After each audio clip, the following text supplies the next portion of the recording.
The Philippine Chamber of Commerce and Industry, the voice of Philippine business. Established by a dynamic group of individuals with strong leadership presence and passion for business and economic development. An influential alliance of business leaders providing policy directions to government and ensuring sustained economic development. This is the Philippine Chamber of Commerce and Industry.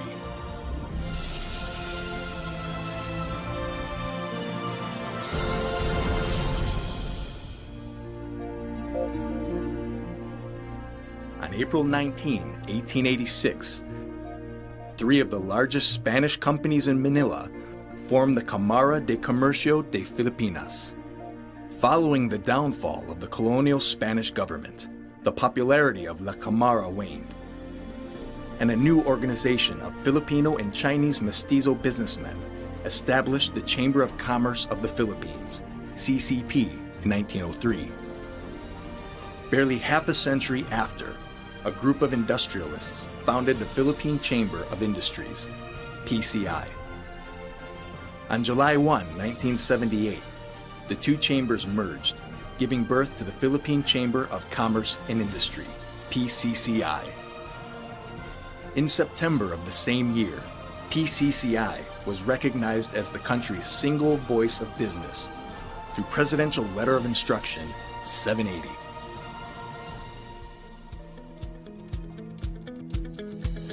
After more than a century, the Chamber continues to chart the course of economic development in the country.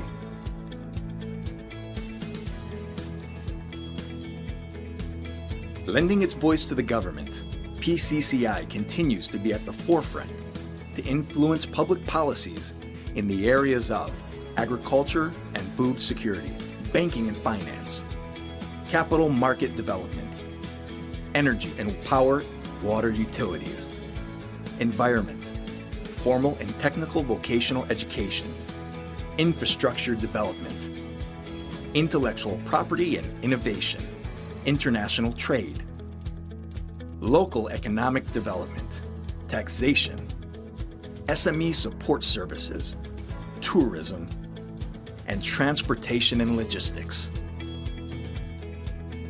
Covering business comprehensively to ensure the business expansion and country's future growth and progression through its partnership with the government, local chambers, and other stakeholders. PCCI's programs and services include enhancing business environment,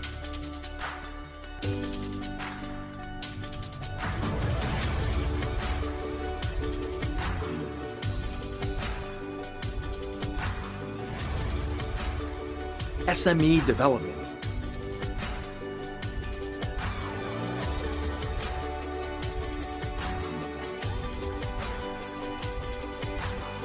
environmental protection and management,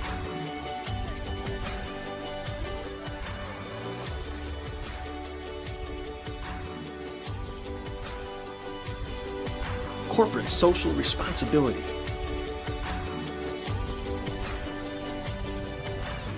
national and countryside development,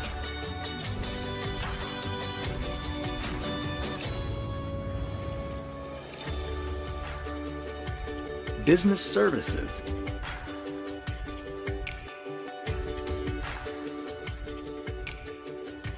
access to local and international training programs and scholarships,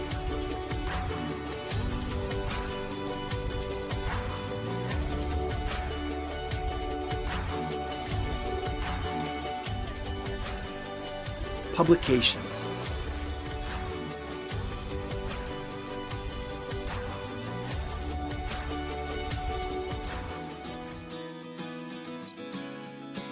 breaking grounds with pioneering minds.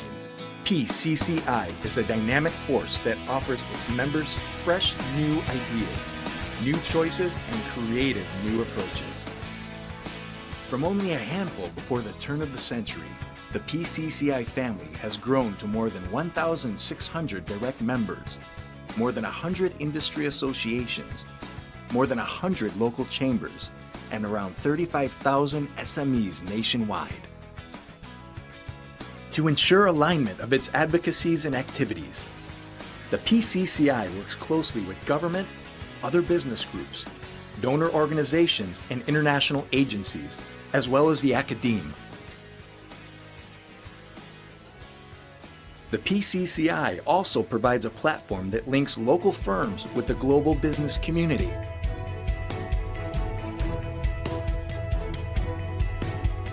PCCI also engages foreign chambers, diplomatic corps, international agencies in search of broader trade and economic cooperation. The Philippine Business Conference and Expo is the most important annual activity of the PCCI and one of the most prestigious events in the country. Local and foreign companies wanting to establish new ventures or seeking new markets find it highly attractive to attend due to the many benefits it offers. Every year, more than 800 stakeholders attend the conference, composed of key government officials, business leaders, diplomatic corps, foreign chambers, multilateral donor agencies, PCCI corporate members, bilateral business councils, local chamber and industry association leaders.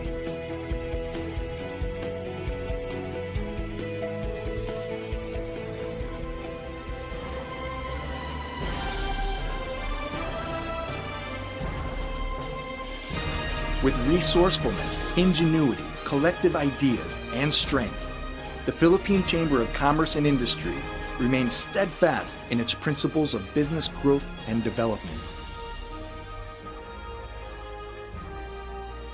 Pioneering, innovating,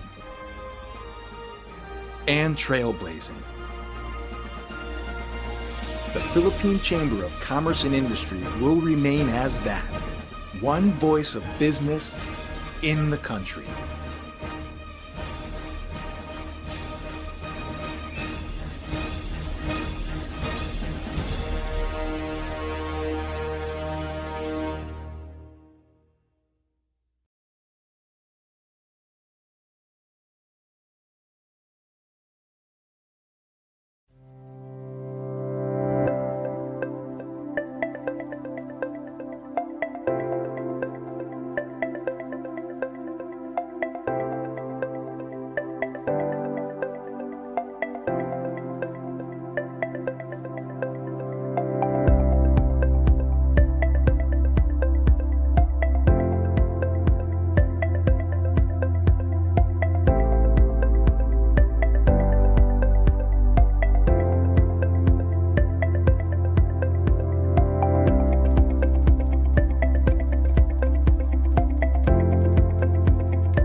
through innovation and the bayanihan spirit. Filipinos will become matatag, maginhawa, panatag. Matatag, work-life balance. Maginhawa, living comfortable lives. Panatag, secured about the lives they live in the present to the future. Achieving economic recovery for all.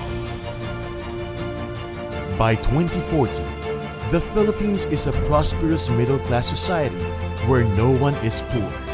People live long and healthy lives and are smart and innovative. The country is a high-trust society where families thrive in vibrant, culturally diverse, and resilient communities. Are you ready? We will show you the way. 47th Philippine Business Conference Innovation.ph Economic Recovery for All. November 17 to 18, 2021.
Sa Pilipinas, higit sa 1.5 milyong kababaihan ang may diabetes.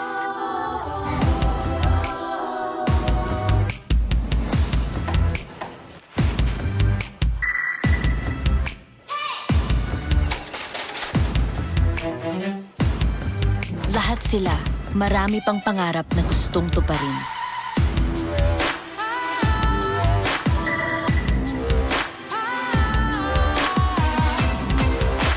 Ngayon, mas kakayanin na with less worries.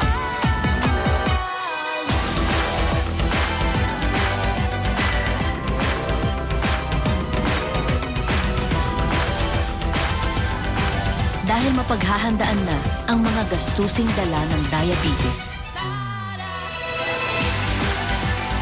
Be greater than diabetes with In Life She Cares, ang 3-in-1 health, life insurance, and investment plan na may diabetes health riders.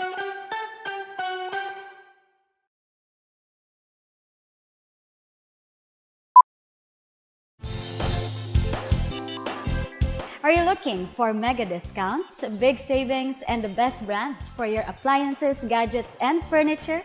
I've found them here and I've stayed through the years.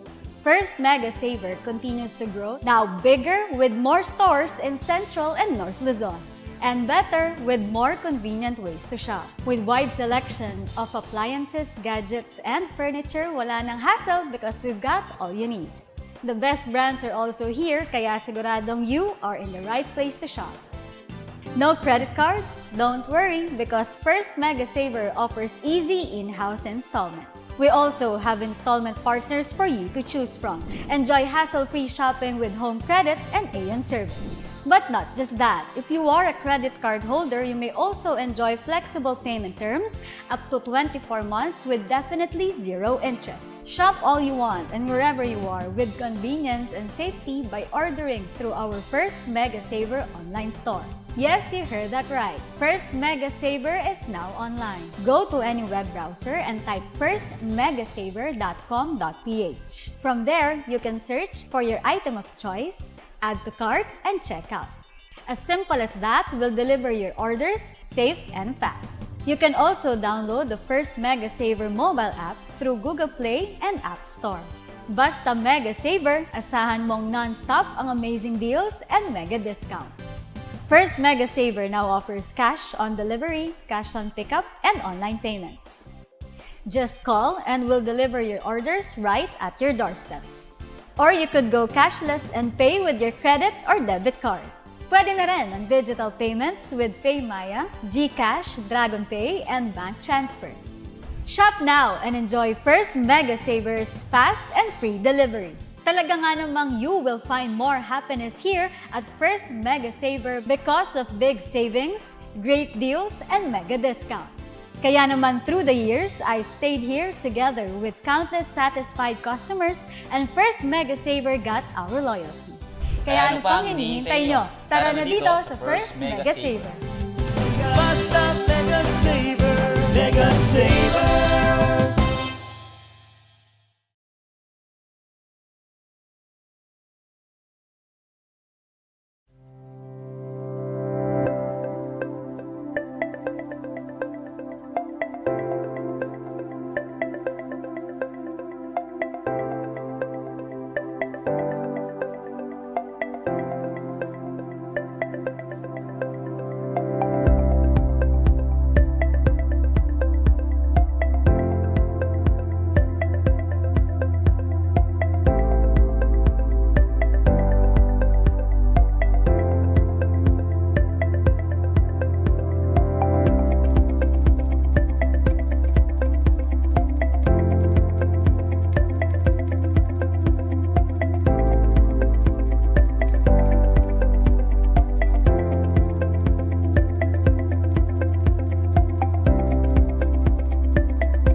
Through innovation and the bayanihan spirit, Filipinos will become matatag, maginhawa, panatag. Matatag, work-life balance. Maginhawa, living comfortable lives. Panatag, secured about the lives they live in the present to the future. Achieving economic recovery for all. By 2040, the Philippines is a prosperous middle-class society where no one is poor.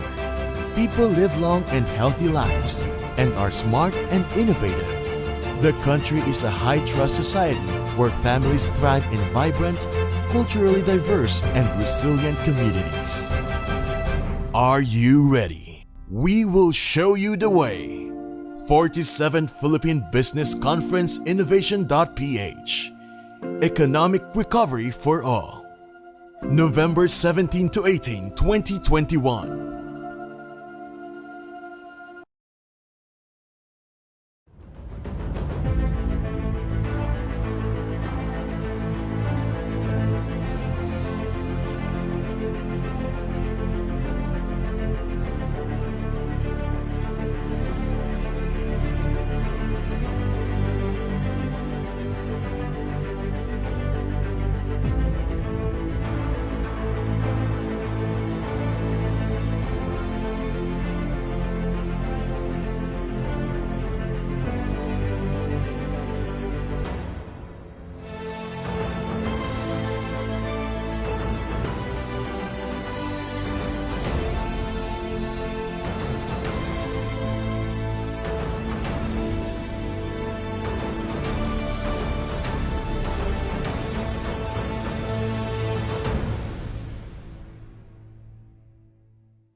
Through innovation and the bayanihan spirit,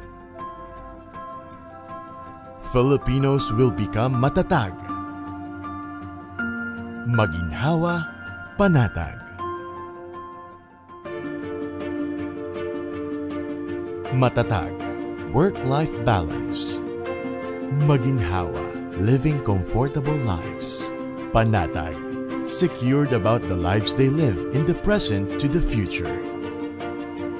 Achieving economic recovery for all.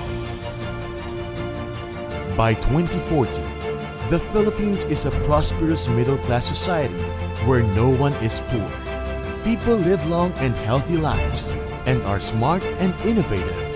The country is a high-trust society where families thrive in vibrant, culturally diverse, and resilient communities. Are you ready? We will show you the way. 47th Philippine Business Conference Innovation.ph Economic Recovery for All. November 17 to 18, 2021.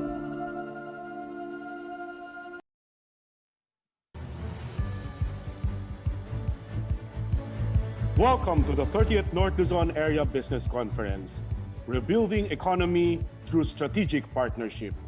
This event is organized by the Philippine Chamber of Commerce and Industry, hosted by the La Union Chamber of Commerce and Industry. The 30th North Luzon Area Business Conference is co-presented by Cleanway, RG Simbulan and Partners Corporation, Samyup Masarap. Special thanks to our major sponsors, Alcel Construction, Celia's Cafe, First Mega Saver, InLife, Tarlac Electric Incorporated, Bulacan Chamber of Commerce and Industry, Awesome Hotel and Restaurant, and our event donors, Sunrise Motor Parts and Marketing, PCCI Cagayan Chapter, LG Hizon Insurance Agency, Standard Insurance, PCCI Baguio Benguet Chapter Incorporated.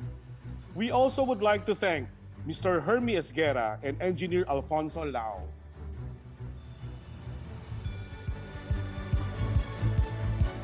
To facilitate our virtual program, may we remind everyone of the conference and open forum guidelines. Kindly mute your audio and turn off your video at all times to avoid disruptions in our program. If you have any questions for our speakers, kindly make use of the chat function. Make your questions concise and direct to the point. If you have questions for a specific speaker or panelist, kindly include their name in the question.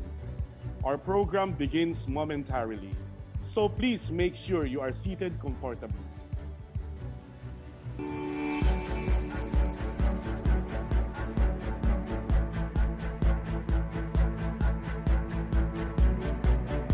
Good morning, esteemed guests. To start off our opening ceremonies, let us acknowledge the zealous and hard-working officers and leaders of the PCCI North Luzon and PCCI National in a virtual parade. Welcome to the 30th North Luzon Area Business Conference, the biggest annual gathering of local chamber in North Luzon, organized by Philippine Chamber of Commerce and Industry. Ladies and gentlemen, we are proud to present to you the PCCI North Luzon Regional Governors and Local Chamber Presidents. From the Cordillera Administrative Region, headed by Regional Governor Ernest Tom Panis. Attorney Zosimo M. Abratique, President, PCCI, Baguio Benguet. Mr. Rex D. Balong Anghi, President, PCCI, Benguet Chapter Incorporated. Ms. Jasmine Tumapang Deleso, President, PCCI, Ifugao Chapter Incorporated.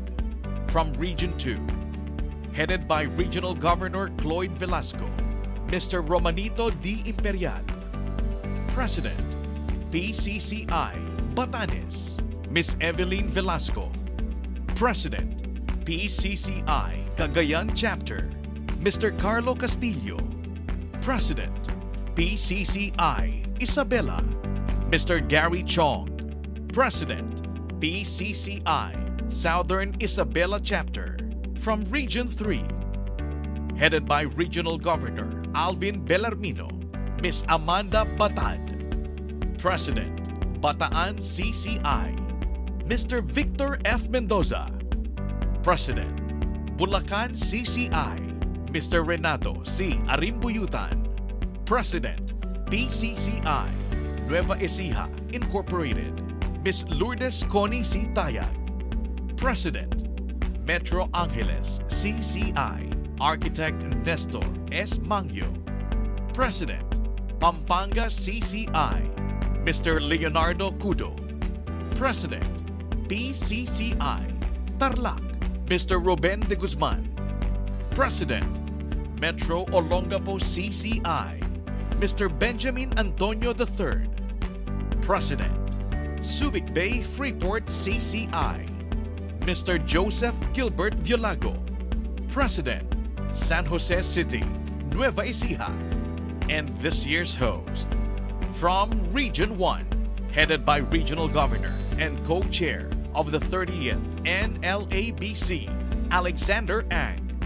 Ms. Rufina Pines Marine, President, PCCI, Metro Dagupan. Mr. Pastor G. Albano Jr., President, PCCI, Ilocos Norte, Incorporated. Doctora Esperanza Lajos, President, PCCI, Vegan. Mr. Marius Manzano, President, Western Pangasinan, CCI.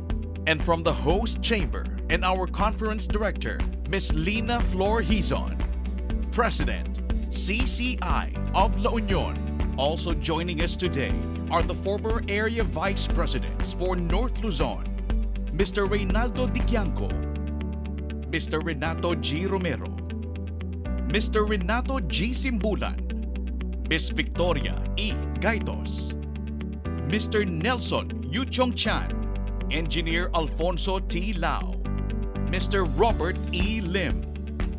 This year's 30th NLABC Chair is Ms. Gregoria G.G. Simbulan, Area Vice President for PCCI, North Luzon. NLABC is one of the 5 area conferences leading to the 47th Philippine Business Conference and Expo, chaired this year by Mr. Jeffrey Nang. The annual Philippine Business Conference and Expo is a premier event of Philippine Chamber of Commerce and Industry, headed by its president, Ambassador Benedicto V. Uico, together with the PCCI Board of Directors and Officers. Ladies and gentlemen, these are the distinguished leaders of PCCI and the local chambers of North Luzon.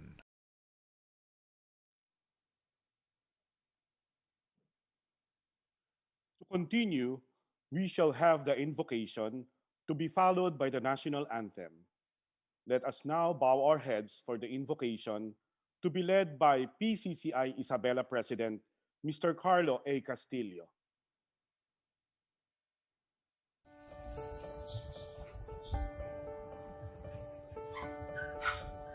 Let us pray.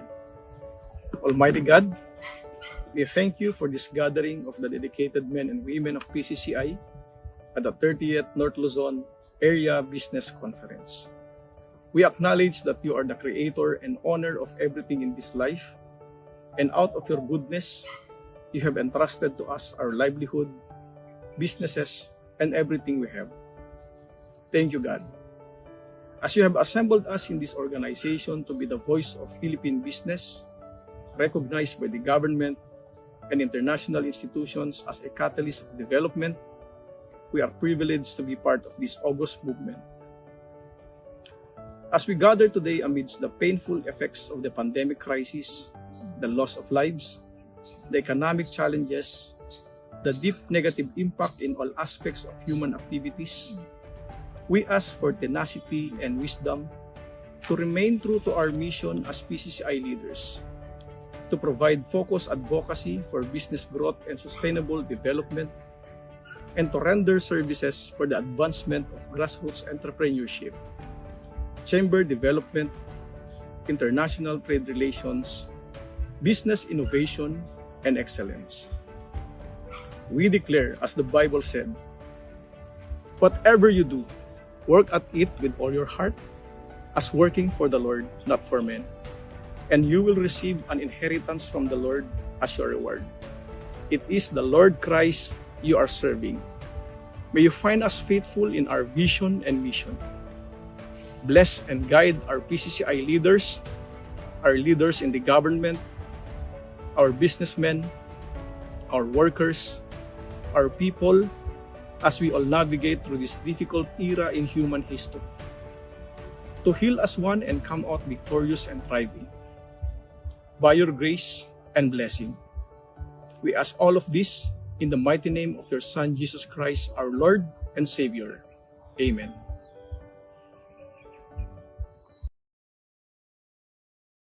Bayang magiliw, perlas ng silanganan, alab ng puso, sa dibdib mo'y buhay. Lupang hinirang, duyan ka ng magiting, sa manlulupig, di ka pasisiin. Sa dagat at bundok, sa simoy at sa langit mong bughaw, may dilagang tula at awit sa paglayang minamahal. Ang kislap ng watawat mo'y tagumpay na nagniningning. Ang bituin at araw niya kailan pa may di magdidilim. Lupa ng araw ng walhati't pagsinta, buhay ay langit sa piling mo. Aming ligaya na pag may mga api ang mamatay ng dahil sa'yo.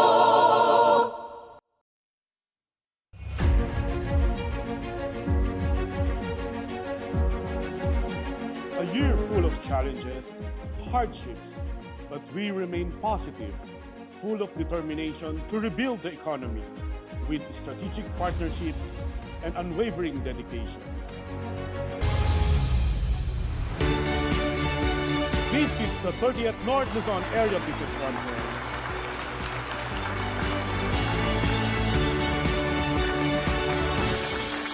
Please welcome your host, the beauty and brains in the Board of Directors of Bulacan Chamber of Commerce and Industry, Attorney Agatha Paula Cruz.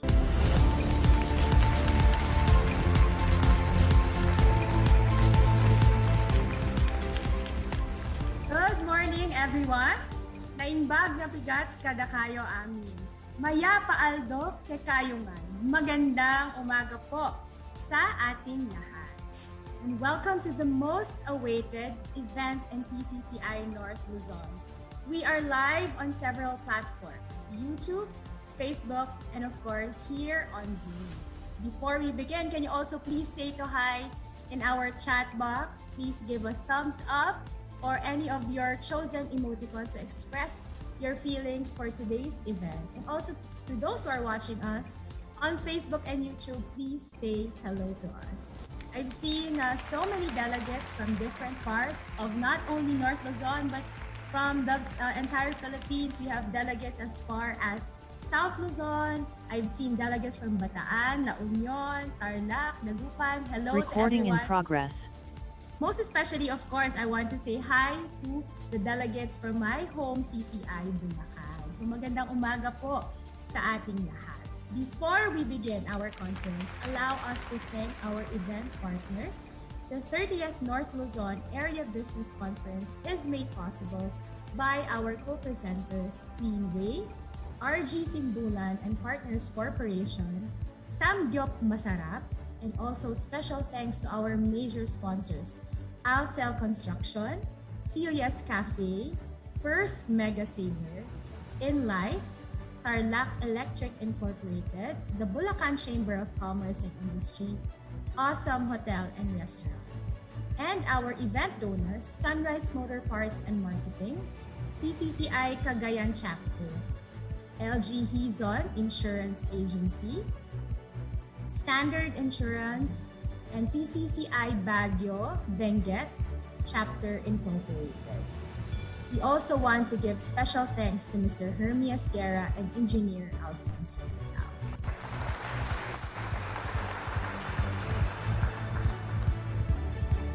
We all know that we had a really challenging year. With the pandemic, calamities, our region really took a hit. And that is why this year's conference theme, Rebuilding the Economy through Strategic Partnerships, is very timely. PCCI really aims to strengthen existing partnerships and find new avenues for collaboration with the government and our private sector for effective advocacies and worthy programs, projects towards rebuilding the economy and our business, particularly MSMEs, the micro, small, and medium enterprises, which comprise 99% of our Philippine economy.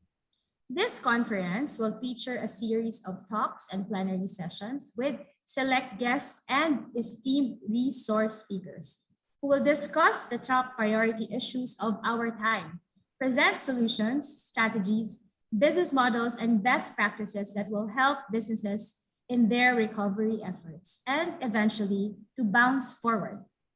But now, to officially begin this conference and give her message, I would like to call on the dynamic and dedicated leader of the Chamber movement here in North Luzon and even beyond its boundaries, a member of the Board of Directors of PCCI National, and the chair of this year's 30th North Luzon Area Business Conference.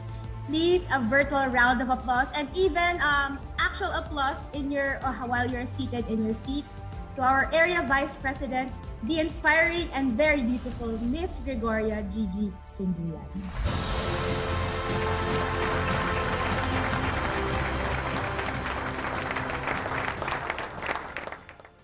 Thank you very much, Attorney Agay. What an inspiring opening from a very beautiful and talented lawyer from the progressive town of Giginto, and an officer and leader of the Bulacan Chamber of Commerce and Industry. Honorable Amy Marcos, Senator, Republic of the Philippines. Honorable Francisco Ortega, Governor, Province of La Union. Ambassador Benedicto Yuhico, PCCI President. Mr. Edgardo Lacson, former President and currently acting President of PCCI.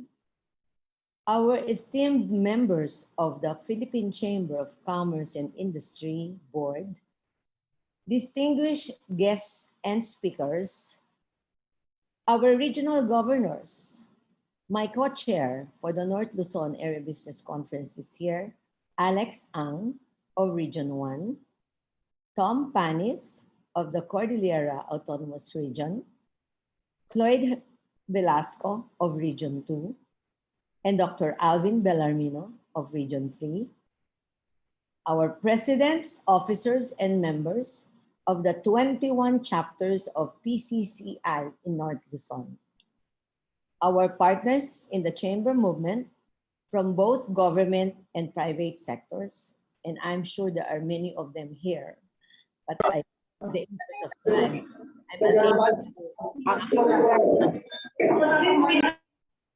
Dear guests, friends, ladies and gentlemen, good morning to all of you. Magandang umaga po sa inyong lahat. And thank you for joining us as we commence the 30th North Luzon Area Business Conference. The theme that we have chosen this year, Rebuilding the Economy Through Strategic Partnerships, clearly depicts the strategy that the PCCI chapters in the country have embraced to pursue our goals of a progressive, resilient, and sustainable economy. Our local chapters, particularly in North Luzon, have forged partnerships with their counterpart in local government units and even national government agencies to maintain an environment that is conducive to business, that supports the development and growth of enterprises, particularly the micro, small, and medium enterprises. They have likewise joined hands with other business and socio-civic organizations, the academe, and developmental agencies for the transfer of knowledge and technology for better ways of doing business. Over the years, this working relationship we have built with our stakeholders has served the foundation in making North Luzon what it is today, an area that offers a wide range of business and investment opportunities in tourism, agriculture, infrastructure, manufacturing, and services. An area consisting of progressive 22 provinces, which have been contributing immensely to the Philippines' gross domestic product, to the tune of over 3 trillion pesos in 2020, or 13.8 in relative terms. And this is despite the general slowdown in the country's economy in that year. The continuing prosperity of the North Luzon growth quadrangle was put to a halt only during the COVID-19 pandemic, with its catastrophic repercussions on business and to the livelihood and lives of our people. As the North Luzon communities have proven its tenacity and resilience to overcome difficulties and crises in the past, both natural and man-made, they will also serve as the building block in our recovery efforts to regain the growth momentum that we have lost in the midst of the COVID pandemic. Ladies and gentlemen, by now, we must have already learned to live with the virus hovering around us for a time longer than we could have ever imagined.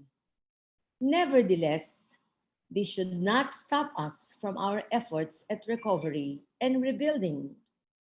In executing programs that are innovative, inclusive, and sustainable for business to fully reopen and thrive and put an end to this pandemic-induced economic slowdown that has already spanned 17 months until now.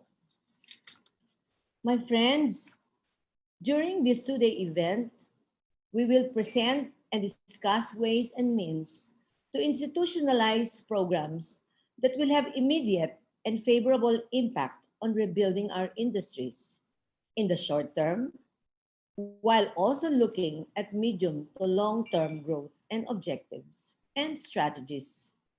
It is our urgent desire to present a clear and doable roadmap to economic recovery and sustainability in the long run.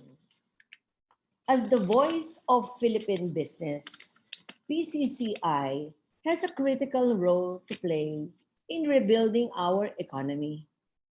We commit to continue to provide a platform for meaningful discussions and open dialogues, and to leverage on the expertise of industry experts and leaders to maximize our collective impact, an imperative in these challenging times. We commit to work with government and other stakeholders in educating the industries, the business sectors, and our citizenry so that we can regain the confidence and strength to gradually and safely open up our economy. Clearly, our economy can no longer afford another series of prolonged lockdowns while our people suffer in hunger and poverty. Let's all fight against this crisis and the virulent virus and its variants.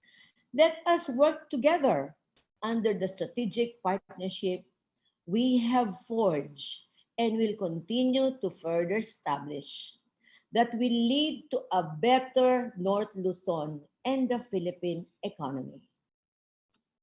And finally, to our dedicated, hardworking members of the PCCI community, to our partners, friends, and supporters of the chamber movement in our country, to all of you present in this gathering, to all of us together in this gathering, may I earnestly urge everyone, let us empower and energize ourselves to make a bigger and lasting impact in the recovery and rebuilding of our nation and economy.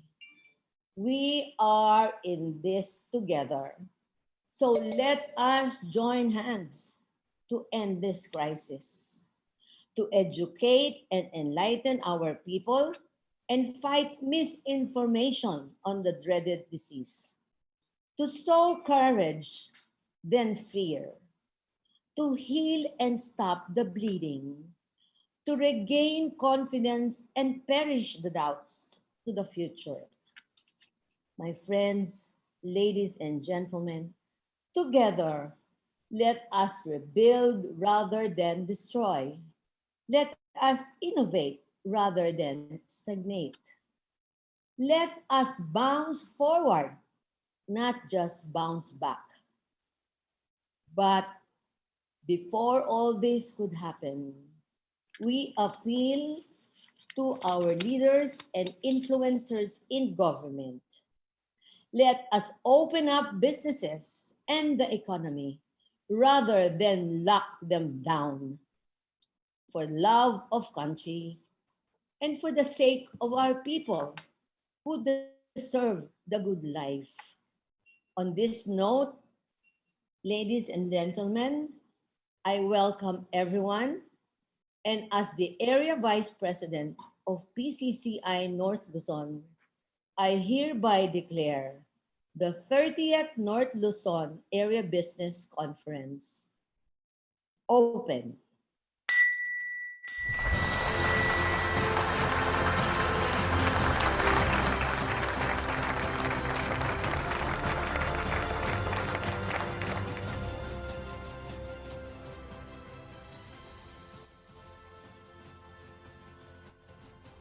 Sige na ba?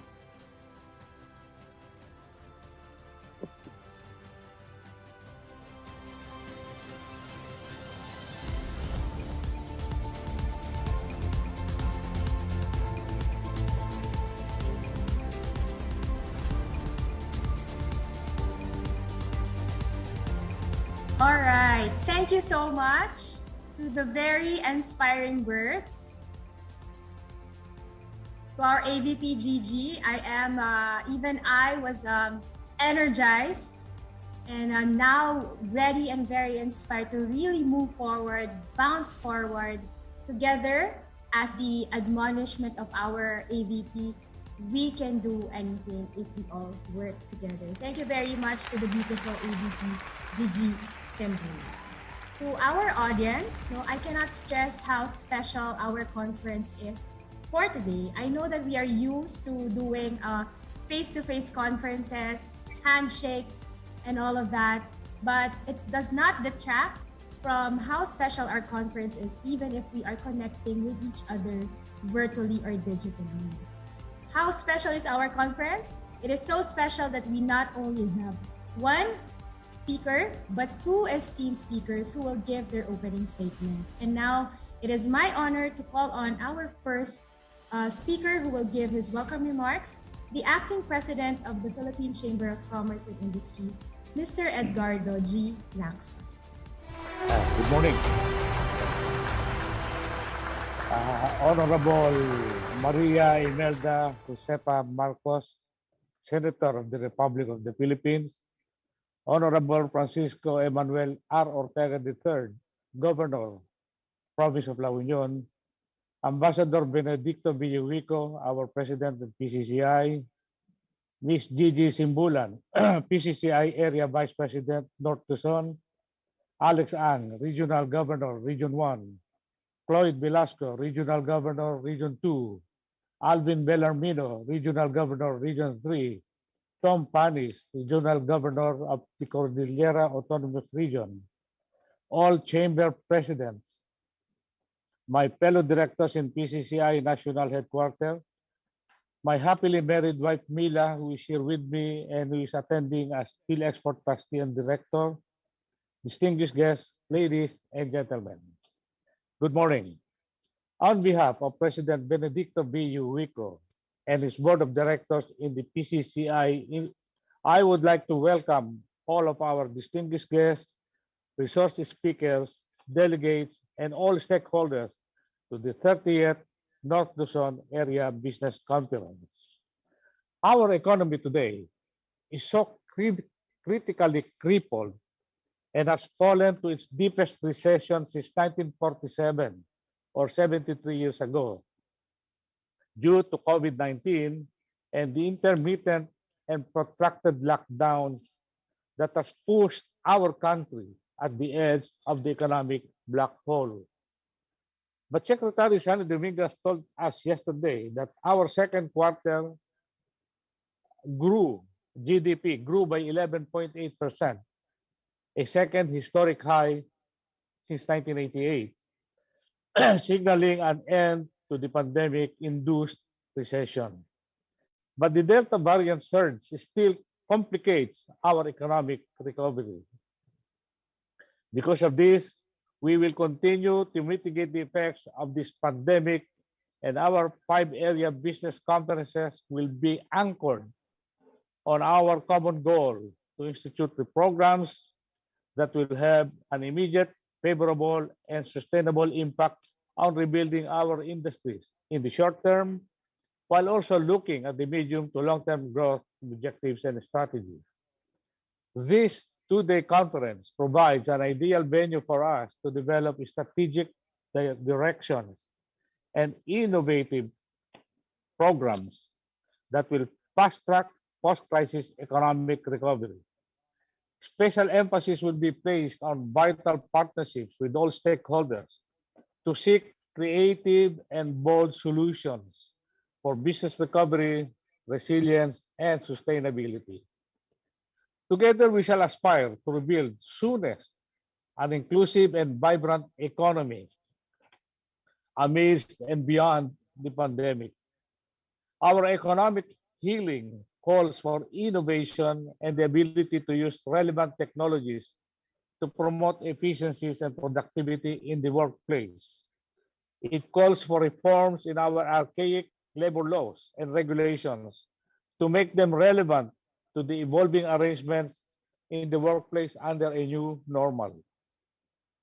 Finally, it calls for assistance to businesses, particularly MSMEs, who are financially and operationally disrupted by the pandemic.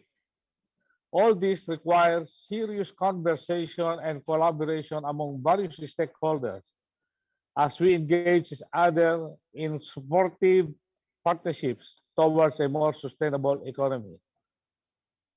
Despite the many critical challenges we now face, we are confident that you, the North Luzon, will not leave any stone unturned to propel the region's economy, regain the stalled economic momentum, and recover lost opportunities to make North Luzon a healthy and resilient region once more. In closing, our President Ambassador Benedicto V. U. Wico wants to share with you his personal assurance of PCCI's unwavering support to North Luzon and the other chamber areas to ensure that no region shall be left behind. Maraming salamat po. Mabuhay.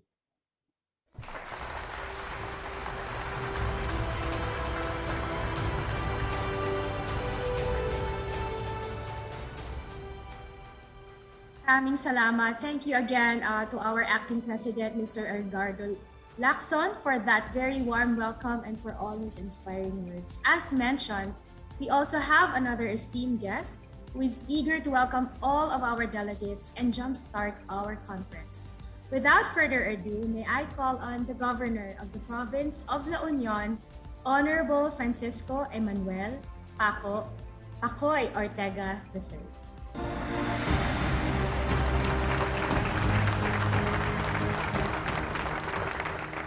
On behalf of the Provincial Government of La Union, I would like to extend my warmest greetings and congratulations to the officers and members of the Philippine Chamber of Commerce and Industry and Chamber of Commerce and Industry of La Union.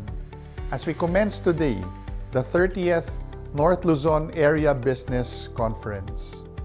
This conference is a ray of light as we are currently facing the most impactful game changer that the whole world has experienced during these modern times, the COVID-19 pandemic. Undoubtedly, the business sector has been badly hit by the sudden halt, but the coming together of business leaders, government officials, industry associations, academe, and other stakeholders in this conference is a testament that there is hope as we look forward into a promising future. The dedication and commitment to reveal the silver lining for our business sector is reflected in organizing this event, where we can discuss economic strategies and solutions. Now more than ever, strategic partnership takes a deeper meaning to economic recovery, resilience, and sustainability. Now, fueled by the lessons of the pandemic, we are called to fulfill our duty as Filipinos to be more dynamic, innovative, relevant, and proactive. We always need to upgrade, elevate, and transform not only our services, but also our approaches. Initiatives such as this conference is a vital platform for our local economy to bounce back from the sudden halt. It is my privilege to welcome you all in this venture towards crisis recovery and transformation. Therefore, let us continue to work together for businesses to thrive and the economy to rise. Stay strong, La Union. Keep the faith. Hold on to hope. Let's continue spreading the love, not the virus. And may God bless us all, and God bless our fair La Union.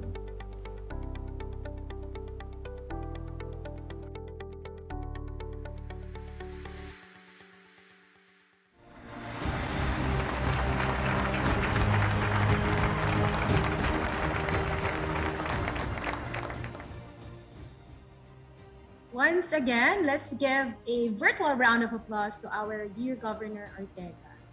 I hope that you have all warmed up in your seats thanks to our esteemed speakers, and it's now time to formally start our conference. Ladies and gentlemen, it is my honor to announce that the 30th North Luzon Area Business Conference has officially started. Rebuilding the economy through strategic partnerships.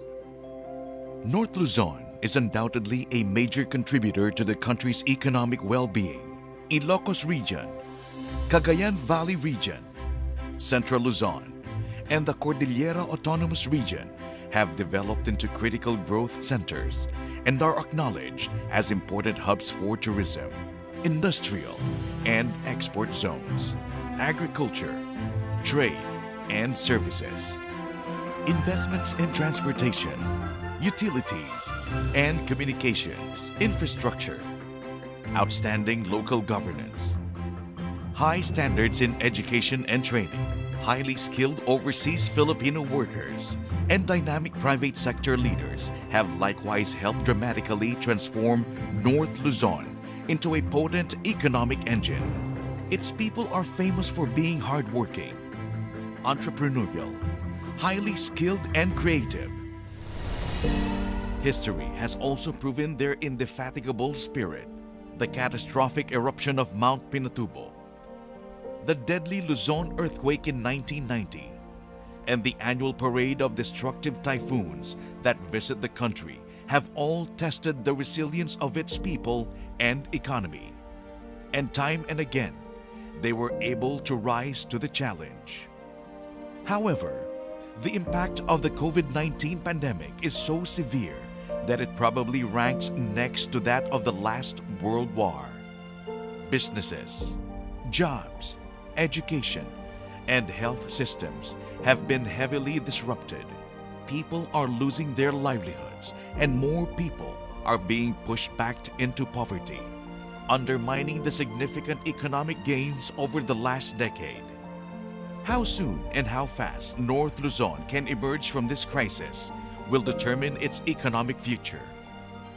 Aside from bolstering the capacity of health systems and strengthening the ability to effectively respond to possible new waves of infections, it is important to continue monitoring supply chains and ensure the availability of food and other essential goods. Cooperation is required to prevent critical shortages. Policymakers are looked upon to champion and implement measures to mitigate the social and economic impacts of the pandemic. Businesses have to invest in emerging opportunities as fuel for our shared economic recovery. Most important, COVID-19 will require us to strengthen our partnerships across and even beyond the regions of North Luzon. After almost 1.5 years, there are already glimmers of hope on the horizon. The rollout of the vaccination program countrywide to generate herd immunity, the gradually relaxation of health-related restrictions, and modest indications of recovery in some sectors are starting to fuel optimism that the country hopefully will bounce back sooner than many may expect.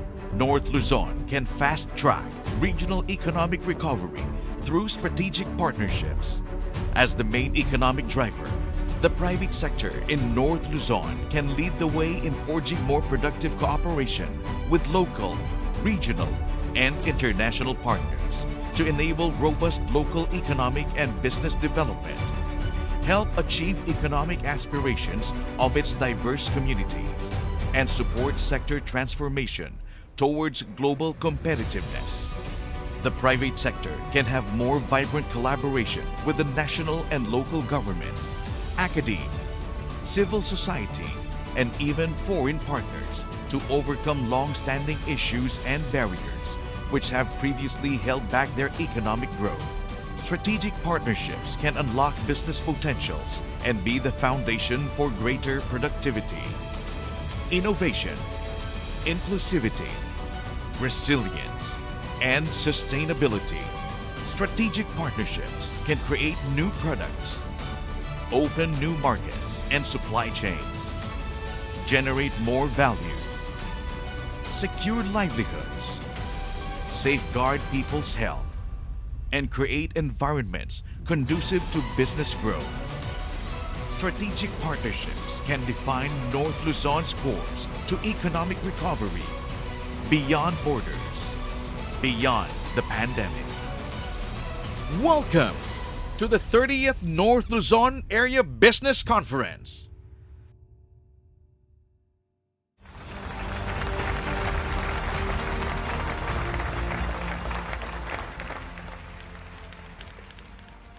Indeed, strategic partnerships can truly unlock business potential and definitely the foundation for a strong economy. You also agree? So for those who agree, can we get a thumbs up in our chat box? I'm sure everyone would agree. And our next speaker definitely agrees as well because he is none other than the person at the helm of the Philippine Chamber of Commerce and Industry. Here to formally introduce our opening statement speaker is the President of Metro Angeles CCI, Ms. Lourdes Connie Dayat.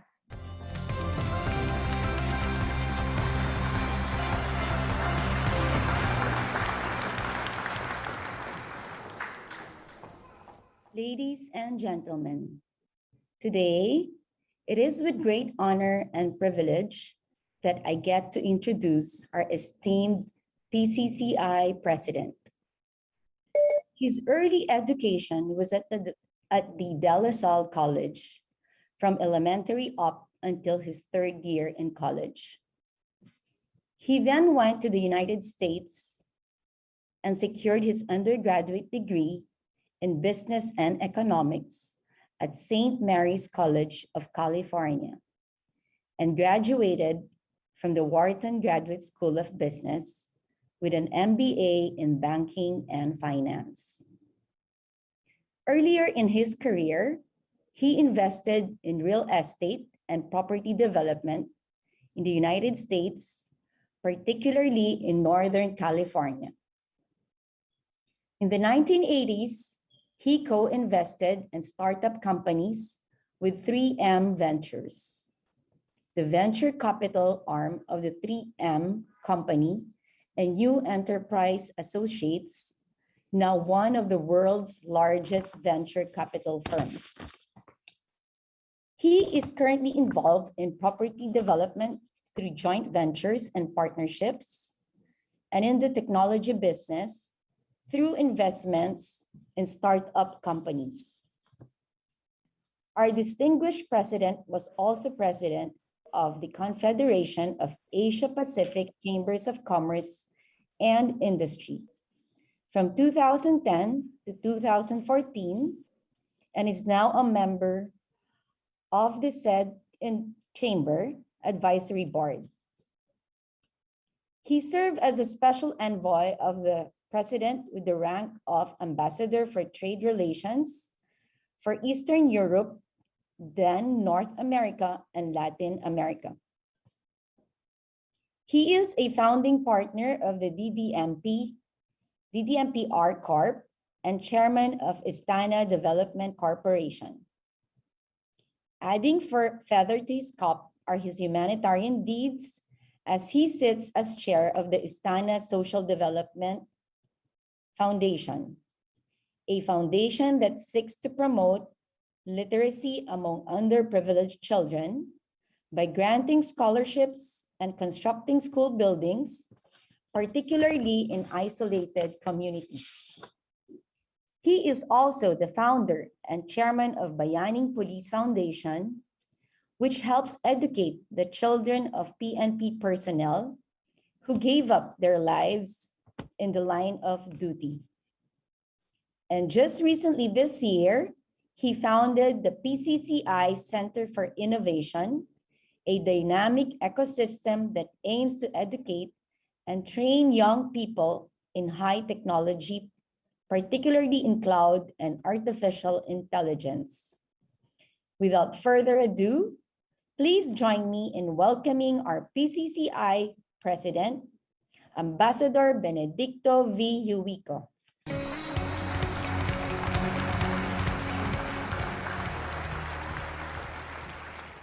Area Vice President for North Luzon, Gigi Simbulan, Regional Governors Tom Panis, Alex Ang, Cloyd Velasco, and Alvin Bellarmino, President of the Host Chamber, Lina Flor Hizan, distinguished members of the PCCI National Board of Directors, our esteemed guests of honor and speakers, Senator Maria Imelda Aimee Marcos, and Secretary Bernadette Romulo Puyat, Department of Tourism, local chamber presidents, distinguished speakers, guests, friends, ladies and gentlemen, a pleasant good morning to all of you. Greetings from the city by the bay. It is my great pleasure to be with all of you today for the 30th North Luzon Area Business Conference. This year's theme, Rebuilding the Economy through Strategic Partnerships, highlights the synergies required both at the national and local level to move our country forward, notwithstanding the continuing destructive impact of the COVID-19 pandemic, now more contagious with the Delta variant. The recent numbers show more cases and more deaths. Metro Manila is in lockdown as Delta cases soar in the Philippines. As a direct consequence of the lockdowns, NEDA estimates that 150 billion pesos is lost by the economy on a weekly basis. The unemployment numbers, which were worrisome before the new lockdowns, are now even much higher. The 1,000 pesos per month ayuda, or 4,000 pesos per family is barely enough to feed a family of 4, much less fund the rent, medical, and other living expenses. So what are we to do now? As the voice of business, PCCI has provided venues for dialogue among key stakeholders to come up with viable and pragmatic solutions. North Luzon is blessed with numerous opportunities to mitigate the current problems. The National Economic Development Authority, in its updated Regional Development Plan, states that Region 1 will continue to be a major contributor in agriculture for food sufficiency, which will provide inputs in agri-business activities. Aside from tobacco, mango, garlic, and milkfish, which can be processed into higher value commodities, the region is also pursuing the development of its coffee plantations and processing capabilities. Region 2, meanwhile, is largely an agricultural economy with 37% of its total land area dedicated to agricultural production. Aside from agriculture, Region 2 is poised to invest in digital transformation activities. Region 3, or Central Luzon, meanwhile, remains to be the industrial heartland of North Luzon. It boasts of 2 international airports and another one in the making. One international seaport, which serves as our gateway to the world. Local airports and seaports are also located in the various provinces of the region. Coupled with the road networks that have been recently constructed and the railway system that is now under construction, there is no doubt that Central Luzon will become the next economic center in the country. Indeed, these developments in the area present opportunities for partnerships at all levels and across sectors. The chambers are very much in a position to capitalize on these opportunities and lead the business community in ensuring that this is translated to a better quality of life for all, as enshrined in our ambisyon nating 2040. At the national level, PCCI has forged partnerships with different stakeholders in pursuit of solutions to help our members recover from the adverse impact of the COVID-19 pandemic and also to help our members pivot to the new normal.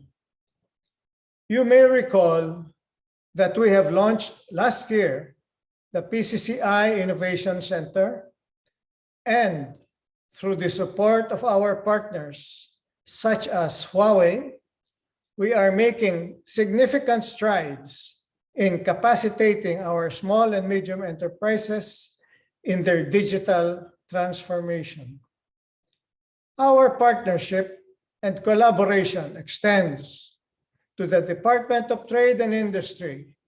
By the way, Secretary Mon was in our Innovation Center a few days ago, physically, to sign an MOU with PCCI promoting innovation.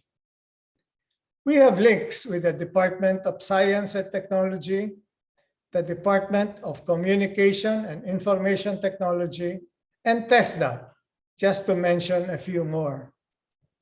We meet regularly with the Chief PNP, General Guillermo Eleazar.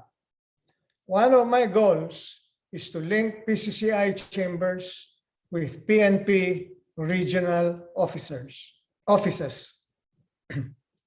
PCCI has also founded the Bayaning Police Foundation, Inc., which helps educate the children of fallen PNP servicemen.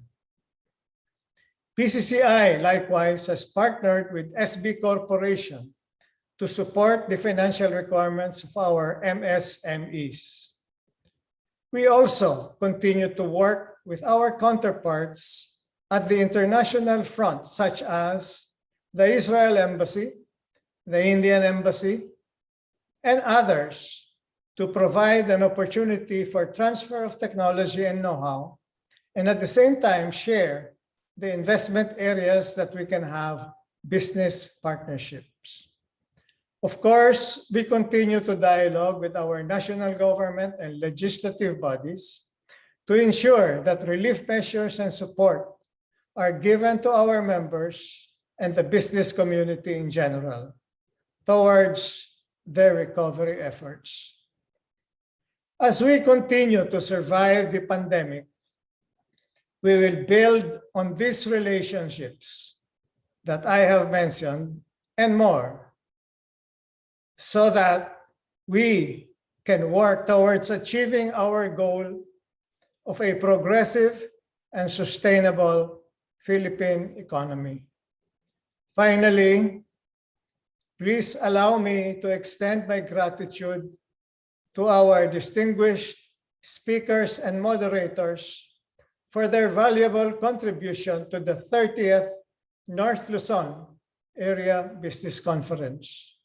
I am sure they will provide you with a very productive and enjoyable plenary discussions. Again, congratulations to the officers and members of the PCCI North Luzon. Thank you for the privilege of your time. I hope you have a great day.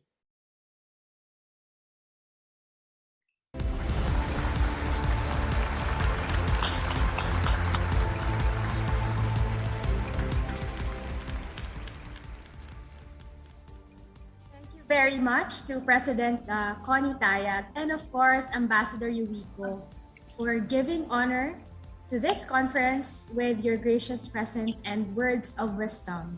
I am comforted by the fact that despite the threat of the new variants, its effects on our business, that we have leaders such as Ambassador Yuwico guiding us, establishing strong linkages with the private sector and the government, to help us not only survive, but hopefully thrive in this new normal. Our next speaker to take on the virtual stage and to formally present the agenda of this year's conference, it is my honor to also call on the President of PCCI La Union, our host chamber, Ms. Lina Flor Rizon.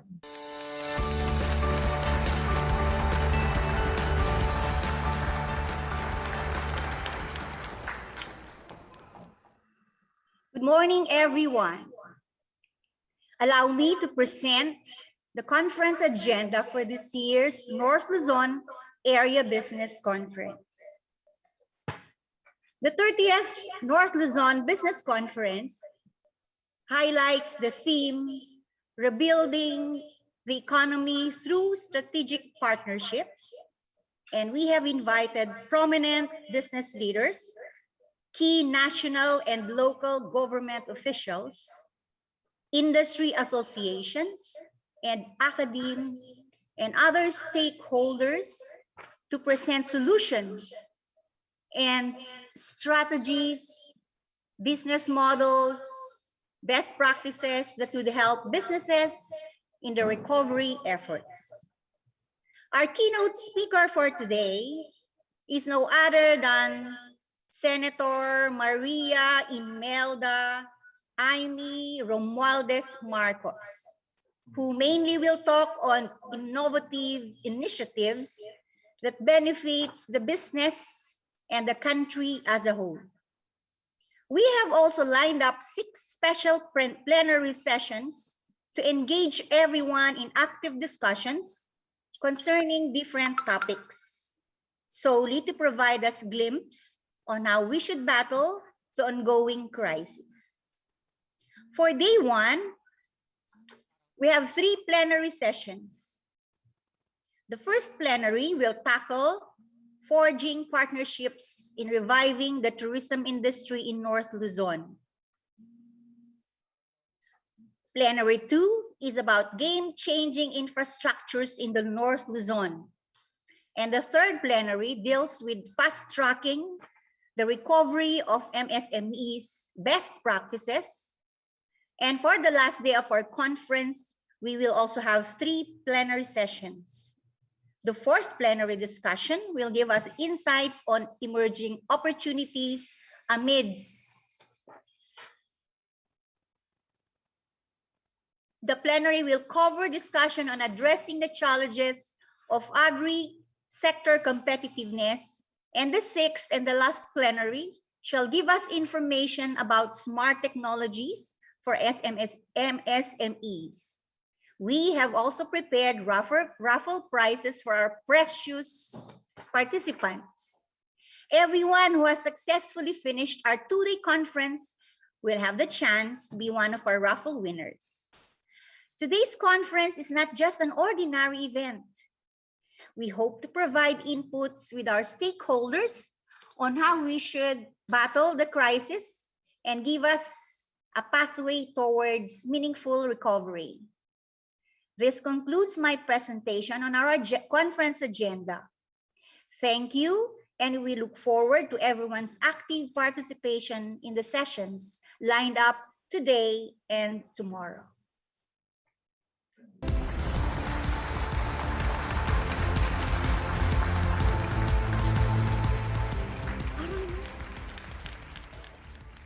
Very much, President Lina, and also for being part of the committee that painstakingly prepared our agenda for this year's conference.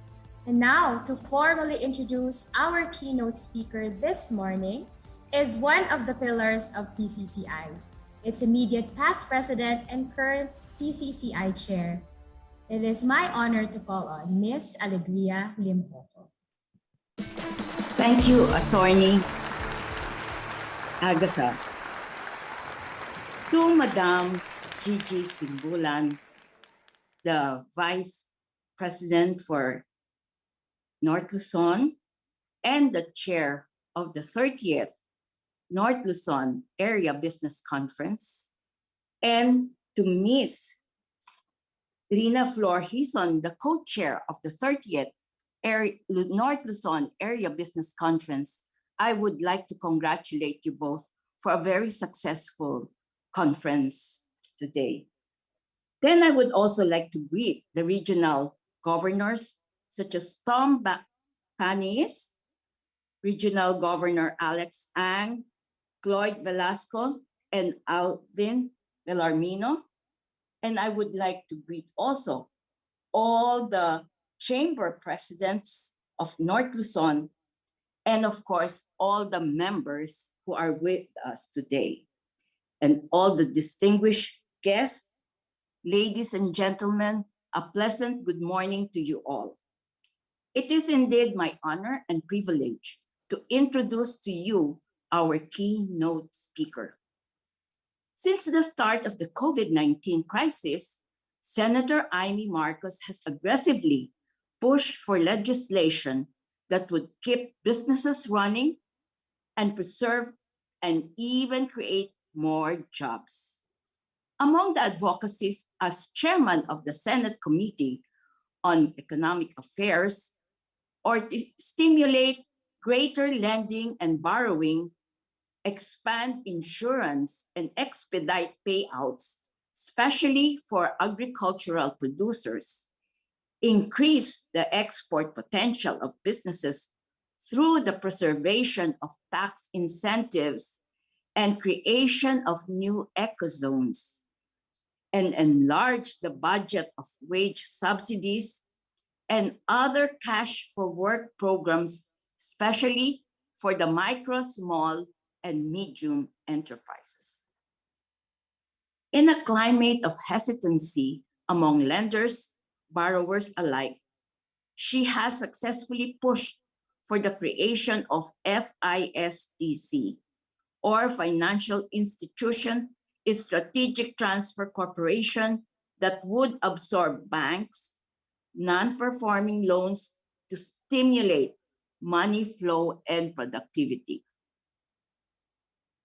Encouraging new normal loans, as she calls them, would not only help keep businesses afloat, but equip them for the inevitable trend towards digitalization, e-marketing, and e-commerce, and environment-friendly technologies and products in the post-pandemic scenario. To provide security against natural disaster on top of the pandemic, Senator Marcos has sought to replace the filing of insurance claims with a system of predetermined thresholds. For rainfall and wind speed, for example, that would trigger automatic insurance payouts for farmers, fisher folks, and livestock raisers. Senator Marcos has also urged the government to match the private sector's initiatives in creating more economic zones that can take advantage of the country's proximity to China and the relocation of foreign investors in the Asian region. On her strategies for job preservation and recovery, especially for the micro, small, and medium enterprises, is for the government to fortify the concept of ayuda by integrating the budget for cash dole-outs with refunded wage subsidy and cash for work programs for both skilled and unskilled workers.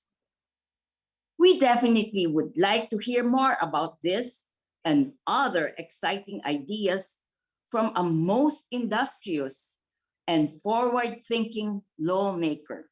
So let us all warmly welcome Senator Amy Marcos.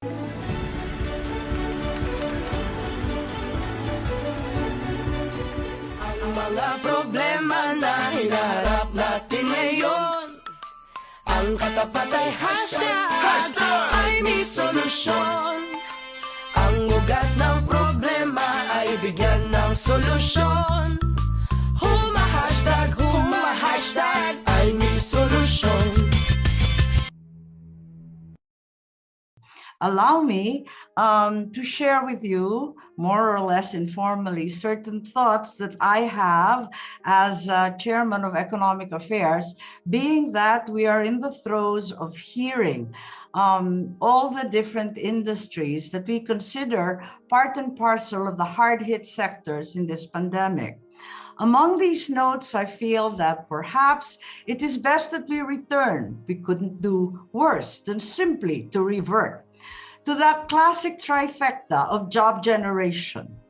That trifecta, tested and proven over decades, of relief for workers, recovery, particularly for marginalized sectors, and finally, for reform for the future.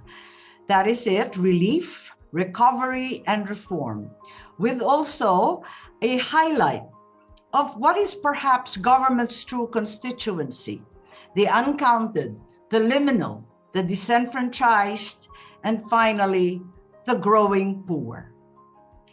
It is to be noted that most of the job losses have occurred in the very hard-to-reach informal sector. Upwards of 80% have really been in the lowest paid brackets that are not even identified.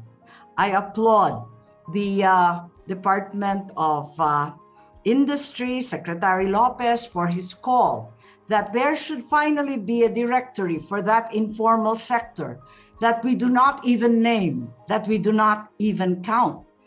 Hence, it has been a huge problem.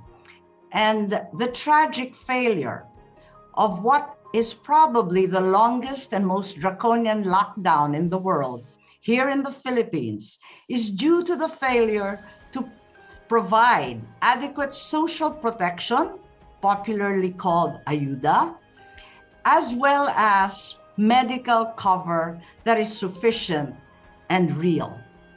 In fact, that bitter choice that we have compelled our employees and workers to make between life and livelihood is not only absurd, it is completely and utterly cruel.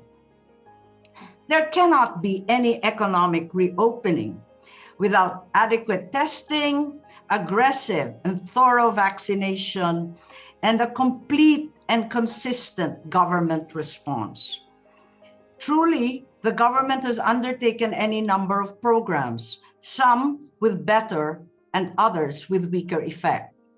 Surely, it has become a lesson that our subsidies need to be expanded, not merely ayuda or food packs, but better yet, more thorough wage subsidies, even ensuring that new hires be covered. It is important that the SSS expand its job insurance so that we are more truthfully covering our labor sector. And certainly, on the part of the government, I abide by the Ambassador Yuhiko's very modest request for regulatory leniency, but I think it is important that we finally recognize the heroic efforts of the DOLE with TUPAD and CAMP, and instead realize that with government's enormous emergency powers during this pandemic goes an even greater accountability and responsibility. Responsibility that it should itself provide generation of jobs, of a new deal, finally, that is green and that is digital.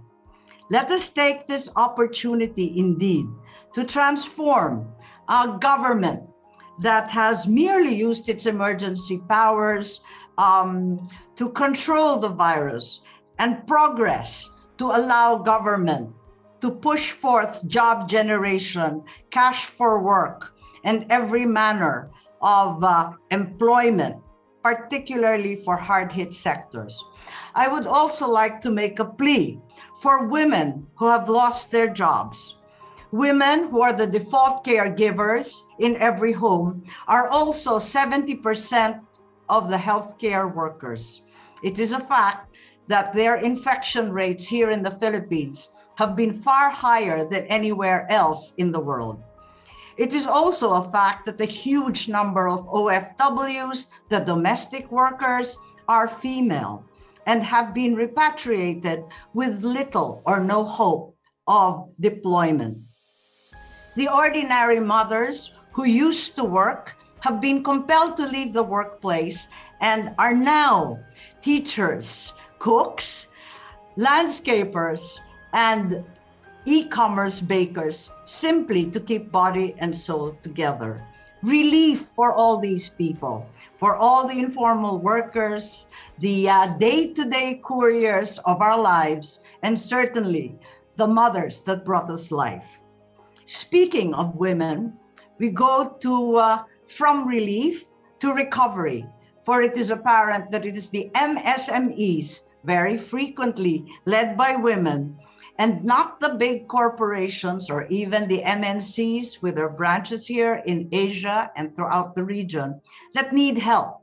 It is the MNCs, it is the MSMEs, the micro and small enterprises who need to be targeted. I know that we have spoken of stimulus packages. We have passed two, Bayanihan 1 and Bayanihan 2. But perhaps the truth is that we have not targeted as precisely and as accurately as we should. It has been a complete puzzlement to me that we funneled so much of the funds towards banking and bank institutions and financial institutions here in government, when it was apparent even as early as the third quarter of 2020 last year that no borrowings were occurring. Hence, it has been said that we have indeed spent too little, too late, targeting too many people. A less than awesome 3%, perhaps the smallest in the entire region.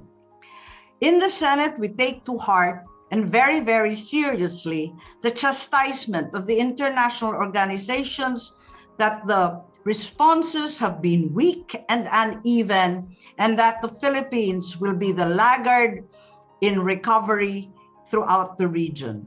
It is time that we work together for this nuanced and focused assistance to the specific needs of each and every business sector.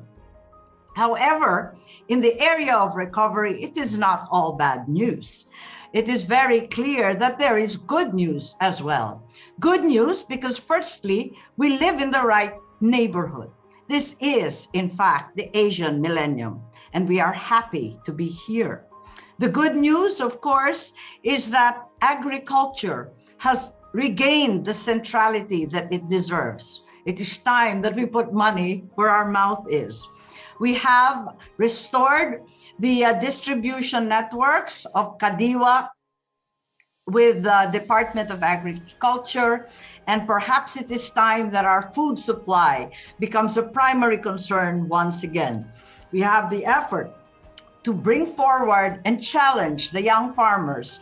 If not, we risk 2030 being the year when all our food is well and truly imported. In manufacturing, electronics has certainly proven to be a highlight. With a modest gain in manufacturing, in retail, 3 times the sales have been posited this year than in any other year past. Certainly, with Secretary Mon's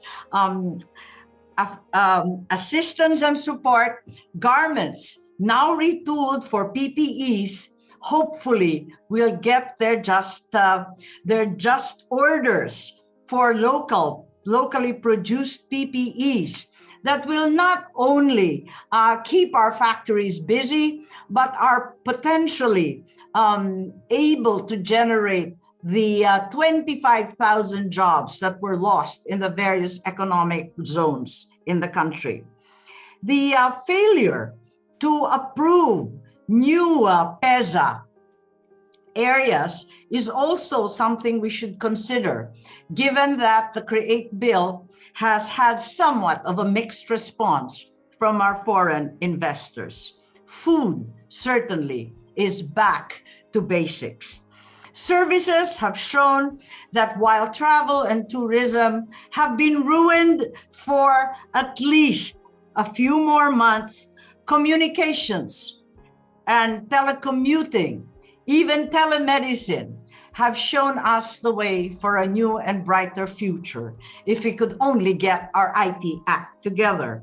Digital certainly will be the rule for the new future, and e-commerce is burgeoning everywhere. However, the creative industries that are at the forefront of the digital industries at the forefront of the digital effort should be assisted in every way so that our freelancers, our gig economy, the digital workforce that is online 24/7, and even those bills for inclusive banking finally be given just attention. If there is relief and recovery, there should also be reform. I am certain that whole industries will no longer exist after the pandemic. It is best that we plan for them. Or certain industries will be so changed as to be unrecognizable. Travel and tourism, once again, we need a major rethink even to generate tourist confidence alone. A complete overhaul and reset. Reimagining what that new normal will well and truly be. Because today we have heard of all the logistics problems, all the erratic and conflicting regulatory frameworks from the LGUs to the various agencies of government, changing customer demand and habit, the threats to the supply chain, the changes from bulk buying to just in time, and vice versa, e-commerce indeed, and direct to customers, marketing. There are huge changes ahead. Let us remember that they should be green, sustainable, and resilient. We have spoken so much about climate change. It is time we do something about it. Certainly, many have said we should not let a good crisis go to waste. This is a bad crisis. Let us not allow it to go to waste either. And instead, make certain that this is the opportunity that will bring about the transformation to the Filipino economy that it deserves. A change that will bring about sustainability, the digital revolution that crosses that poverty divide once and for all. A creative future that finally recognizes the centrality of man, that is humane and not only profiteering, that is healthy and basic and not merely obsessed with the bottom line. Let this crisis of the pandemic be the opportunity for the Philippine economy. Mabuhay ang manggagawang Pilipino, mabuhay ang ating mga negosyante. Maraming salamat po.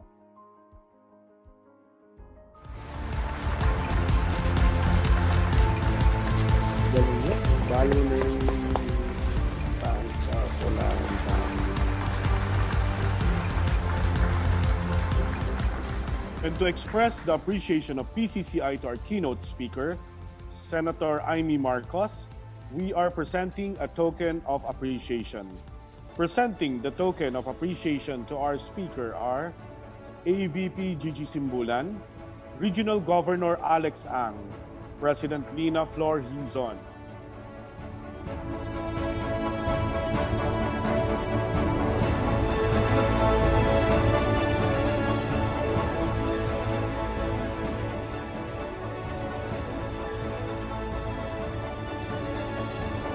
The Philippine Chamber of Commerce and Industry hereby bestows this plaque of appreciation to Honorable Maria Imelda Josefa Marcos, Senator, Republic of the Philippines, during the 30th North Luzon Area Business Conference, given this 12th day of August 2021.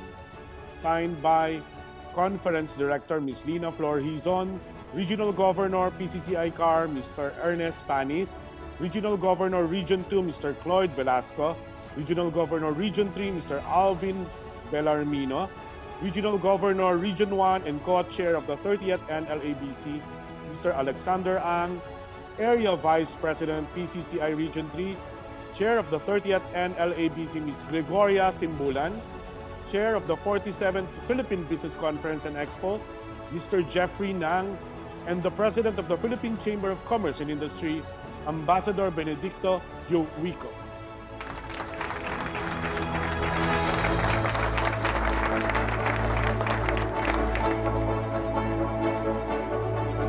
And now, as a souvenir, let us take a virtual photo op.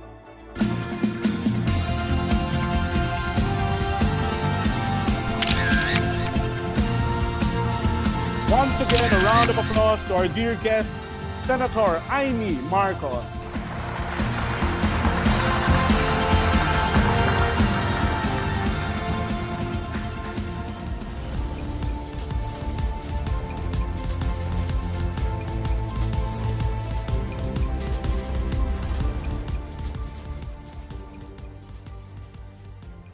Once again, a round of applause to our very inspiring keynote speaker.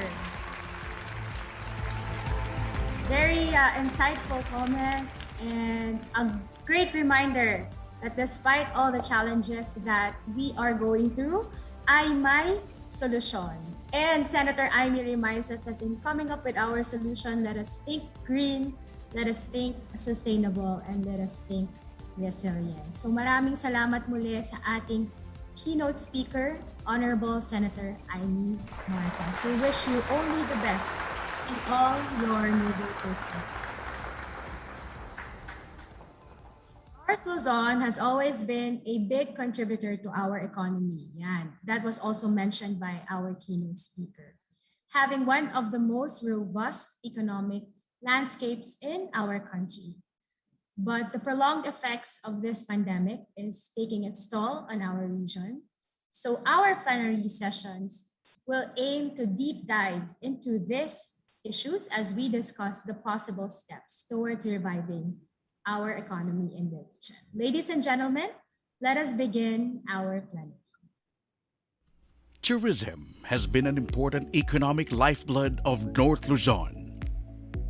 Before the COVID-19 pandemic, tourist arrivals in the 4 regions of North Luzon accounted for almost 10 million foreign and domestic travelers in 2019. The traditional tourist destinations that include the beautiful mountains of Baguio City, the cultural heritage sites of Vigan City, the beaches and surfing havens of La Union, the famous shrines in Pangasinan, the culinary delights of Pampanga, the windmills and sand dunes of Ilocos Norte, and the festive celebrations of Bulacan, just to name a few, drew hordes of foreign and domestic tourists alike. New and emerging destinations such as the beaches of Bariveles in Bataan, islands of Sabtang, and Itbayat in Batanes, Tarlac's Ubud Falls, and Mount Damas, Bangao's Blue Waterfalls and Caves in Cagayan, and Minalungao National Park in Nueva Ecija benefited from significant private and public sector investments in road and transport infrastructure, hotel and restaurant facilities, and organized tourist activities. These created numerous options for travelers that cater to their specific interests and requirements. While COVID-19 ushered in severe disruptions, tourism is still highly regarded as one of the critical pistons driving North Luzon's economic engine. What will the tourism landscape look like as the global health crisis eventually subside?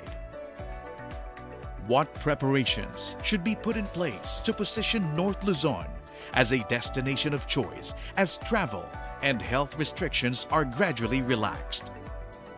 How can North Luzon regain its preeminence in the tourism industry by developing strategic partnerships among stakeholders?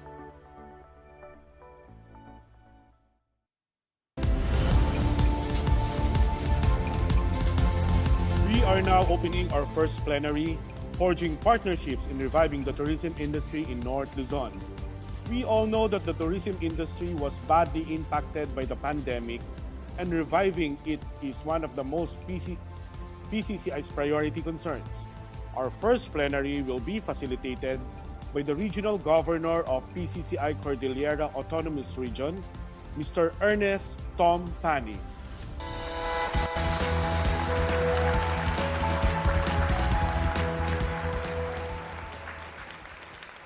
Magandang umaga po sa ating lahat.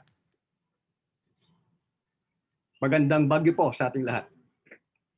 First and foremost, I would like to again welcome all our participants, which now numbers to as shown in your Zoom screen, 511 participants as of now.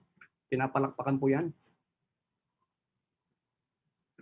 Welcome again for attending the 30th North Luzon Area Business Conference, organized by the Philippine Chamber of Commerce and Industry and hosted by the Chamber of Commerce of La Union. Ako po si Tom Panis, ang PCCI Regional Director for the Cordillera Administrative Region, and I will be the session chair for the first plenary session.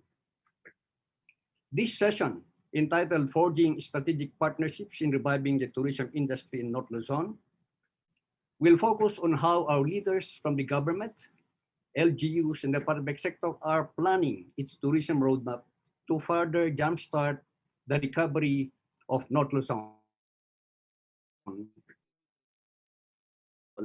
as we adapt and transition to the new normal through strategic partnerships. Before we begin, I would like to inform everyone that this session has two parts. The first part will be the presentation from our esteemed guest speaker, and thereafter our panelists will be given 5 minutes each for their opening statements and will be followed by the discussion and open forum. To get things rolling, I would now request the President of PCCI Bigan, Dr. Esperanza Lahus, to introduce our guest speaker for this session.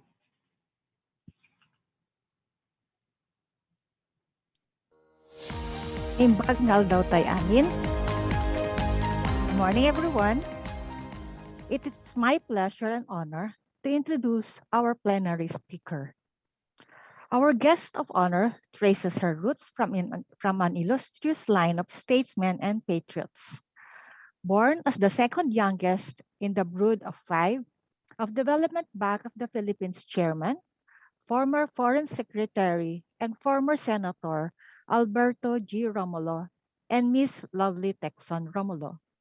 She was exposed to the public life at a young age. She is also the grandniece to the former United Nations General Assembly President Carlos P. Romulo. Moreover, she is the great-granddaughter of Katipunan Dr. Pio Valenzuela, after whom Valenzuela City was named after. She finished both her bachelor and master's degree in economics as cum laude at the University of the Philippines, where she also became a lecturer from 1994 to 2006. This preluded a life dedicated to public service. From 2001 to 2002, she became an economics consultant at the Housing and Urban Development Coordinating Council, or HUDCCC. Afterwards, at the Presidential Management Staff and Deputy Cabinet Secretary of the Office of the President, respectively, from 2005 to 2006. In 2007, she joined the Department of Agriculture as Undersecretary for Special Concerns until 2016, and as Undersecretary for Agribusiness, Marketing, and Regional Engagement until her eventual appointment as Secretary of the Department of Tourism in 2018. Currently, her work program includes the promotion of sustainable and responsible tourism, enhancement of programs on tourism infrastructure, and implementation of the Farm Tourism Act, which is seen to ultimately increase revenue streams in the countryside. Friends, ladies and gentlemen, please welcome our guest speaker, Secretary Berna Romulo Puya.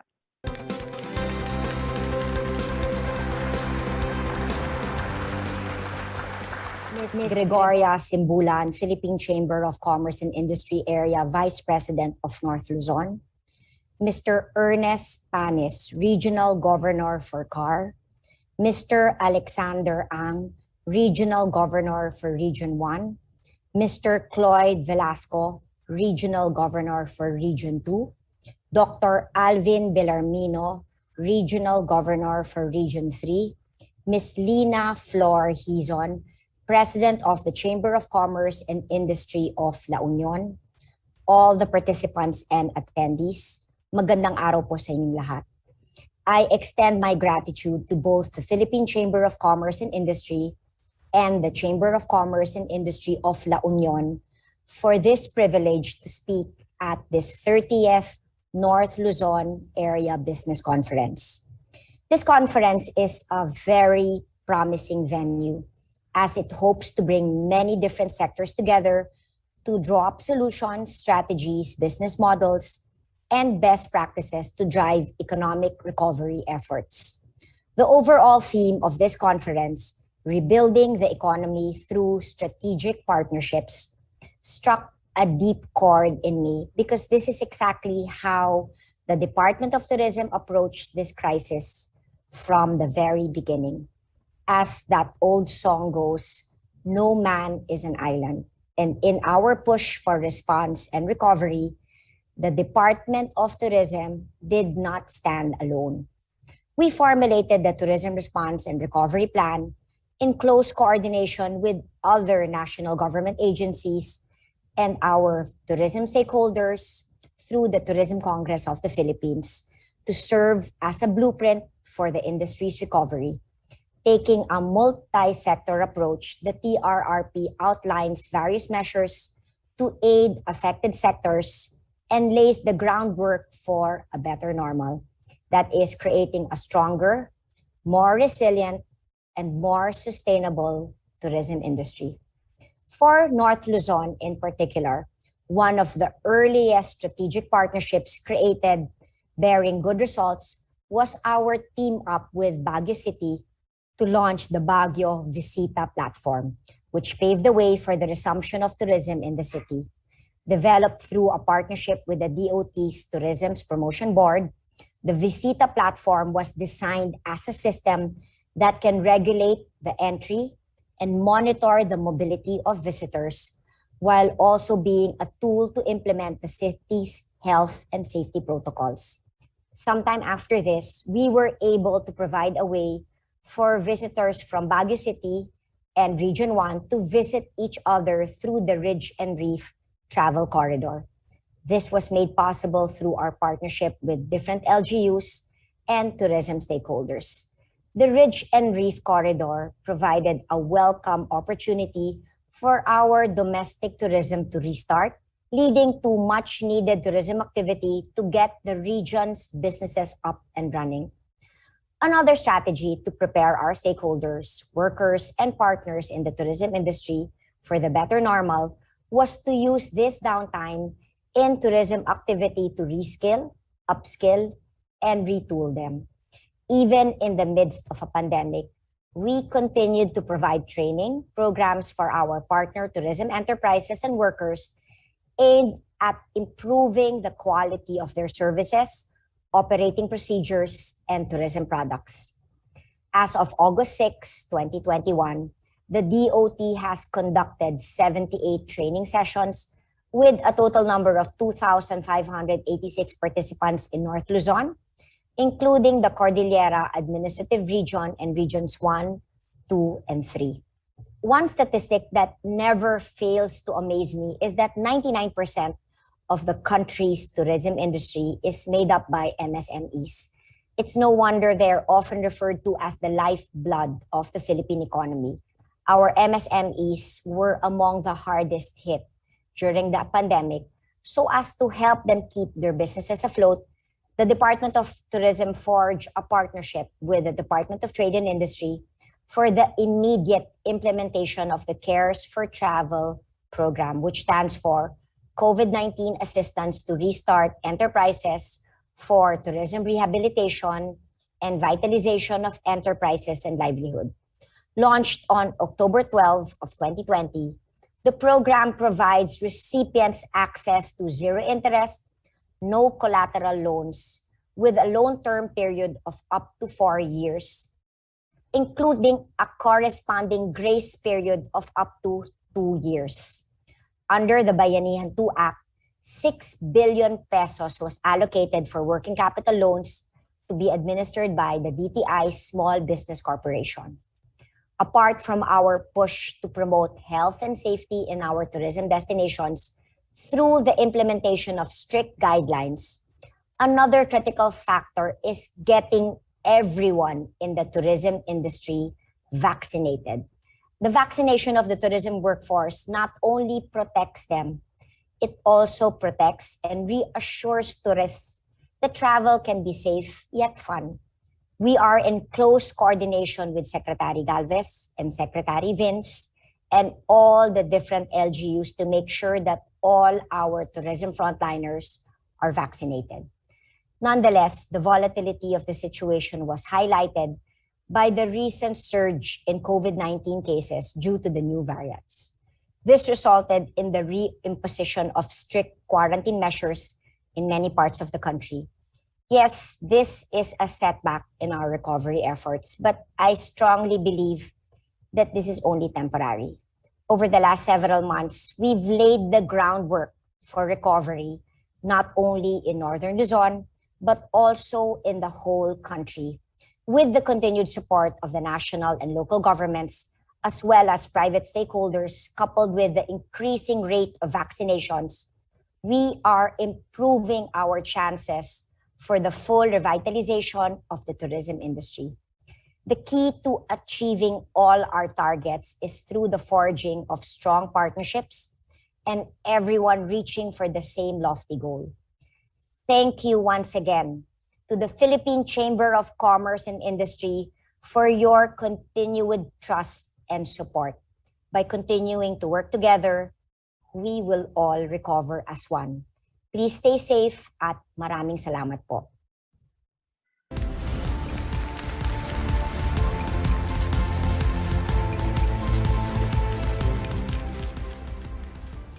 Thank you very much for that very informative presentation, Honorable Secretary Bernadette Puyat.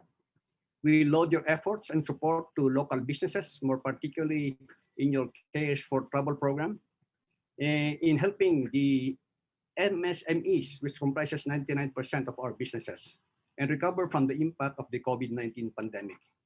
Maraming salamat din po sa Baguio Bisita platform that you have partnered with the City of Baguio through our Mayor, Benjamin Magalong.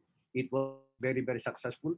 I truly believe that we should take this opportunity to rebuild the sector by helping our tourism industry enterprises, particularly the MSMEs, upskill and ensure compliance with safety and health standards. Maraming salamat po, Secretary Bernadette Puyat. Moving forward, let us now proceed to our panelists for this session. We have 3 panelists for this session.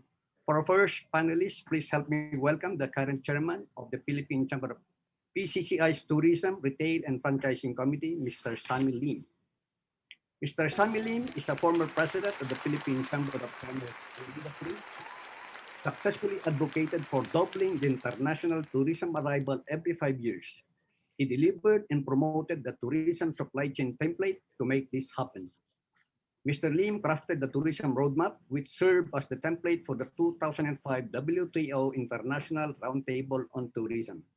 As Philippine Tourism Chair of the ASEAN Business Advisory Council, he conceptualized the ASEAN flagship tourism project that was approved by the ASEAN ministers and the heads of state. Mr. Lim was a former Undersecretary of the Department of Trade and Industry and the General Manager of the National Development Corporation. Mr. Lim was also chair of the Presidential Task Force for the Tourism Industry and Academic Community Linkage. He now serves as the president of the Canadian Tourism and Hospitality Institute, as former chairman of the Asia Pacific Franchise Confederation. He envisions to set up 100 tourism and hospitality schools through the franchise system in ASEAN. Once again, my friends, let us all welcome Mr. Sammy Lim for his presentation.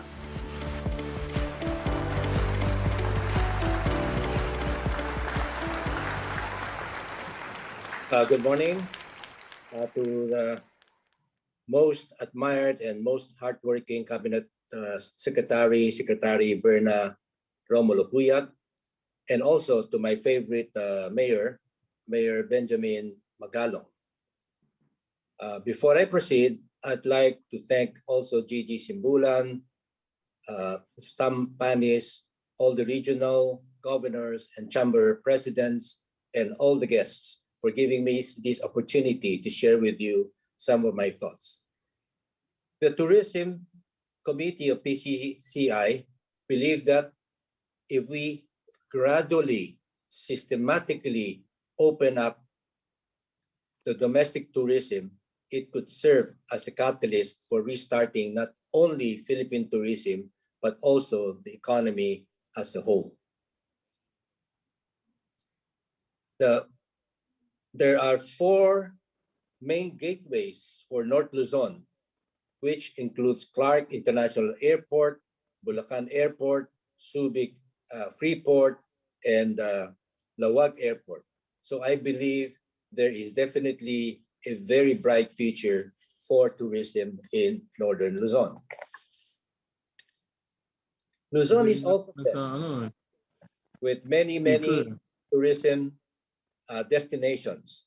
And Baguio, as you know, is considered as one of the main destinations in Northern Luzon because of its climate and the attractions. And this is followed by surfing and the beaches perhaps in La Union, Vigan and Lawag, rich history, Pampanga's world-class cuisine, and many, many more potentially world-class tourist destination, which was mentioned earlier in this conference. I would like to point out that, for example, there are various TIEZA properties in North Luzon, as we have discussed in one of our briefing, that are looking for private sector to invest and to restart. And these are really attractive projects that you may want to go into. But in order to harness tourism in the North Luzon, during this time of uncertainty, I suggest that we offer specially priced all-in tourist packages. We must identify, first, we must identify the tourists we want to bring in. Unlike the internet, during the pandemic, tourism is not open to anybody anytime. The questions you ask yourself, do you want the high spender or the backpackers to come to your destination?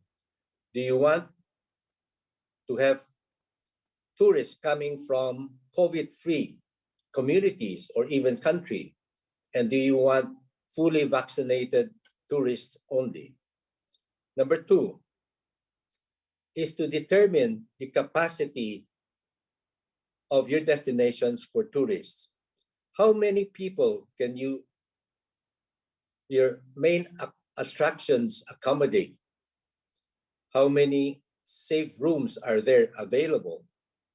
How many restaurants will be open to the public? And what kind and type of transportations are available to bring tourists to your destination? Once you have those two, meaning you know what kind of tourist you want and what your capacity is, then you can forecast the revenue that you want to generate. And I guess that's basically what all businessmen look forward to. I believe the travel agencies play a great role because they must prepare various end-to-end promo packages to different destinations with a specific price all in, as I said. They must secure safe and reliable transportations and safe accommodations and offer different and interesting activities in the attractions and the destinations for the tourists, and must try to keep them there as long as they can. This will result, obviously, to an increase in tourist receipts. Alongside the goal of revitalizing the industry, health and safety standards must also be followed due to the COVID-19 pandemic. Appropriate and reliable certification and programs and specific tests is a must. Grade accommodation, North Luzon, I believe, can still stand additional 4- and 5-star hotel to further attract and cater to the higher spending tourists and businessmen. Although tourism is one of the hardest hit industry, I foresee that it will experience huge growth in the next 3 years. Various surveys that I've seen, not only here, but all over the world, have shown that one of the first things the people will splurge on is on tourism. Okay, after being locked up for so long, they want to see and experience places, new places. So moving forward, I'd like to highlight the importance of public-private partnership in further reviving the country's tourism industry. Our program of getting our people to be fully vaccinated, as the Secretary of Tourism says, is definitely a step in the right direction. If the public and the private sector will work together, we can find a solution of bringing people from the safety of their homes to a COVID-free bubble destinations through a secure travel system for a safe and pleasant vacation. Finally, I'd like to emphasize that PCCI fully supports the government in protecting the tourists' welfare and the tourist attractions through comprehensive master planning that enables the right balance between economic growth, public safety, and environmental preservations. Once again, thank you for the privilege of addressing you. Maraming salamat po.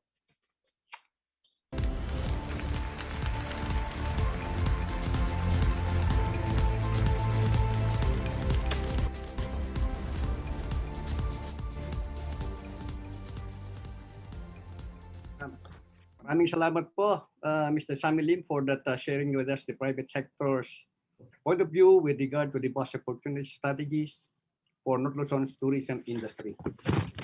Up next, allow me to introduce the current local chief executive of City of Baguio, my very own city mayor, Mayor Benjamin Magalong. Before the start of his political career, Mayor Benjamin Magalong, a retired Police Director General, has over 38 years of service in the Philippine National Police. Among the mayor's platforms are responsible tourism, revitalizing the environment, effective traffic management, and expanding health and social services. A former chief of the Police Criminal Investigation and Detection Group, Mayor Benji has been lauded for spearheading an enhanced contact tracing method, not only in Baguio City, but in the different big cities of the country. And as such, he was appointed as the country's contact tracing czar. Ibang-iba na ho ang Baguio City ngayon. Tahimik, malinis, napakaayos ang traffic. And this is all because of Mayor Benji Magalong. Ladies and gentlemen, please help me welcome Mayor Benjamin Magalong. Sir.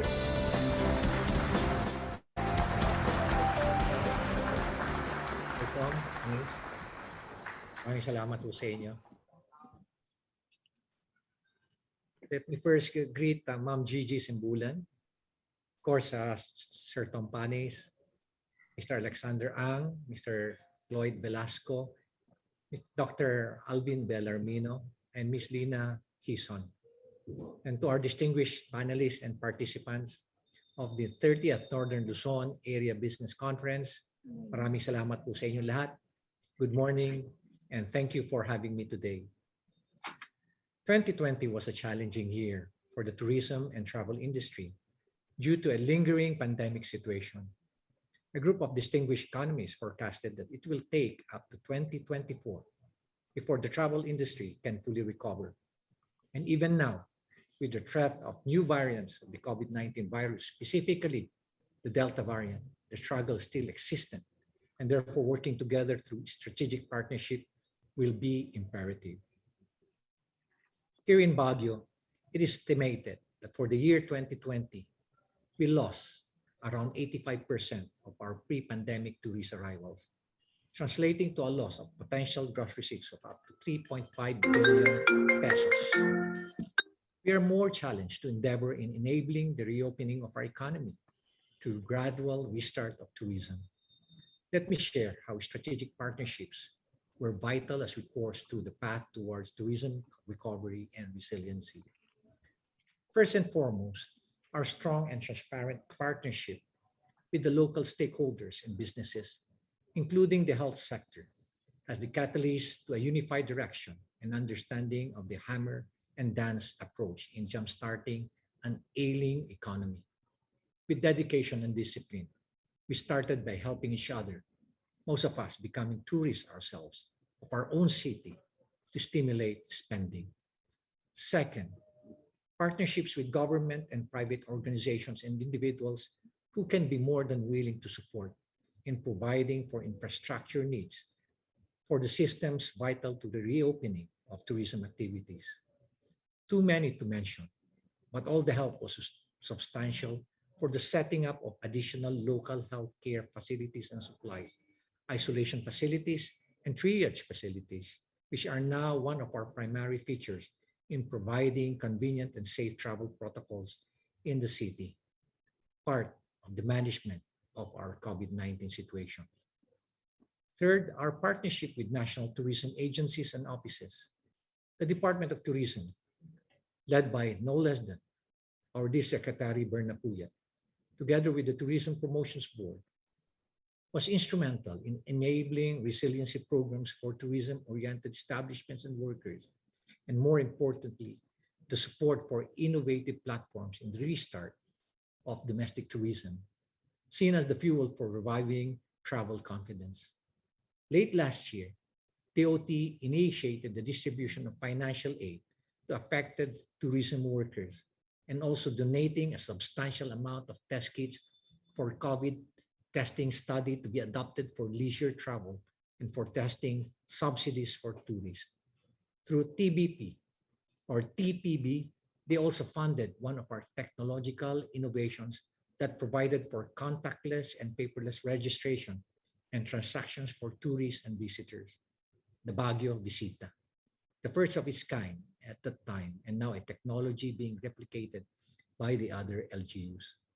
Lastly, and perhaps, what can still be a viable proposition for a sustainable domestic tourism program is our partnership with the other LGUs. Back in September of last year, we launched the Ridge and Brief Travel Corridor with the provinces of Region 1, something that's never done before in the country, but we dare try. A granular offshoot was also initiated with San Fernando City of La Union. We dub a summit and sea tourism bubble. The outcomes may not be sizable in terms of economic returns, but it led the way to the further enhancement of our travel protocols and services. We are also hoping that through this forum, we can revisit and reinforce the concept. At this point, going to the 15th month of the pandemic lockdowns and quarantines, it will become important to revisit our partnership locally and even internationally to help us improve our vaccination rollout. We see that this is a vital game changer as we endeavor to fully recover economically through tourism and travel. With this forum, we hope that we will all realize that strategic partnership and determining strategic priorities are not only imperative, but may be the only path towards successful implementation of our plans and programs towards a unified recovery. We strongly believe that it can be done. Thank you for listening and extending my warmest regards and greetings to everyone. Mabuhay po kayo.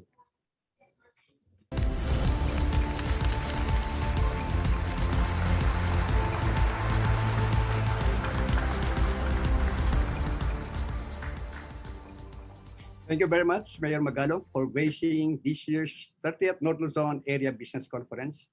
It is always a pleasure to hear your thoughts and insights, especially on tourism. We laud the action plans and initiatives that you have presented, more particularly the partnerships with government, the other LGUs within our area, and the private sector to mitigate the effects of the pandemic and help the tourism industry bounce back. Maraming salamat po, Mayor Benji. Let us now move on to our third panelist. Our third panelist is from the private sector, Ms. Ana Grace Sobrevilla, representative for Hotel and Accommodations of the Regional Tourism Council of Region 1. Ms. Sobrevilla is born and raised in San Juan, La Union, and she currently serves as the Vice President and General Manager of Osam Hotels Incorporated. She started Osam Hotel in May 2014 after coming back to the Philippines from living overseas with her family. Osam Hotel expanding to 132 rooms with target completion by the first quarter of 2022. Ladies and gentlemen, let us all welcome Ms. Ana Grace Sobrevilla. Take it away.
Thank you, Mr. Tom Panis, for the introduction. Apologies for the delay. Magandang araw po sa inyong lahat. Sa mga kababayan natin sa Ilocos Region, Region 2, and Benguet, na imbag nga daw kada tayo amin. It is an honor and privilege to be invited as one of the panelists in the 30th North Luzon Area Business Conference of the Philippine Chamber of Commerce, alongside Mayor Benjamin Magalong and Mr. Sammy Lim. I read a beautiful quote, and it says, "We travel not to escape life, but for life not to escape us." This morning, my presentation is about tourism in La Union and Region 1, to recovery and beyond.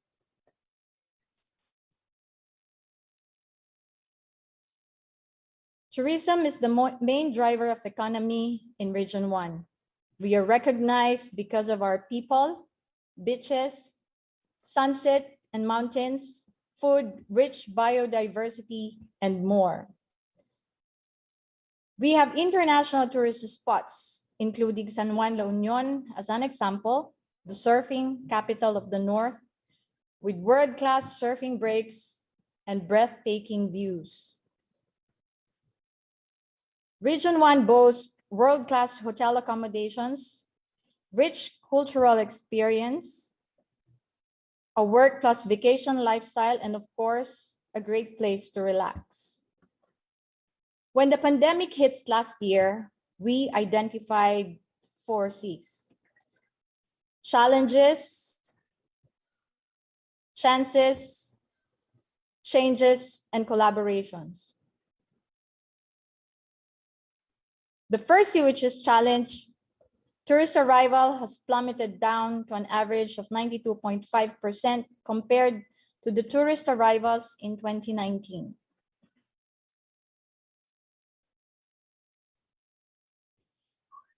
In San Juan, you can see a photo of an empty road in Urbistondo last April 2020 compared to the 2019 photos where tourists and locals gather in the beaches and known tourist spots.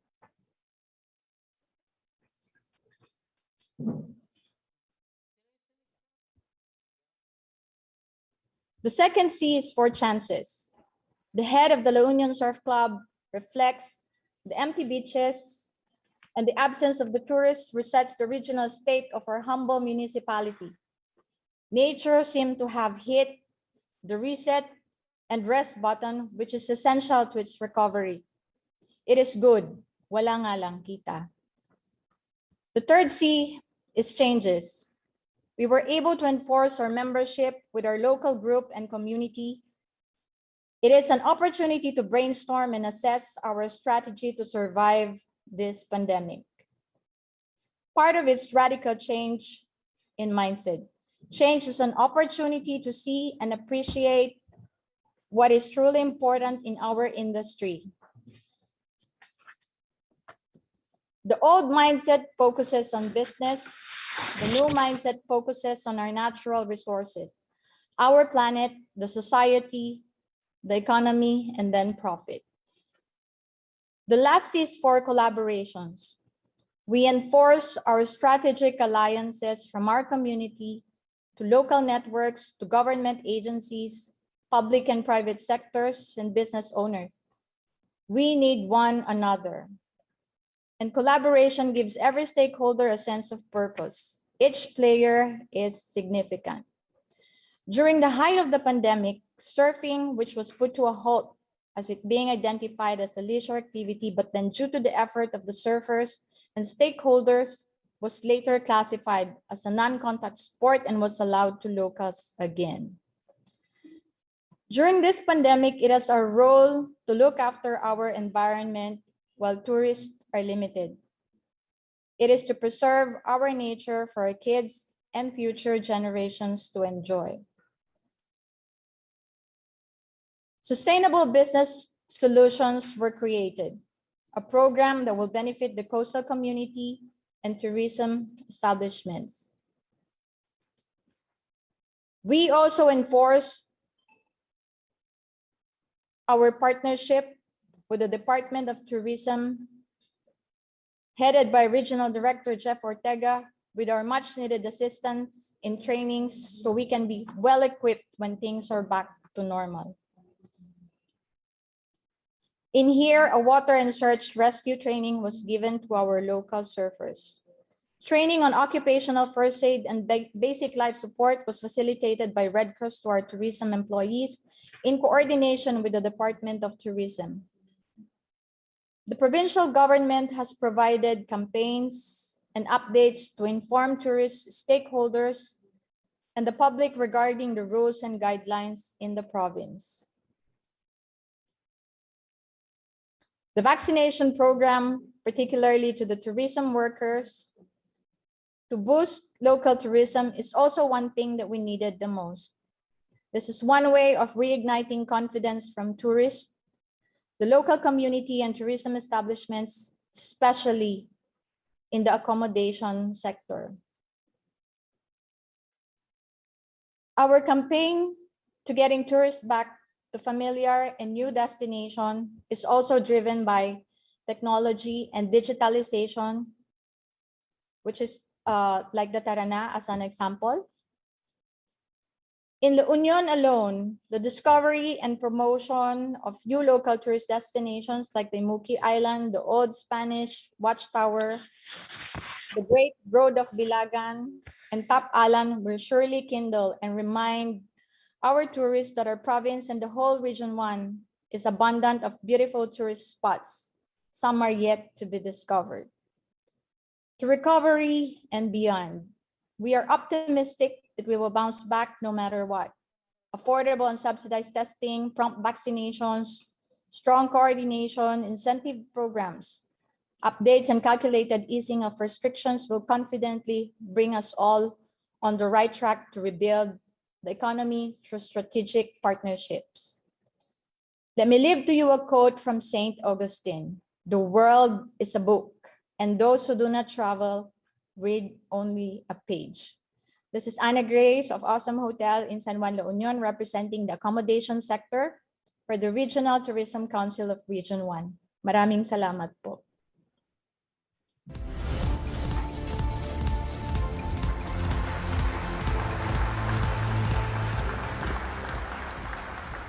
Thank you very much, Ms. Ana Sobrevilla, for sharing your knowledge and insights on our tourism topic.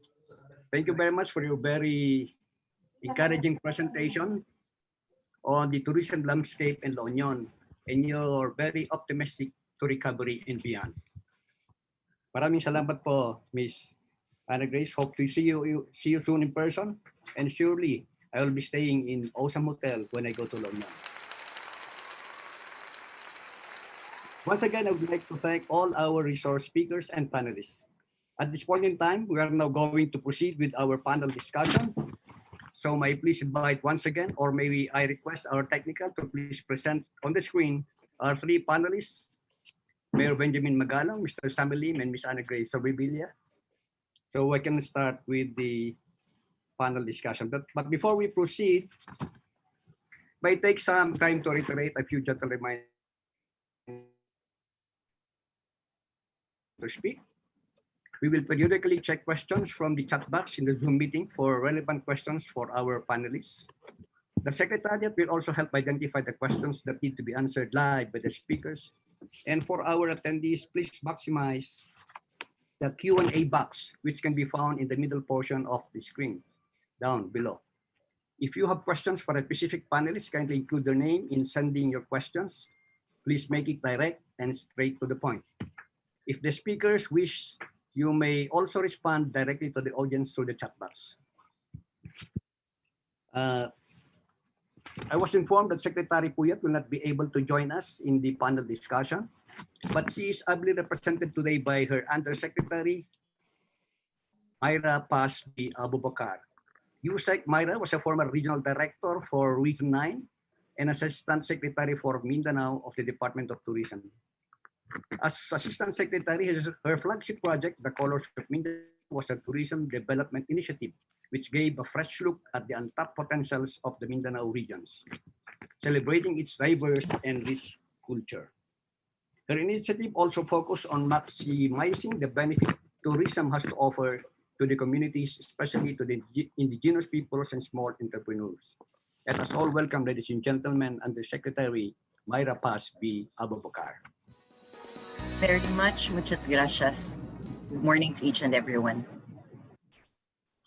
Let us now proceed our panel discussion. I have just read in the chat box, in this coming from the president of the Pampanga Chamber. This question is, how is it easy to visit Baguio City now? Probably this is directed to Mayor Benji. Well, thank you very much, Sir Tom. Una-una ho, talagang medyo stick to kami talaga ngayon because of this threat coming posed by the Delta variant. So we're not allowing non-essential travels to the city of Baguio. I'm sorry to say that. I hate to say that, rather. But we have to do what we have to do. Katulad doon nun, immediately when the IATF declared end of July that NCR and the other provinces will go on ECQ on August 6, immediately we have to declare that non-essential travel will not be allowed in the city of Baguio. Otherwise, people in affected areas will immediately flock to the city of Baguio, and we're expecting we're expecting an exodus. That's the reason why we have to be proactive about it. Kaya nahinpitan nung kagad namin. Right now, mababa pa ho yung kaso namin. Mababa pa rin yan. But are we going to be able to sustain it? I don't think so. All over the country, we're gonna get hit with the Delta variant. I've been expressing that, manifesting that, even during our NTF meeting and IATF meeting. We're going to get hit, and we're going to get hit hard. So we have to prepare for the worst scenario. And I'm sorry if I have to, be very strict now with our border controls, but we just simply have to protect our own constituents, our residents, and at the same time, the other adjacent provinces and municipalities of the Cordillera. Alam niyo naman, ang Baguio, puntahan talaga yan. At dito rin mag-uumpisa, kung sakasakaling magkakaroon kami, we're going to get hit with the Delta variant. Most probably, ang gateway nun will also be, one of the gateways will also be Baguio City. So right now, we don't allow essential travels. But official travel, we are allowing it. Upwards, we're allowing it.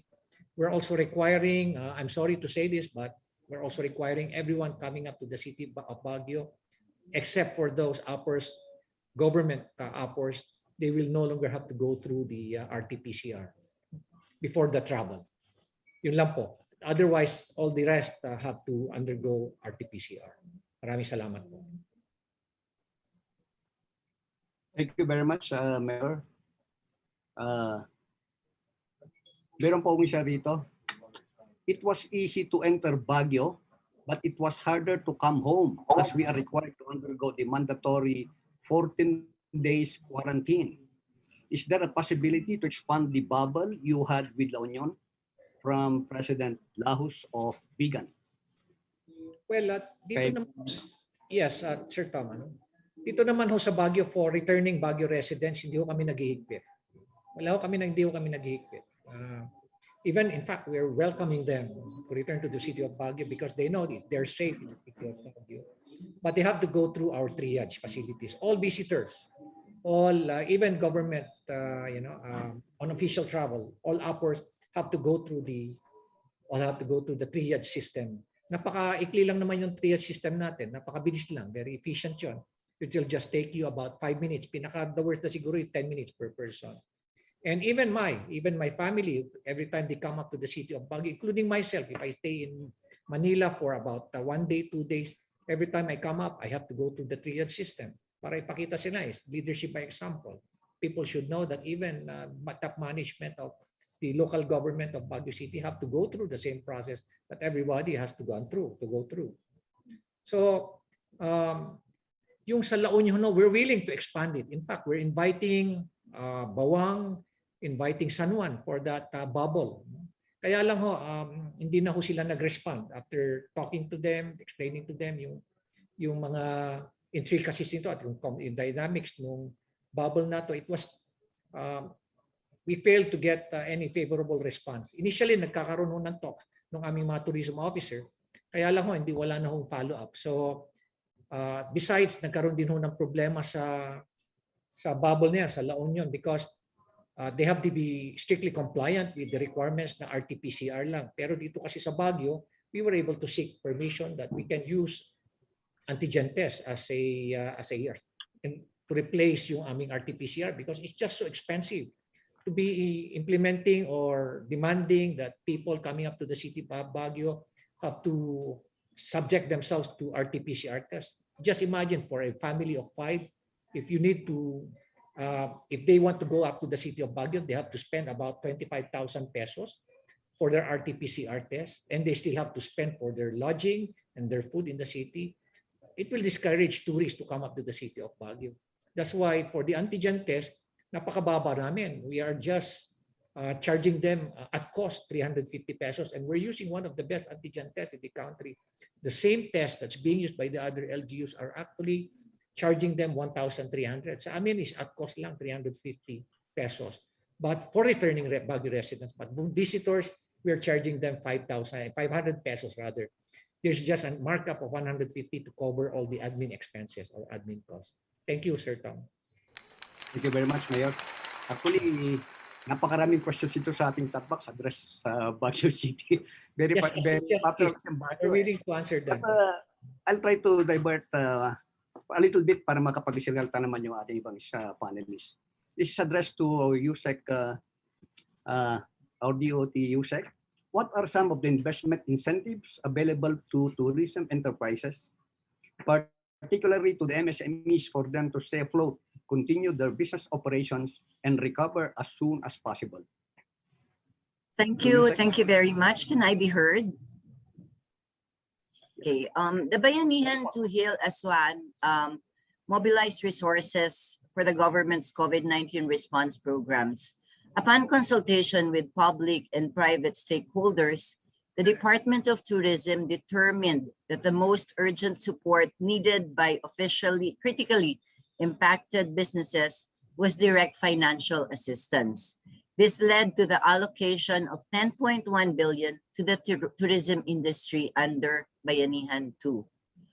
From this amount, 6 billion was allotted to the CARES for Travel program, which provides working capital loans to qualified tourism stakeholder applicants. 3 billion for cash assistance programs for displaced tourism workers, and 1 billion for tourism road infrastructure, and 100 million to assist community and regional tour guides. The program gives recipients access to zero interest, no collateral loans with a loan term period of up to 4 years, including a corresponding grace period of up to 2 years. As of August 6, 2021, 462 loan applications have been approved with a total loan amount of 203,442,837. The Department of Tourism also partnered with the Department of Labor and Employment to implement the cash assistance to displaced workers in the tourism sector. Members of duly registered community-based tourism organizations, employees of the Department of Tourism, accredited tourism enterprises, and LGU licensed primary tourism enterprises were eligible to apply for the one-time financial assistance of 5,000 pesos. As of June 22, 2021, a total of 651,839 tourism workers have been approved as beneficiaries of this program, with a total cash assistance amounting to 3,259,195,000. So yun po yung mga investment incentives available to our tourism enterprises and our stakeholders. Marami pong salamat. Thank you very much, Lisa. May follow-up questions po dito. Which major tourism-related infrastructure projects under the Build program in North Luzon are being prioritized and fast-tracked by the government in preparation for tourism restart? Yun po yung actually na sinasabi ko. When I was tasked to represent the Secretary in this panel, I actually invited all the regional directors of regions 1, 2, and 3 and CAR to be present also today because they would know better kung ano po yung mga projects ng build doon po sa kanilang regions. I am a newly appointed undersecretary. I just took my oath last August 6. So I am from Mindanao, and North Luzon is actually far away from Mindanao. That is the reason why po I invited the regional directors to be present this morning. But I believe they're in the audience, but not part of the panel. So maybe po that question can be answered by our regional directors also. My apologies po, sir. Thank you very much. This question is addressed to Mr. Sammy Lim. Sir Sammy, how would you characterize the composition of a saleable day tour in North Luzon as we move forward to the new normal? I'm sorry, can you repeat the first sentence, please? How would you characterize the composition of a saleable day tour in North Luzon as we move forward to the new normal? A saleable day tour. You know, I'm more in favor of having a one-week tour. No, it doesn't really make sense for people to go through all those hassle of testing and all the requirements. No, so I think if we target specific, for example, no, the concept of work from the beach, work from the hotel, okay, or organizing family staycation in unutilized vacation homes of the rich, or even the hotels that are almost vacant. Okay, if they can offer that to specific families or even group of families and friends, very specific, and let them stay there for a week, so that it makes sense for them to take the trip, and then maybe rest for one day to clean up everything, and then the next group. So everything is programmed. So this is a gradual opening. No, as I said, it cannot be something for everyone at any time. We have to have specific time for specific people in opening up, tourism.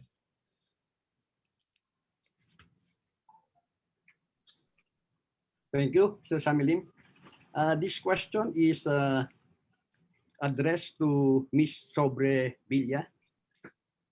What are your insights on the prospects and requirements for the recovery of the tourism sector? Are there any developing trends in terms of tourism in the new normal? Basahin ko ulit. What are your insights on the prospects and requirements for the recovery of the tourism sector? Are there any developing trends in terms of tourism in the new normal?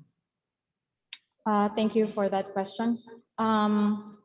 The government, through the Department of Tourism and other partner agencies, has provided a lot of trainings to our stakeholders to be ready when tourism opens. From the very basic of housekeeping and sanitation in line with COVID-19 protocols, to preparing the business owners how to run their business properly. It is also essential that more people will be vaccinated. Our tourism workers will be vaccinated, and access to cheaper COVID testing for the employees and as well as for the tourists. Safety is still at the top of the priority. So strict implementation of COVID safety guidelines is essential. In terms of digitalization, in terms of trends, digitalization and use of automation and contactless payments, check-ins, processes are the way to go. Plenty of people has also been promoting or availing of work in paradise scheme, wherein you can bring your work on your holiday. Just make sure that there's a good Wi-Fi connectivity in your chosen destination. Yan po. Thank you. Okay, last question po ito para kay Mayor Magalong. Sir, in Baguio, do you still accept visitors from provinces of Central Luzon? with official businesses in Baguio if they can present an antigen test? Well, for Meron daw ho visitors, silang yeah, good question. Definitely, we're not allowing leisure travel to the city of Baguio. We're not allowing it. Only essential travel po muna ngayon. Let us look at the Delta situation, Delta variant situation in the entire country. Kung nakikita nyo, lumalabas ho dun sa report ng PGC na let us say sinasabi nila na 400 cases or probably 500 cases na all over the Philippines, 500. Pero itong 500 is not the accurate figure. According to PGC, it just show you yung degree of affectation or areas of affectation and the spread of the disease. But it will not tell you, it cannot quantify kung ilan ho talaga. Kaya right now ho, nakita nyo naman sa mga latest data ho natin ngayon. Cavite, for example, dati-rati ang number of cases nila every day is around 100 plus, 200. Now there are 1,000 plus. And we have other places also in Central Luzon na umaabot na sila ng 300, 400 plus, 500 plus a day. Dati-rati nandun lang sila sa 80 level lang. Now it's already 100 plus. Ilocos Norte, ang taas-taas na rin, is about 280 plus. So these are the things that we need to consider now. Kaya for the meantime, iniiwasan ho muna namin yung leisure travel. Only essential travel lang ho ang kailangan namin dito. Besides, by the way, nakalimutan kong banggitin, Sir Tom, na kailangan ho, yung RT-PCR po na requirement namin before travel, only for travelers coming from ECQ, MECQ, and GCQ with heightened restriction. Ngayon, kung yung mga travelers naman from these areas are already vaccinated, then all they have to do is present their vaccination cards that they are fully vaccinated. Fully vaccinated. They don't have to go through the swab test. Thank you, po. Thank you very much, Mayor.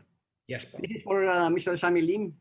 What is your assessment of the utilization of the CHESA facilities in North Luzon for tourism promotion purposes and as attractive tourism destinations? What is your assessment of the utilization of the CHESA facilities in North Luzon for tourism promotion purposes? We had a briefing with the concerned parties interested in that, no? And I brought in several. There are at least 10, 15 different properties owned by TIESA, and they are really looking for joint venture to develop. But I guess there's also the hesitancy. I come from NDC, and we have the same problem, no? We give birth to a project and we are hesitant to give it up. So TIESA, although they say they want to have joint venture, they put in, I'm sorry, a lot of restrictions on the joint venture and many conditions. I guess it's up to the private sector to come out with a proposal to tell them it's going to be attractive for both sides. As a joint venture, you can go 60-40 anyway, any which way. But in terms of joint venture with the government, I always propose that the private sector should own majority, because the private sector has a greater flexibility and the corporation doesn't change. Whereas the government, they may change every 3 years under new administration.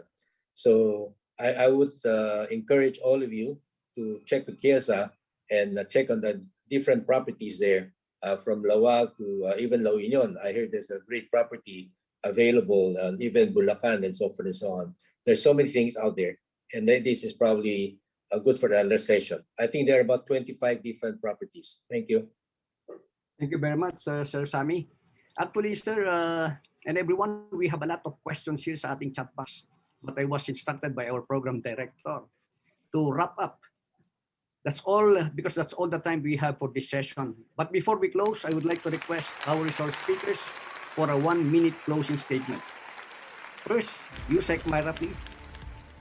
Closing statement. Sure, thank you very much. No, I would just like briefly to reply to the question earlier that was asked of me regarding the Build program. Thank you to text messages, because RD Carroll of Region 3 mentioned several. It's the Subic-Clark Cargo Railway, and the Central Luzon Link Expressway is under the Build program. And for CAR, there are 23 ongoing road projects right now. So thank you also to OIC Jovi. So in behalf of the Department of Tourism, our Secretary, Verna Romulo Puyat, thank you very much to PCCI and the distinguished leaders for this opportunity to be part of this activity. And thank you very much for inviting the Department of Tourism. We will be here with all of you and we will all recover and heal as one. So it's more fun in the Philippines. Magandang araw po sa ating lahat. Marami pong salamat. Thank you very much, Yusek. Mayor Benjamin, please. Salamat, Sir Tom. Una-una, I just would like to appeal to our residents, at the same time to our visitors, potential visitors to the city of Baguio, our tourists. Please bear with us. Every LGU has the right to protect its own constituent, especially now that we have this Delta variant. But it's also hurting our economy. So rest assured that local government of Baguio is doing its best to really balance it, make sure that it doesn't hurt much our economy, but at the same time without compromising the health and safety of our constituents. Today, we are going to again to meet with the members of the COVID-19 task force, and hopefully we'll be able to come up with an action plan that would address also its impact on our economy. Maraming salamat. Thank you very much, Mayor. Mr. Sami, please, closing statements. Yeah, I think the pandemic has really consumed the public with fear. So the solution to all of this is to offer them a peace of mind. So this can be done by slowly and gradually and systematically opening up tourism. Let us respect people's right to be vaccinated or not to be vaccinated. But perhaps there's a solution to this. And may I propose that the possible scenario is that some tourist establishments or facilities, hotel, restaurants, attractions are open to specific time for specific group. Let's say every week or every other day for specific group. Okay, let's say 1 week for those vaccinated, 1 week for those not vaccinated, or I said 1 day for those vaccinated, and for those not vaccinated. So everybody will have a chance to benefit from tourism. Thank you. Thank you very much, Mr. Sami. Ms. Anagay. People have different approach to traveling now, with the management of COVID-19 being of paramount importance. So traveler want to have the confidence that their chosen destination is safe. This is an expectation that we must all work to meet. I am confident that tourism industry and tourism worldwide will fully recover and even strengthen through creativity and innovation.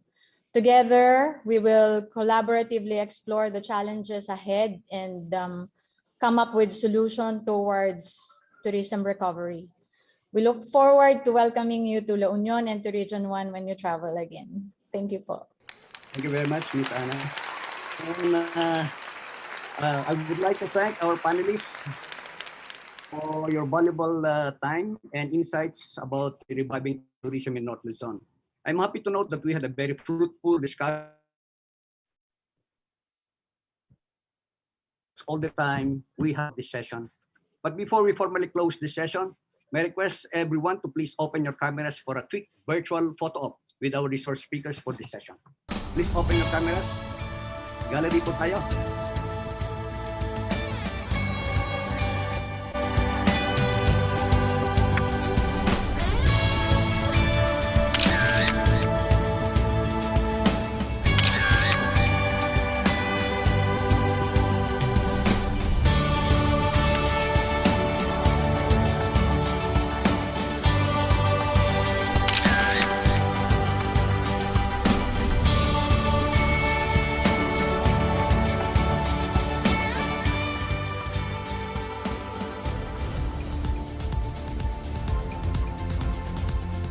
Maraming salamat po sa ating lahat. With the country's renewed commitment, Filipinos can be confident that the tourism industry will achieve better success after this pandemic. Again, Ako po si Tom Panis, PCCI Regional Governor for the Cordillera Pacific Region. Thank you very much, and enjoy the rest of the 30th North Luzon Area Business Conference. Maraming salamat po.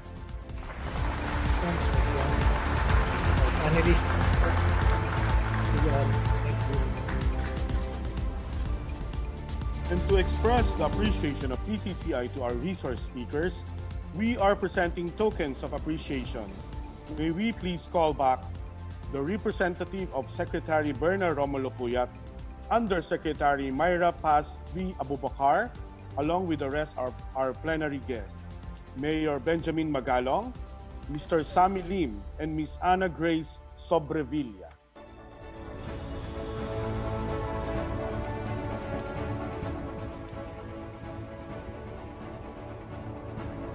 Presenting the certificate of appreciation to our speakers are AVP Gigi Simbulan, Regional Governor Alex Ang, and President Ms. Lina Flor Hizon.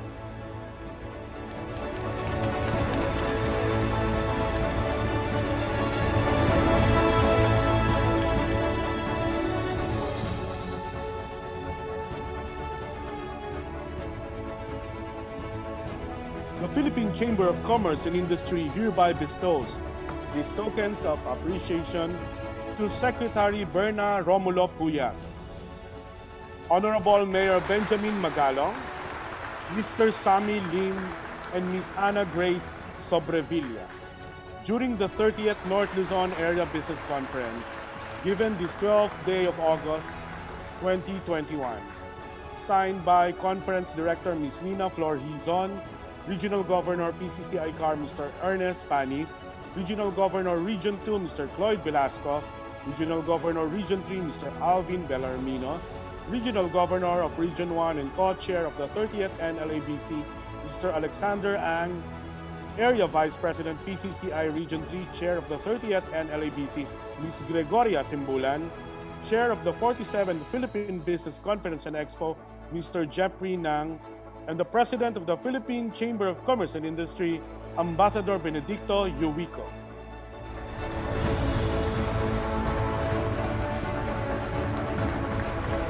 And now, as a souvenir, let us take a virtual photo op.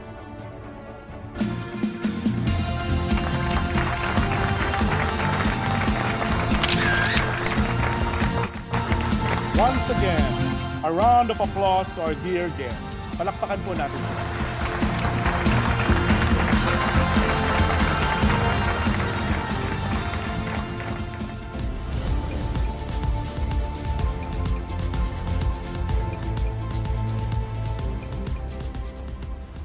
Napakaswerte nating lahat. So all of us as delegates are very fortunate to be able to join in the discussion of our esteemed panelists. Marami pong salamat muli sa ating pong Undersecretary Myra Paz V. Abubakar, Mayor Benjamin Magalong, Mr. Sammy Lim, and to Ms. Ana Grace Sobrevilla. So it's really true that it's more fun in the Philippines, it's more fun in North Luzon, but as Mr. Mayor Magalong reminds us, we also have to make it safe here in North Luzon and in the Philippines. So mabuhay po ang lahat ng ating mga panelists and guests. And thank you to all those who also sent in their questions for our panelists. We also want to thank the Department of Tourism, Regions 1, 2, 3, and the CAR region for sending us the beautiful tourism footages that we all saw earlier. So ladies and gentlemen, that ends our first plenary, and it's now time for a wow break. Wow break meaning words of wisdom. Let us listen to an outstanding entrepreneur from the province of La Union, owner of Halo Halo de Iloco, and also the winner of the Inclusive Business Partner ACCM SME Award 2020 from the Association of Southeast Asian Business Awards. Let's all please welcome Mr. Xavier B. Mercado.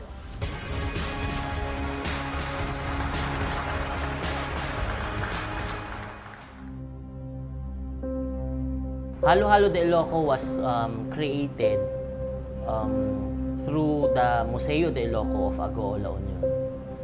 That was April 18 of 2004 when I started my refreshment parlor, which is the Halo Halo de Ilocos. It was actually an inspiration for the love of food and for tourism. I am very happy and excited to be part of this prestigious event. I am thrilled to be sharing with all of you a part of our country's love for food and festivities. We have been serving our Halo Halo and local dishes for more than 17 years. Let me introduce to you Halo Halo de Ilocos, a fusion of good food, good memories, and love. Halo Halo de Ilocos is born out of passion for hospitality and tourism. We wanted a place where people can spend time with friends and family, a venue of celebration and thanksgiving. Halo Halo de Ilocos values the role of heritage, and so we created a place that represents the native nature of the Filipinos. A corner of one's life where he can be himself, laugh out loud, and celebrate life. Halo Halo de Ilocos values culture and origin. I am very pleased to share with you that Halo Halo de Ilocos will carry San Fernando, the province of La Union, and the entire Region 1, and our country, the Philippines, to the ASEAN region. Your homegrown Halo Halo de Ilocos has been recognized and awarded by the ASEAN Business Awards under the Inclusive Business category. It is with great pride and joy that I represent our country to the international arena. I thank my family and Halo Halo de Ilocos family and all the angels that helped me along the way, and of course our wonderful community for all the support and vote of confidence that you have given me. First of all, I would like to thank the Philippine Chamber of Commerce Industry for inviting me in this very meaningful gathering. I think it is very timely and important for us to engage ourselves in this kind of activity, not only to immerse ourselves with the new normal, but to strategize and make our way to adapting to the situation we are in. Be that as it may, we are a resilient nation. We have weathered so much over the course of time. With the help of Philippine Chamber of Commerce and Industry, we will be able to collaborate and turn this situation in our favor. Without a shadow of a doubt, we will rise above it and come back better than ever. We must keep moving forward. Let's proceed hand in hand. We shall hold on tightly and come back with a bang. Thank you very much, and let us get ready for a brighter economy. The passion is always there, and the social responsibility was always there. So there's always a community involvement. One of my employees are PWDs. They're mute and deaf. 6 of them are my employee, and I'm very, very proud to say that they're really helping me out in my business. We are also helping the prisoners of the province, which we call as the talipapa sa bilangguan. So they have this small garden. All of the vegetable that they are harvesting, we are always there, of course, to buy all their product. We also support the farmers and fisher folks of the province, which is aligned, of course, to the vision of our governor, which is the agritourism, the heart of agritourism by 2025. So all of the local products that we use, that we cook, is all coming from the province of La Union. Some of the mute and deaf in the province of La Union, they are also making these bracelets that we actually sell here in our restaurant. So that is one of the reasons why a lot of mute and deaf are coming in and dining in here in our restaurant, because of that kind of project.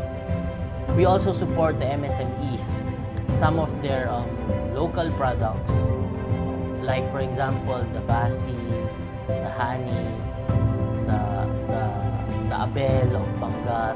We all sell that product here in Halo Halo de Ilocos. Another thing is we also have to help, of course, our environment. So instead of throwing away the buko shells or the coconut shells, we recycle them by donating these coconut shells that we use in our kitchen, like the buko halo-halo and the sinampalong. We donated them to the school, and they use it as a pot for their garden.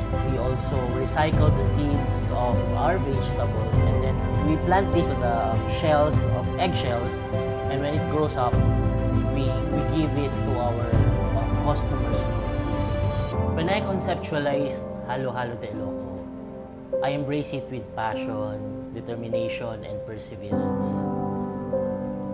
I visualize that it will be a showcase of everything about being an Ilocano and the experience of being in our beautiful province, La Union. And mostly how I am going to give back to our community. Halo-Halo de Iloco values the role of culture, arts, and heritage. And so we created a place that represents the native culture of the Filipinos. This is my purpose. This is what Halo-Halo de Iloco is doing. This is what I am doing.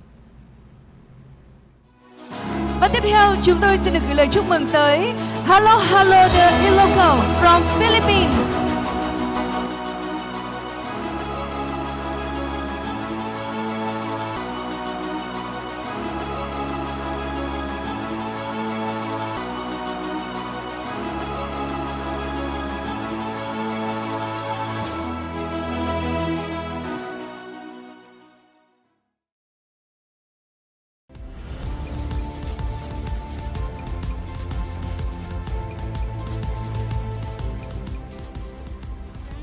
Very much, Sir Chef Xavier Mercado. So very inspiring. Thank you for sharing your inspiring message to all of our delegates.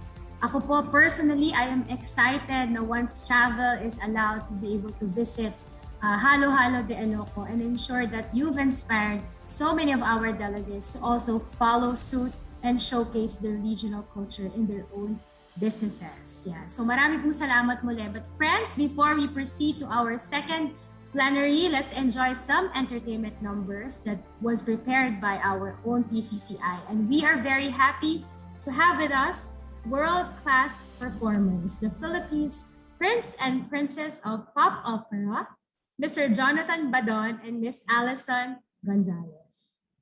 Congratulations on your 30th North Luzon Area Business Conference. First of all, allow us to express our gratitude to important people who have made this event possible. Area Vice President of North Luzon PCCI, Ms. Gregoria G. Simbulan. Our respectful regional governors, Mr. Alexander Ang, Mr. Ernest Panis, Mr. Cloyd Velasco, and Dr. Alvin P. Bellarmino.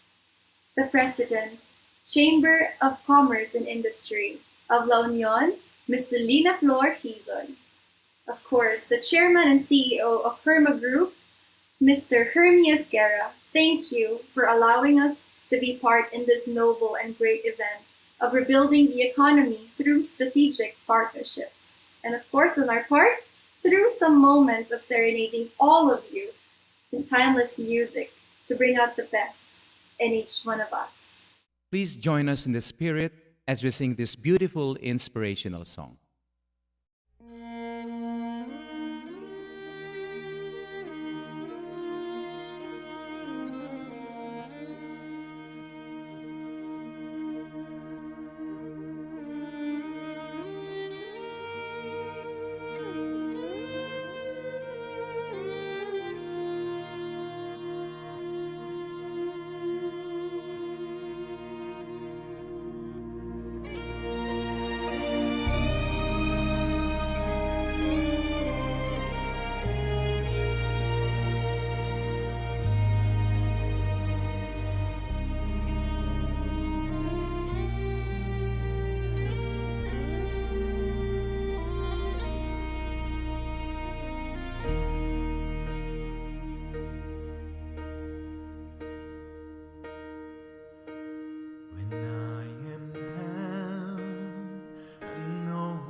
me up so I can stand unmanned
are now opening our second plenary, Game-Changing Infrastructure Developments in Northern Luzon.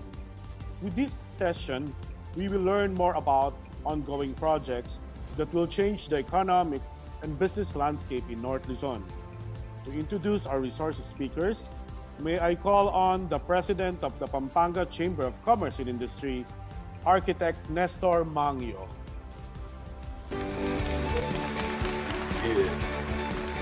Thank you for the introduction. Good morning, everyone. Amidst the economic recession being experienced by the Philippines and the world at large, caused by the COVID-19 pandemic, infrastructure development through the Build, Build, Build program is said to be one of the key drivers, if not the main driver, of the economic recovery of the country. The BBB program is anchored on the government's long-time conviction and advocacy for a more balanced and responsive regional and countryside development of the country. For this session, our invited resource speakers will discuss existing and proposed infrastructure projects in North Luzon. These game-changing projects will expectedly contribute in achieving meaningful economic recovery and for attaining economic success in the long run. To begin with our plenary discussion, allow me to introduce our first resource speaker, who is the Honorable Albert Raymond S. Garcia, the incumbent governor of the province of Bataan.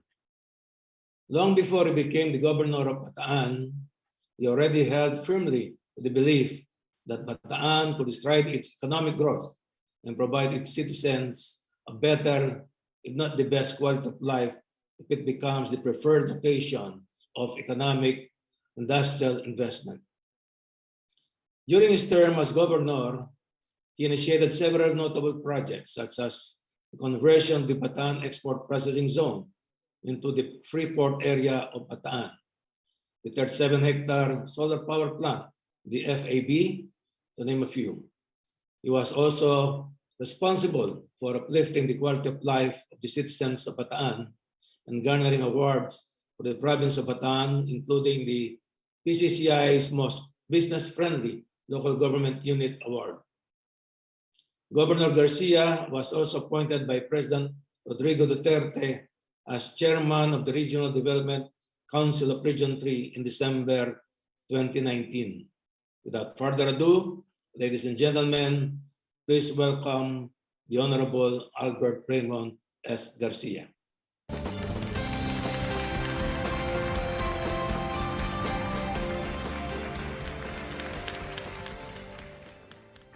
Hello, good morning to everyone. It is an honor for us to be here in the 30th North Luzon Area Business Conference. And I'd like to say hello to everyone from the province of Bataan. I'd like to give a special greetings to our good friend, Mr. Edgardo Lacson, the acting president of PCCI, Ambassador Benedicto V. Yuhico, president of PCCI, Ms. Allegra Sibal Limhoco, chairman of PCCI, Ms. Georgia Gigi Simbulan, area vice president for North Luzon and chairman of the 30th NLA-BC, regional governor for CAR, Mr. Tom Panis, regional governor for Region 1, Mr. Alex Ang, regional governor for Region 2, Mr. Cloyd Velasco, regional governor for Region 3, Dr. Alvin Belarmino, conference director and president of CCI of La Union, Ms. Lina Flor Hison, Mr. Pastor Albano, president of PCCI Ilocos Norte, and to all the officers. Again, thank you for having us. We prepared a very special video just for this significant occasion. And I hope you would find it interesting. And after this pandemic, we would like to seek partnerships with you in developing our economy and providing jobs for our people. Once again, thank you very much and good morning.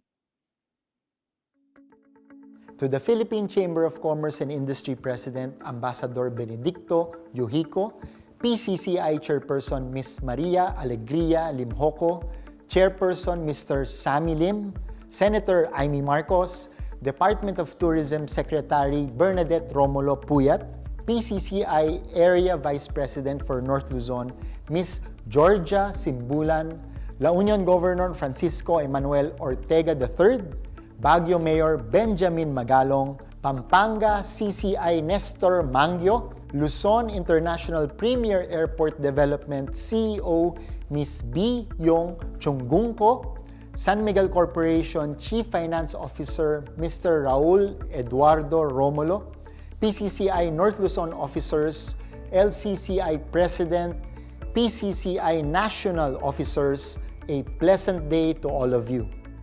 It is a distinct privilege for me as Chairperson of the Regional Development Council Region 3 to present to you today game-changing infrastructure developments in Central Luzon that could impact not only the provinces of Aurora, Bulacan, Nueva Ecija, Pampanga, Tarlac, Zambales, and my very own Bataan, but the country as a whole. Central Luzon, as the third biggest region, has inevitably found itself within the integral growth corridor of the country with its close proximity to the National Capital Region.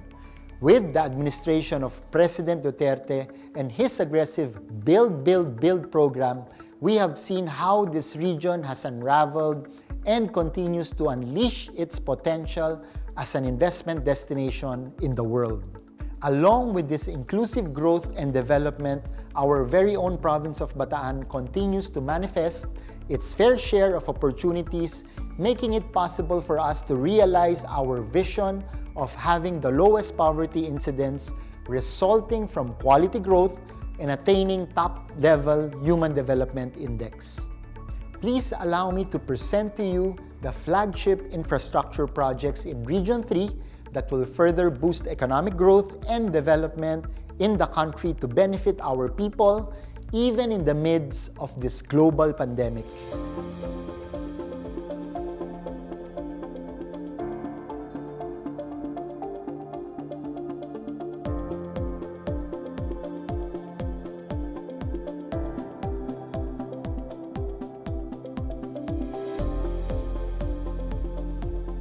The Clark International Airport Phase 1 expansion will be composed of landside and airside facilities that can support the operations of the passenger terminal building designed to accommodate 8 million passengers per annum. The development of the new Manila International Airport in Bulacan involves the construction of airport facilities and access, which is targeted to reduce congestion in Ninoy Aquino International Airport, which is expected to benefit up to 100 million annual passengers. Sustainable mixed-use development and leverage on the local trade and environmentally sensitive approaches is eyed for the new Clark City Phase 1, where backup offices of various agencies to ensure continuous operations and services for the people in case of disaster will be constructed.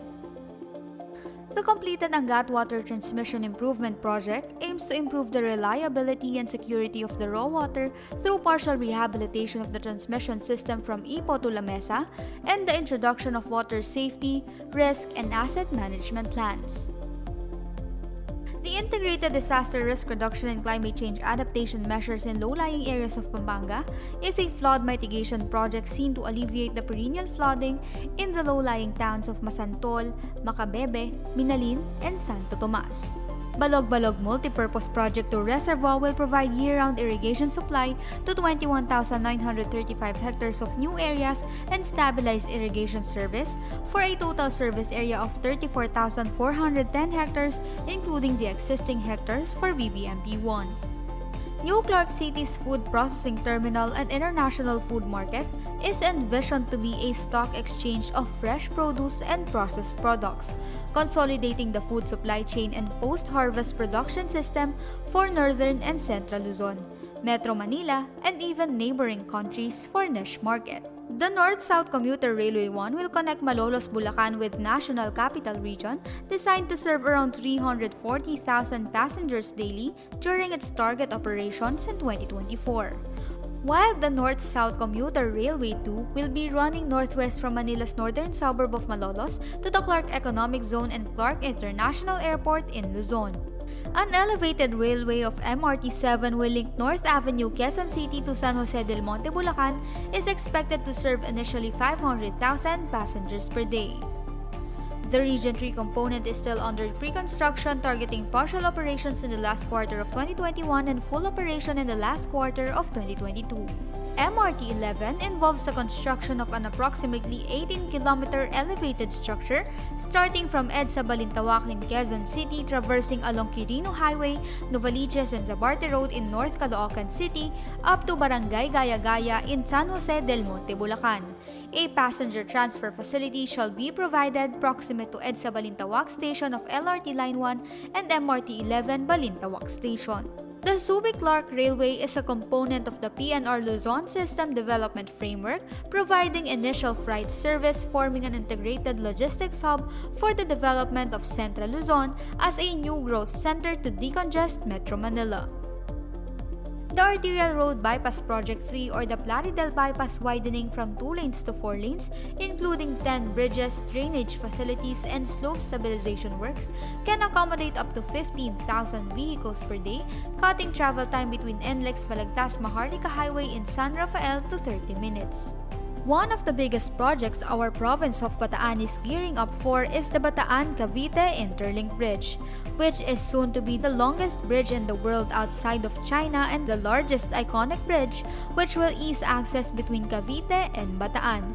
This will cut travel time between Central Luzon and Southern Tagalog from the usual 5 hours to only 20 to 30 minutes at a speed of 60 kilometers per hour. With this build projects, NEDA Region 3 formulated the Integrated Infrastructure and Investment Development Plan or 3IDP, a master planning project that intends to provide a strategic framework for identifying the industries best fitted to locate in various parts of the region to revive economic activity and further develop what each province offers so far. The 5 corridors, namely the Agri-Fishery Development and Value Chains Growth Corridor, or ADVANCE, the Central Luzon Industrial Corridor, or CLIC, the Information and Learning Information Network Corridor, or iLearn, the Sun and Beach and Cultural Heritage Network, or SUNCHASE, the wonderful Aurora Nature Diving, Surfing, Ecotourism Network Corridor, or WONDER.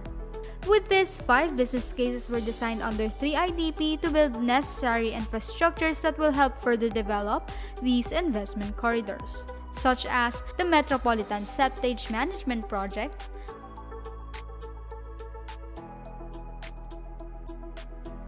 the Bulk Water Supply Project for major urban centers in Central Luzon, the Sub-Regional Agricultural Commodities Exchange Center, the Regional Integrated Transport and Processing Center for agri-producing areas in Central Luzon, and the Western Seaboard Expressway.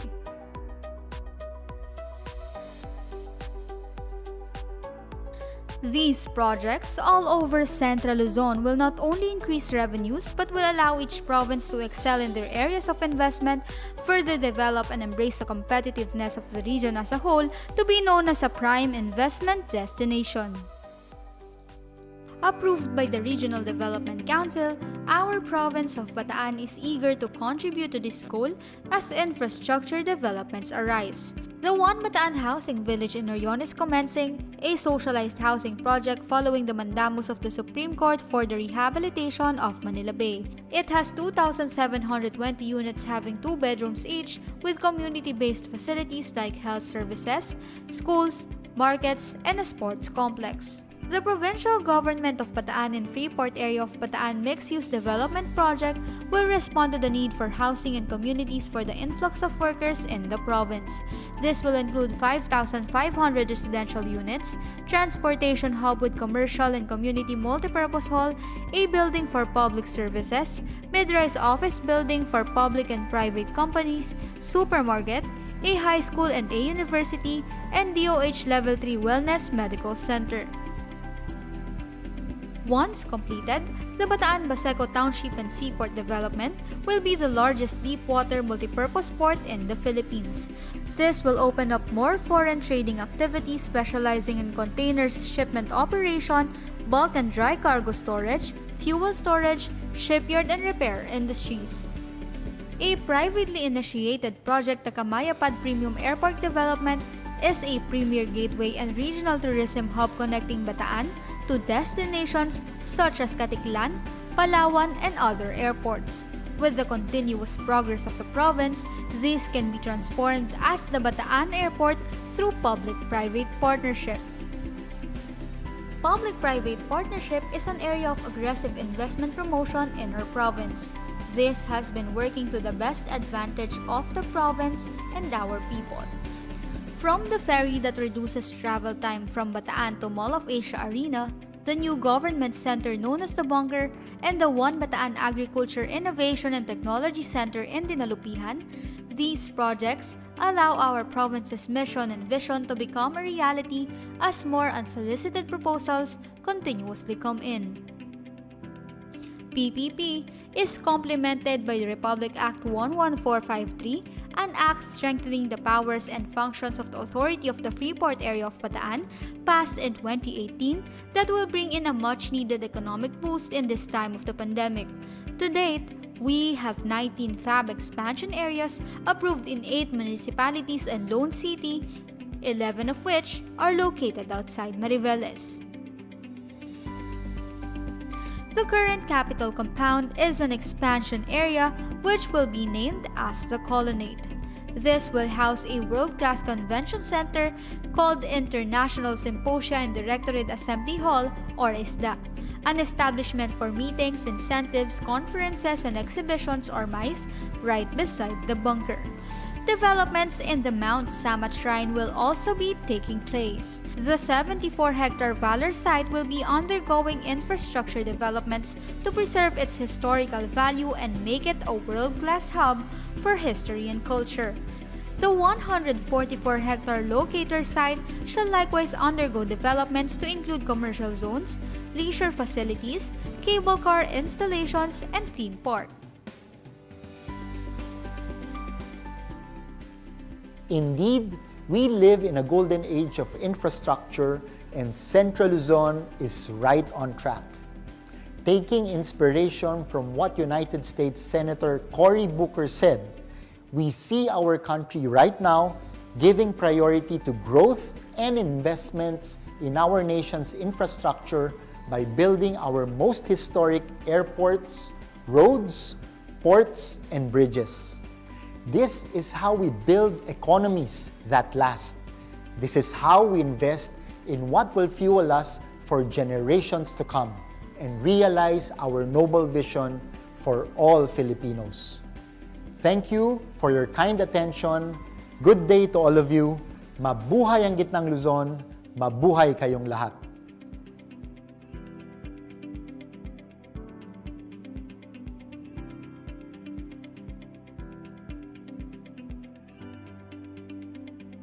Our second speaker is Attorney Biyong S. Chung-Ungko. Attorney Chung-Ungko is the Chief Executive Officer of Luzon International Premier Airport Development Corporation, or the PAD, a consortium of Philinvest Development Corporation, JG Holdings Incorporated, Philippine Airport Ground Support Solutions Incorporated, and Changi Airport Philippines Pte. Limited, or a wholly owned subsidiary of Changi Airports International. The PAD was awarded by the Bases Conversion Development Authority, BCDA, the operation and management for Clark International Airport, the adjoining civil aviation complex covering 800 hectares, is dubbed as a hybrid public-private partnership project with a 25-year concession. In addition to her current role, she is an independent non-executive director of Alstom Group, a multinational company listed in the Paris Euronext, operating worldwide in the rail transport market. She also served the Lafarge Holcim Group for 15 years prior to her current post. And so please, ladies and gentlemen, give a round of applause for Attorney Biyong S. Jung-Ungko.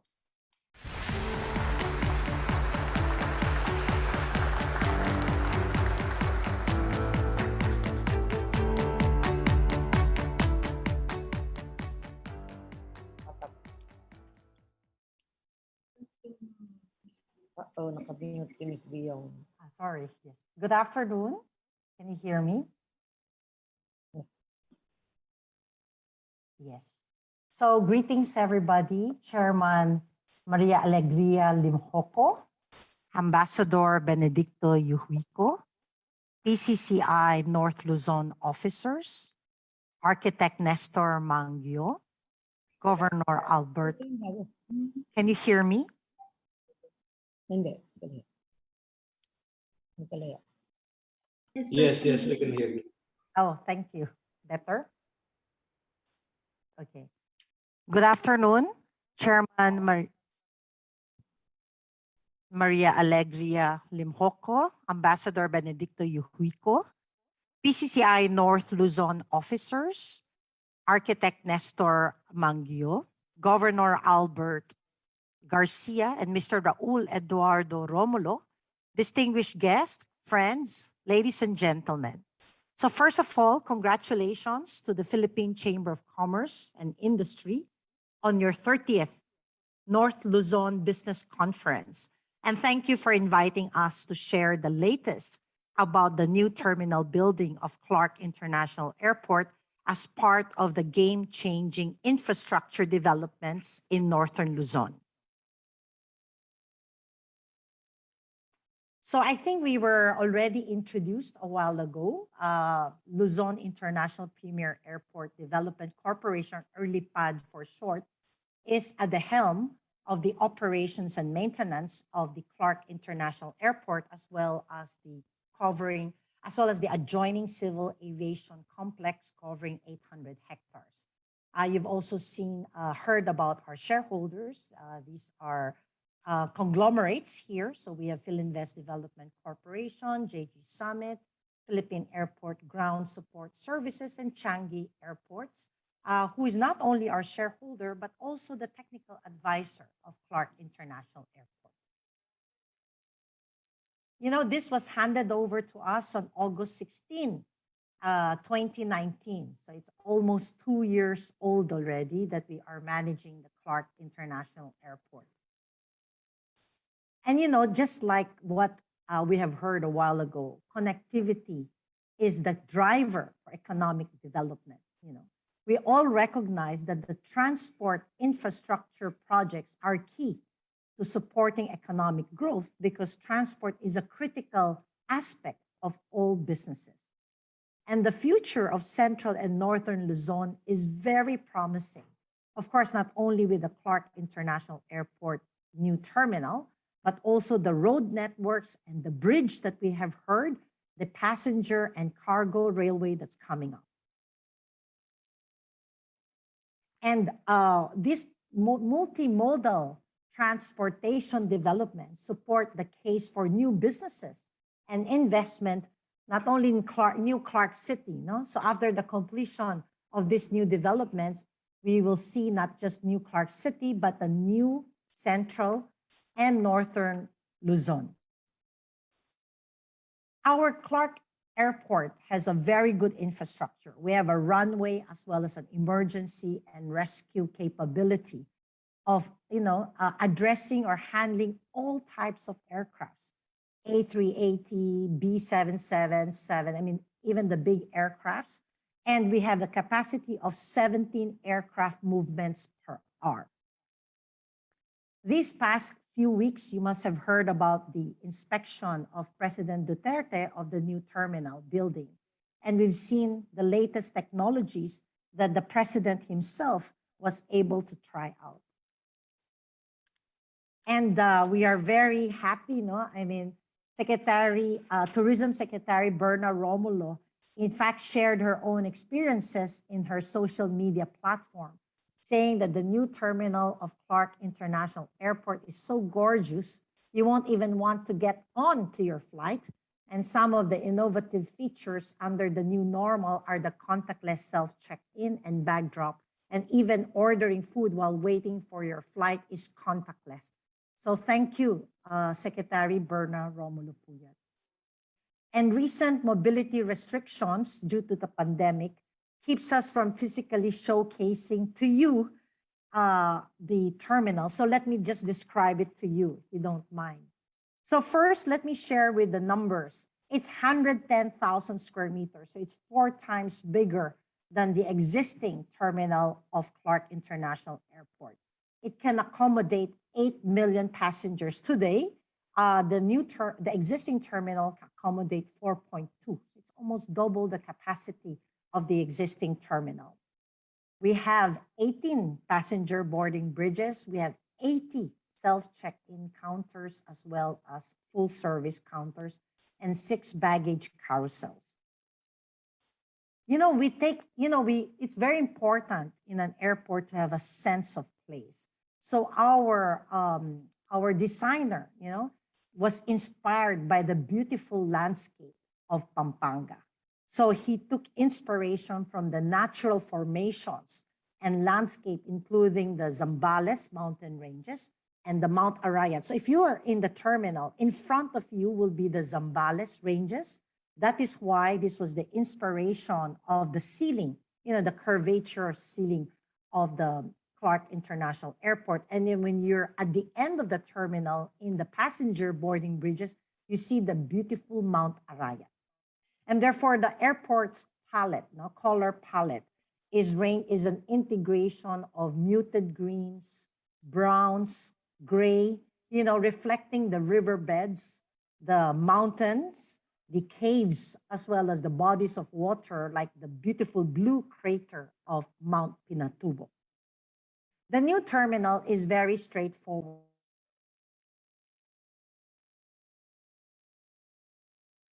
Let me share with you a short video. Can we make it full screen? Thank you.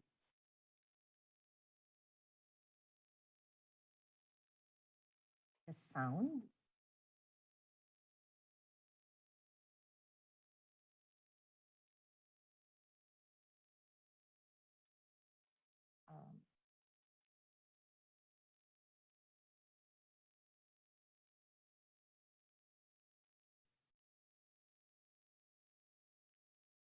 Here's,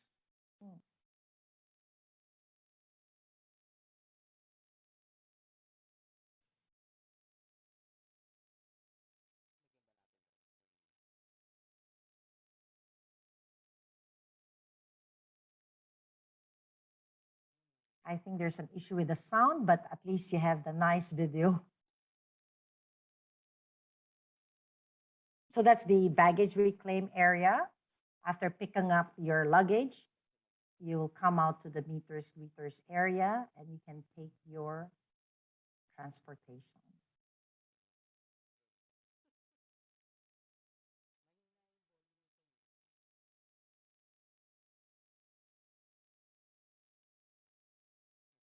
So aside from that, the terminal is proudly inclusive. No, we have put in a lot of thoughtful features. No, so you have the OFW lounge, the beautiful lounge that you see at the corner. This is for free for our modern day heroes. We also have gender neutral facilities. Our toilets, we have 5 toilets. We have the male, female, gender neutral, PWD, as well as nursing room. And we have elevators and escalators in all boarding gates so that it makes the terminal accessible to all. And of course, what is modern without technology? So in the new terminal, you've heard about it, we have a contactless self-service kiosk. I'm sure most of you must have used the self-service kiosk, but this is the first time that you'll have this in the country, not only a contactless self-service kiosk, but also a self-bag drop. So if you don't want to meet anybody, especially in this pandemic, where you want to be an independent traveler, you don't even have to touch the screen. You just scan the QR code of the self-service kiosk and the screen replicated in your mobile. So then you can navigate it using your mobile phone. You can print your boarding pass, you can print your luggage tag. And we also, as I've said, a self-bag drop. You can drop your luggage without seeing anybody else. So next slide. You also have contactless ordering system. Maybe we can share the video and hopefully the sound will work.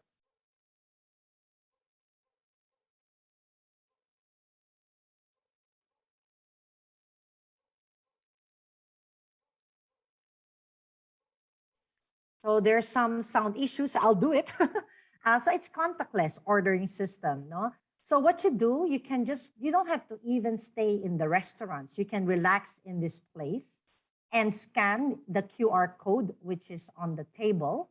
And you have a menu of all the restaurants you can find in the terminal. So for instance, you can order from Barcino, from Route 98, from Mr. Kimbab, from all our concessions, Mary Grace, Quick Bites, Meat Depot, and then you can choose your drinks from Barcino, you can choose your food from Mr. Kimbab, you can choose your dessert from Mary Grace. So you pay for it and you don't move. It will be delivered to you. Again, contactless, and you can respect easily the social distancing protocols. Aside from that, next slide. We have the first one also, what we call transfer desk for international passengers. No? In the past, if we have a flight from Kansai, and some passengers will take their Singapore flight. So what they do in the existing terminal, you take out your luggage, pass through immigration, come out, go back and check in for your Singapore flight. Here in this new terminal, you don't have to do that. Upon your arrival from Kansai, you just take the elevator from the transfer desk to the elevator, and you come up to the event place, right? So you don't have to take out your luggage. You don't have to do all of these things. So it's very, very convenient for our international passengers. And of course, not only are we prioritizing the passenger experience, we want to improve the safety and safety performance of all the aircrafts. So what we did, we're putting in place the state-of-the-art, intelligent visual docking system for the aircrafts, which will allow the pilots to park the aircrafts precisely and safely in a typhoon and on any other adverse weather conditions using the advanced laser technology. To finish this terminal, it took a lot of effort, and it's quite challenging given that the travel is nearly non-existent right now, and we are in the middle of the pandemic. So we'd like to thank more than 6,000 people that were involved here, from the gardener to the carpenter to the electrician to the painter to the airport system specialist to the project management team, and even the teams from our shareholders helped out. And of course, Changi giving us technical advice. Thank you, everybody, with their commitment to come up with creating an airport that will make the Filipinos very, very proud. So we recognize that Clark International Airport plays a very crucial role, And in fact, before pandemic, we had 20 airlines operating. We have 21 domestic destinations, servicing 21 domestic destinations, and 15 international destinations. And this airport, we are connected with multiple modes of transportation, from P2P buses to Clark Airport, Clark Loop to taxis, car rentals. And we have highway accessibility. And we're very excited with, of course, the new Skyway connector. Wherein from Clark to NAIA takes about 1.5 hours only.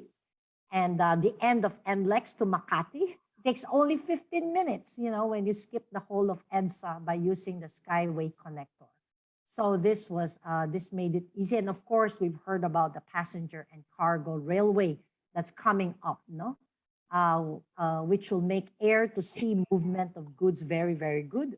Next slide. And there's an express train. So here is the Clark train station. It's in front of the terminal. less than 300 meters to the terminal. And there will be an express train from CRK train station to Buendia under 1 hour. So why Clark International Airport? Because we service as one of the largest population centers of the Philippines. We have a very strong GDP growth in central and northern Luzon. And it's easily accessible. You've seen it by highway, railway. And we are also located in Clark Freeport Zone, which has access to taxes, financial incentives, and there's adequate cargo warehouses and special handling facilities. It's privately managed with very strong shareholders and technical experts and professional management team. And we have sufficient capability to accept more locators. As you've known, we have more than 300 hectares to lease out, and we have an open skies policies here. So next slide. So on our part, LIPAD is committed to the goal of accelerating economic development in northern and central Luzon. And we support this development by showcasing Clark International Airport as an international gateway to northern and central Luzon and help connecting the world to the Philippines. Thank you very much.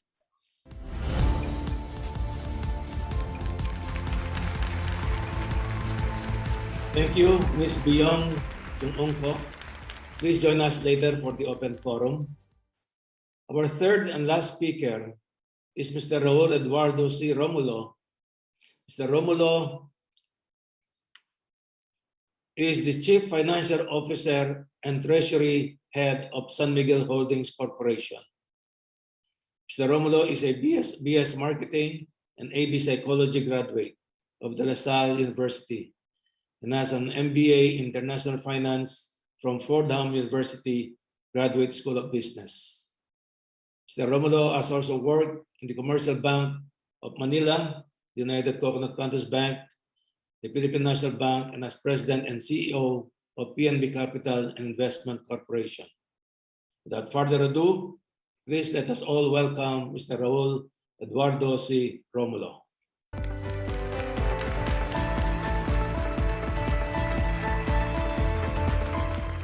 Good afternoon, ladies and gentlemen, distinguished guests, participants to this 30th North Luzon Area Business Conference entitled Rebuilding the Economy Through Strategic Partnerships. I'm glad to see that despite the trying times we are now experiencing, it has yet again failed to daunt the Filipino spirit, as evidenced by the presence of our participants here today. It is encouraging to see, even if only virtually, other people who likewise understand and appreciate the important role that infrastructure plays, not only in our country's economic development, but also, and perhaps more importantly, in making the everyday lives of the Filipino better and brighter. SMC Infrastructure has championed this thrust and is committed to building a better world for the Filipinos. For and in behalf of the San Miguel Corporation and Mr. Ramon Ang, I would like to thank the organizers for allowing us to present how we, as a company, have risen up to the task of continuing our mission of building a better world in cooperation with the government and the people whom we aim to serve. Allow me to lay the basis of my discussion this afternoon by revisiting the government's objective. The accomplishments you will be hearing about are made possible only through the help and support of our government. The extensive infrastructure plan of the government involves the development of roads, railways, airports, and seaports, all with the goal of creating effective and efficient connections between people, goods, and services. It also aims to create jobs, facilitate robust economic growth, and improve the daily life of the common Filipino.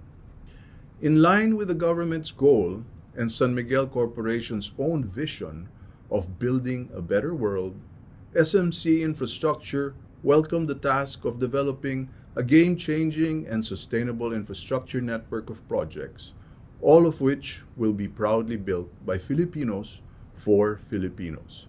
The current administration's thrust towards modernizing our national infrastructure has allowed SMC Infrastructure to take a lead role in this effort. Here is a brief overview of some of our projects in Northern Luzon. First, we have the TPLEX project. The Tarlac-Pangasinan-La Union Expressway is an 89.21-kilometer toll road that runs from Tarlac to La Union. It opened the Rosario segment in July 2020. TPLEX has conveniently reduced time from Metro Manila to the provinces in Northern Luzon, which also made the transport of fresh produce from the mountains to the city, from farms to tables, faster and easier. This expressway has also been the gateway to beautiful destinations up north. With the approval of the TPLEX extension, the TPLEX will be extended all the way to San Juan, La Union, through an additional 59.4-kilometer, 4-lane toll road from the final exit of TPLEX in Rosario, La Union. This will be the first phase of the planned extension, with the second to fourth phases extending TPLEX all the way to Ilocos Norte. Next, we have the Bulacan Bulk Water Supply System project. The Bulacan Bulk Water Supply System is a treatment facility that provides affordable and potable bulk water to the 24 municipalities of Bulacan to meet the increasing water demand of its residents. Next, we have the MRT-7 project. As of April 2021, this year, the MRT-7 project accomplishment is already at 54.87%. Despite the complexities of the different sections and the challenges of the various quarantine restrictions during this pandemic, we are steadily progressing in our works with our target operation by December 2022 in mind. The project has three components. First, the MRTS, with a length of 24.7 kilometers from North Avenue to San Jose del Monte, Bulacan, composed of 14 stations and a 20-hectare depot to be located beside Station 12, which we call the Sacred Heart Station. Number two, Intermodal Transportation Terminal, or ITT, that can accommodate up to 60 buses. And third, the 19-kilometer 6-lane highway starting from San Jose del Monte, Bulacan, going all the way to Bocaue, Bulacan. Last but not least, we have our much anticipated project, the new Manila International Airport. By now, most of us are familiar and have in fact experienced firsthand the many problems associated with air traffic congestion. Air traffic congestion has a domino effect. It causes delays, loss of opportunity, time, and money.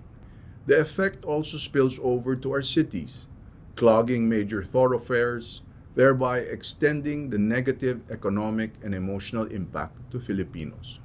Apart from that, our country also loses so much because of congestion. According to the Japan International Cooperation Agency, or JICA, we lose about 3.5 billion pesos in traffic every day. It makes doing business harder. It delays the delivery of goods and lowers productivity. It limits our growth prospects and competitiveness. It takes away precious time that people can otherwise spend with their families. The new Manila International Airport, or NMIA, is a game changer for the Philippines.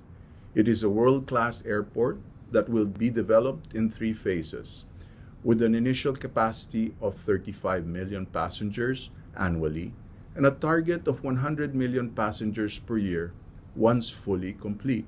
As I said, the project will be done in 3 phases, and we are now working on the first phase, which will take around 5 to 6 years to complete. The new Manila International Airport will be a source of national pride, the ultimate symbol of a modern and dynamic Philippines where a sustainable urban center will grow in the municipality of Bulacan in the province of Bulacan. The new Manila International Airport will be built with 4 parallel runways, upgradable to 6. It will have a state-of-the-art terminal and facilities designed with passenger convenience in mind. For a seamless travel experience, the NMIA is designed to have an express train that can transport airport passengers to and from key areas of Bulacan, Quezon City, Manila, Navotas, and Malabon. It will be a catalyst for development, an engine of economic growth, and a job generator. The NMIA is expected to fuel trillions of dollars in economic activity, potentially contributing about 9% to GDP by 2025. We estimate impact to the economy would amount to nearly 900 billion pesos. It aims to bring in 35 million tourists annually, generate over 1 million direct and indirect jobs, revive many local industries, and give rise to new ones. The airport project will accelerate exports and foreign investments and improve the lives of families not only in Bulacan, but also of residents of nearby provinces. We envision the project to be a great example of what a good infrastructure development plan can do in helping build better tomorrows for its stakeholders and partners.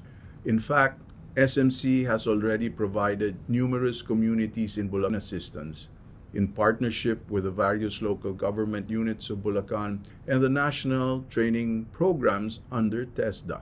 All of this is possible because in San Miguel Corporation, we build always with sustainability in mind. Here are just some more pictures of our participants in action. That concludes our presentation. Again, we would like to thank you for allowing us to present what we have accomplished so far, as well as some of our plans for the future. I thank the organizers of this event for allowing us to present and get to know about other infrastructure projects in North Luzon. We would like to reiterate that despite the many challenges we face today, we remain committed in our thrust to be catalysts for better infrastructure in the Philippines, in line with our goal of building a better world for all Filipinos. Maraming salamat po at mabuhay ang Filipino.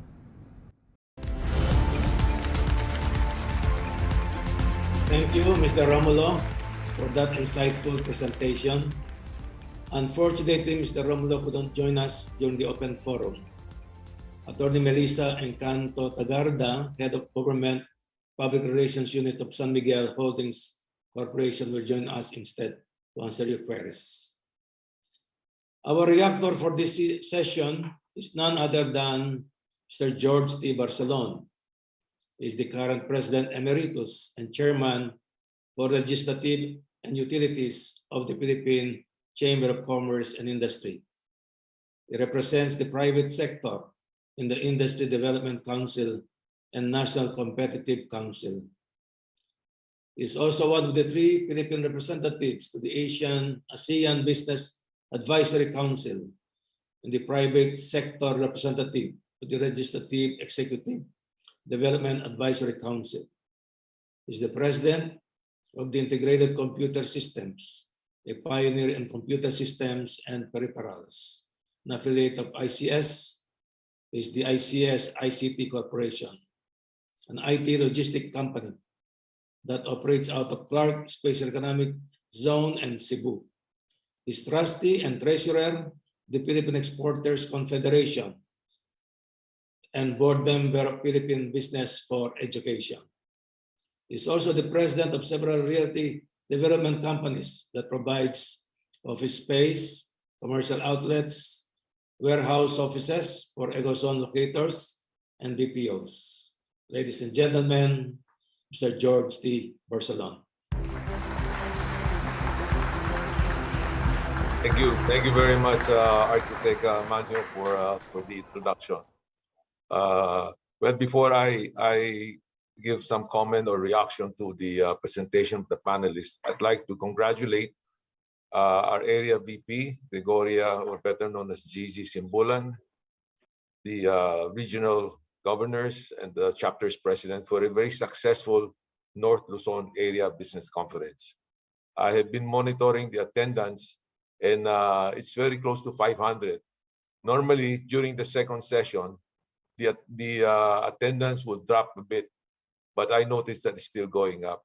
So very congratulations for a very well-planned business conference.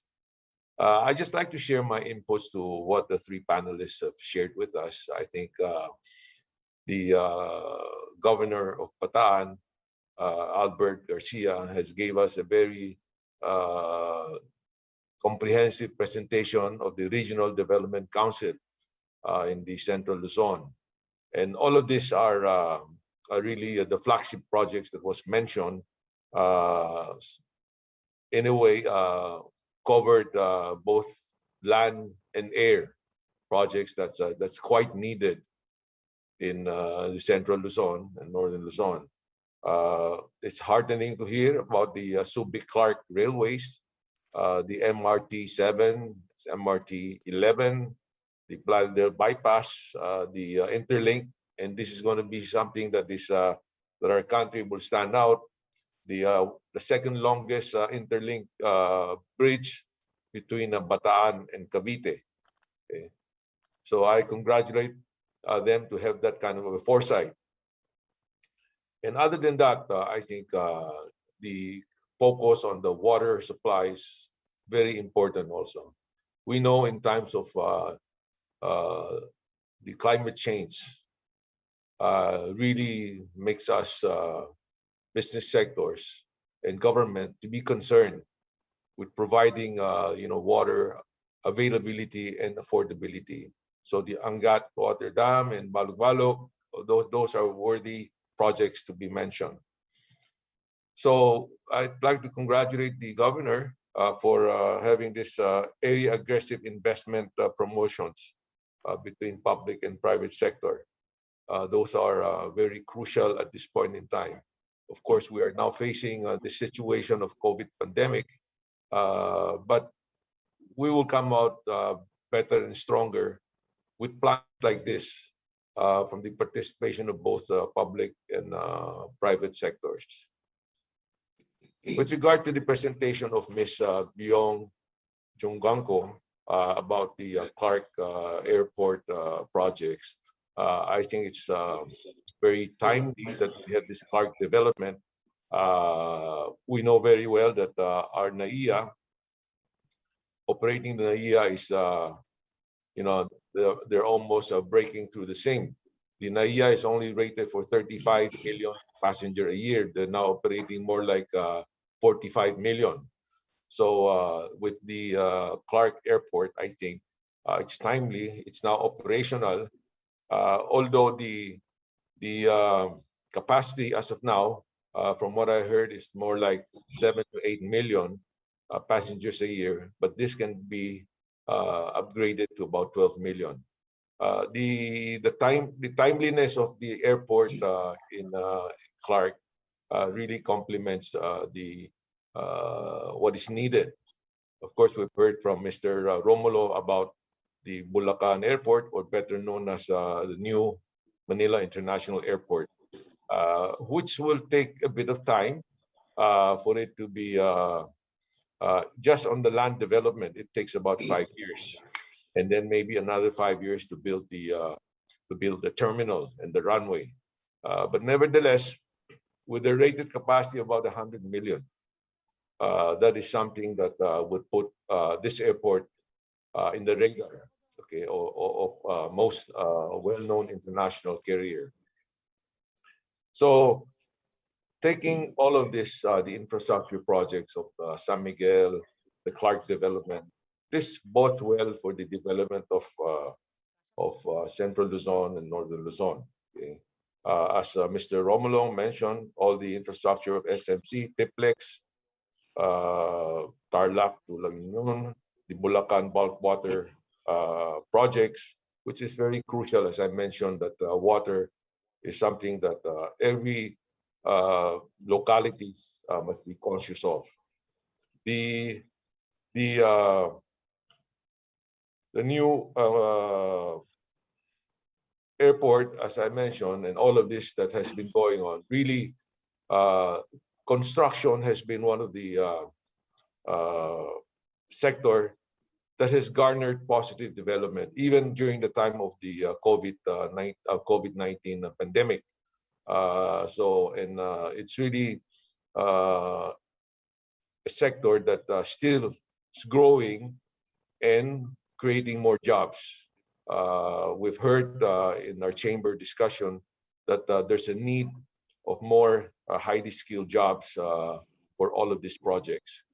And this is where I would add something that I think that talking about strategic infrastructure strategic plan, we'll have to also take cognizance of the fact that from now to 2040, our power consumption would be estimated to be four times. Luzon is one of the biggest users of power, and the main power source is the coal-based power generation. This has been legislated that it's not allowed for coal-based fire generation. So we have to really, for the development of Luzon, Central Luzon, power is also very crucial. Okay? Wherein we have often meet foreign investors coming to the Philippines. And one of the concerns is high cost of power and also the availability. So in this discussion, we talk more about the transportation, the airport, and the skyway, the bridge. But I think we have to take cognizance that power is just as important, and the telco. Moving forward, we need to have more speedier Wi-Fi broadband, because we're now heading for the fourth IR. Okay, and those are really the requirement that not only for our own benefit, but really to attract foreign direct investments. And through all of this effort that has been put up by various stakeholders, the bottom line is we have to not only encourage our local business entrepreneurs to expand, the MSMEs, the big company, but also to be able to attract more foreign direct investments. We know very well recently, because of the US and China tariff issue, a lot of companies have pulled out of China, but instead of coming to the Philippines, they've gone to Vietnam. The Vietnam foreign direct investment has skyrocketed. Even before, we were lagging behind Vietnam already and Indonesia. So I hope with this kind of regional development plans and the partnership with private sector, that we are able to attract more foreign direct investments. And may I add that aside from all the infrastructure, the technical skills, the schools that's required to upgrade the industry where we want to be in. In many encounter with foreign businessmen, I put forth the fact that Filipinos are intelligent and smart and hardworking. We have so many Filipinos all over the world, and that is a testament to our Filipino workers. But we do need to upgrade our skills to go up the value chain. And I think this is an area wherein we have to focus also education and technical skills that's required to uplift the job availability and to have them earn a decent living. So with that, I'd like to thank really the three panelists. They have shared their thoughts on their projects and the wider scope of the development going forward to another decade. So maraming salamat po for those for having this privilege. Thank you. Thank you, Mr. Barcelon. At this point, we are now going to proceed to the open forum. So may I please invite once again Governor Albert Garcia, Attorney Biyong Chung Ongko, and Attorney Melissa Tagarda, and Mr. George T. Barcelon to please join us on screen. If there are any questions or clarifications for our resource speakers, please type them on the Q&A chat box, and our secretariat will attend to them. If the speakers wish, they may also respond directly to the audience via the chat box.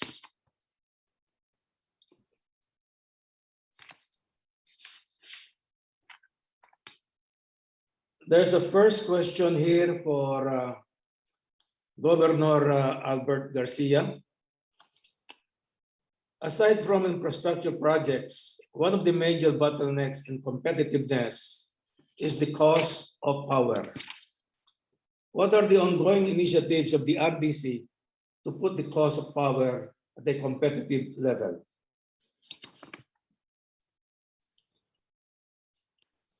Yes, very legitimate question. And it was explained to us earlier by Sir George Barcelon that this is a vital consideration for our businesses to grow and for foreign direct investment to come in.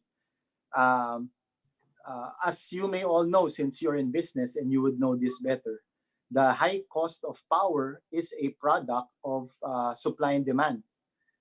There's so much demand and less supply coming in. That's why the prices are going up. And right now, the government and the private sector are putting up new power plants. In Bataan alone, we have at least 2 in the pipeline, one for GN Power and another one for San Miguel. The GN Power is going to come online, I think, early 2022 to fill in the gap of the power requirement of the North Luzon grid, and EFAIR probably 2 years after. And I think this is also going on in some provinces that are hosting power plants.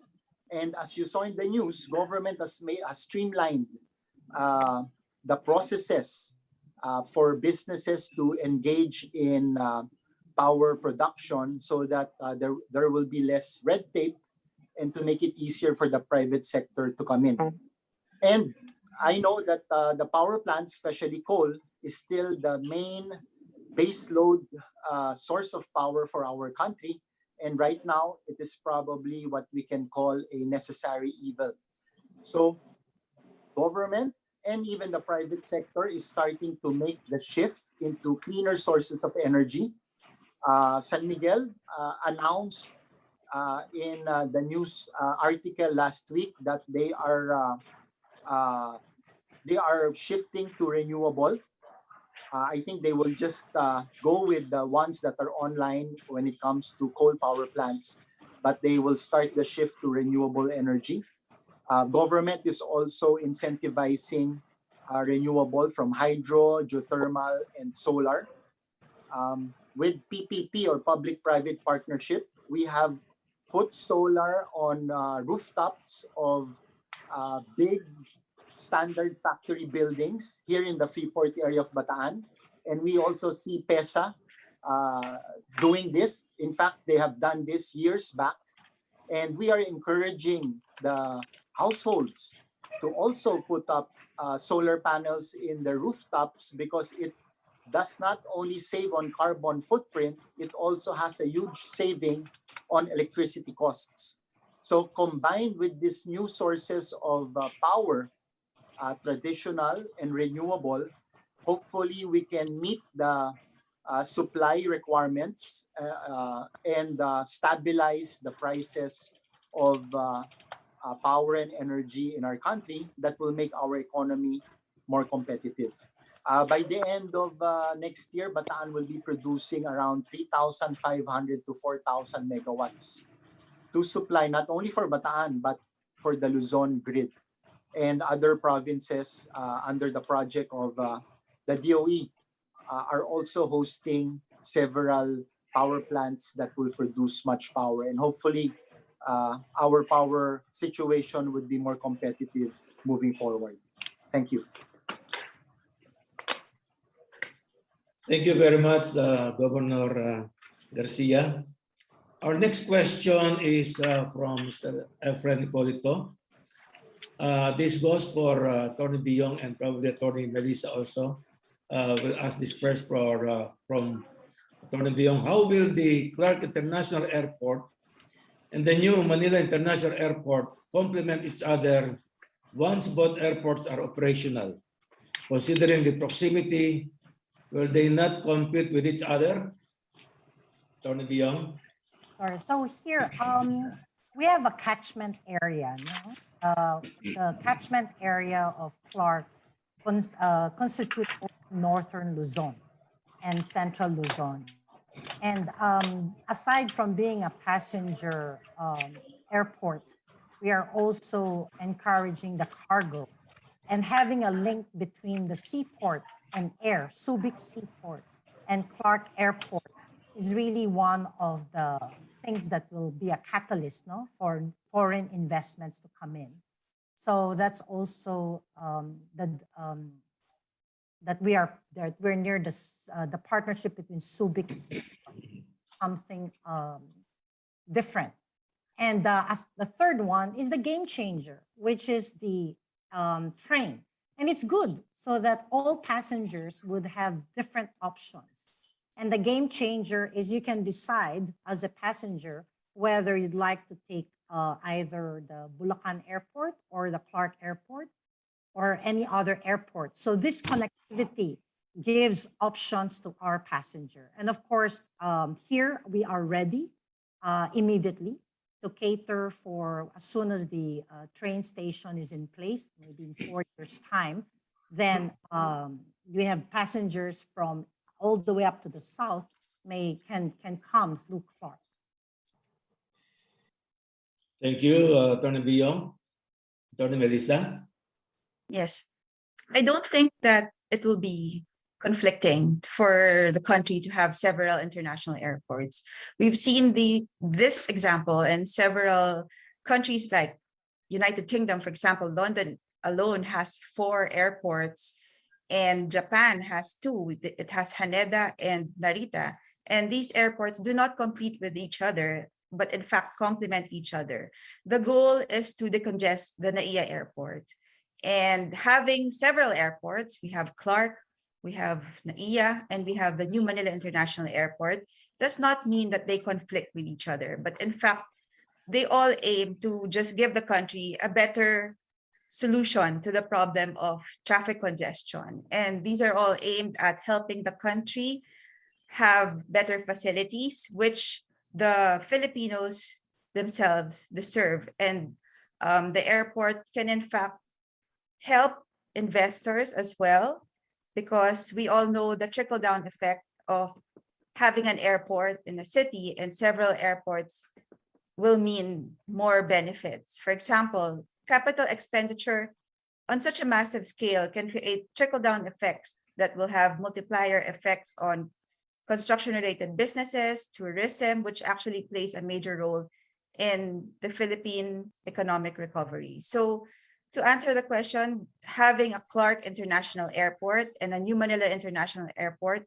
does not conflict with each other, but in fact complements one another. Thank you, Attorney Melissa. There's a question from Mr. Aristotle Cruz. I don't know if this could be for Mr. Barcelon. Are there any projects currently in development regarding the development of riverways as alternative modes of transport? Architect Man, could you repeat that again? I missed. What is the alternate ways of transport? Are there any projects currently in development regarding the development of riverways as alternative modes of transport? Well, I don't have really specific in mind, but I think that should be really looked in, because it's one low cost of transportation. And I know in Metro Manila, the Pasig River has been really undergoing some new interest of having it as a main using waterways as for transport. I don't know whether maybe Governor Garcia in his presentation maybe it covers that aspect. Maybe Governor Garcia, you may share with us. Governor, please. Yes, thank you, Sir George. That's a very good point. You saw in the presentation of the Regional Development Council earlier, flood control projects, but I think we should also put in the component of transportation along the rivers. This is a very good suggestion, and we could probably partner with architects like Architect Manyo and other innovative and imaginative architects, where we can combine not only flood control project, which amount to billions of pesos, but also give a value added of putting in an efficient transportation system. Looking forward, as chair of the RDC, I'd like to partner with great architects like Architect Nestor Mangyo and other architects to put this as part of the component of this huge project, so we can have multi-wins as a result of this very good idea. Thank you. Architect Magno, may I add, echo the statement of Governor. This is something that one of the director of PCCI, who is Architect June Palafox, I think many of you know him. He was on board earlier, and he has in past meetings present the advantage of really leveraging on the waterways transportation, and I think that's a very good area that needs focusing. May I echo also on the earlier question about the two airports being whether they would compete. I do agree that they would complement each other, but really, we look forward to the Clark Airport being an active player, because the New Manila Airport is still,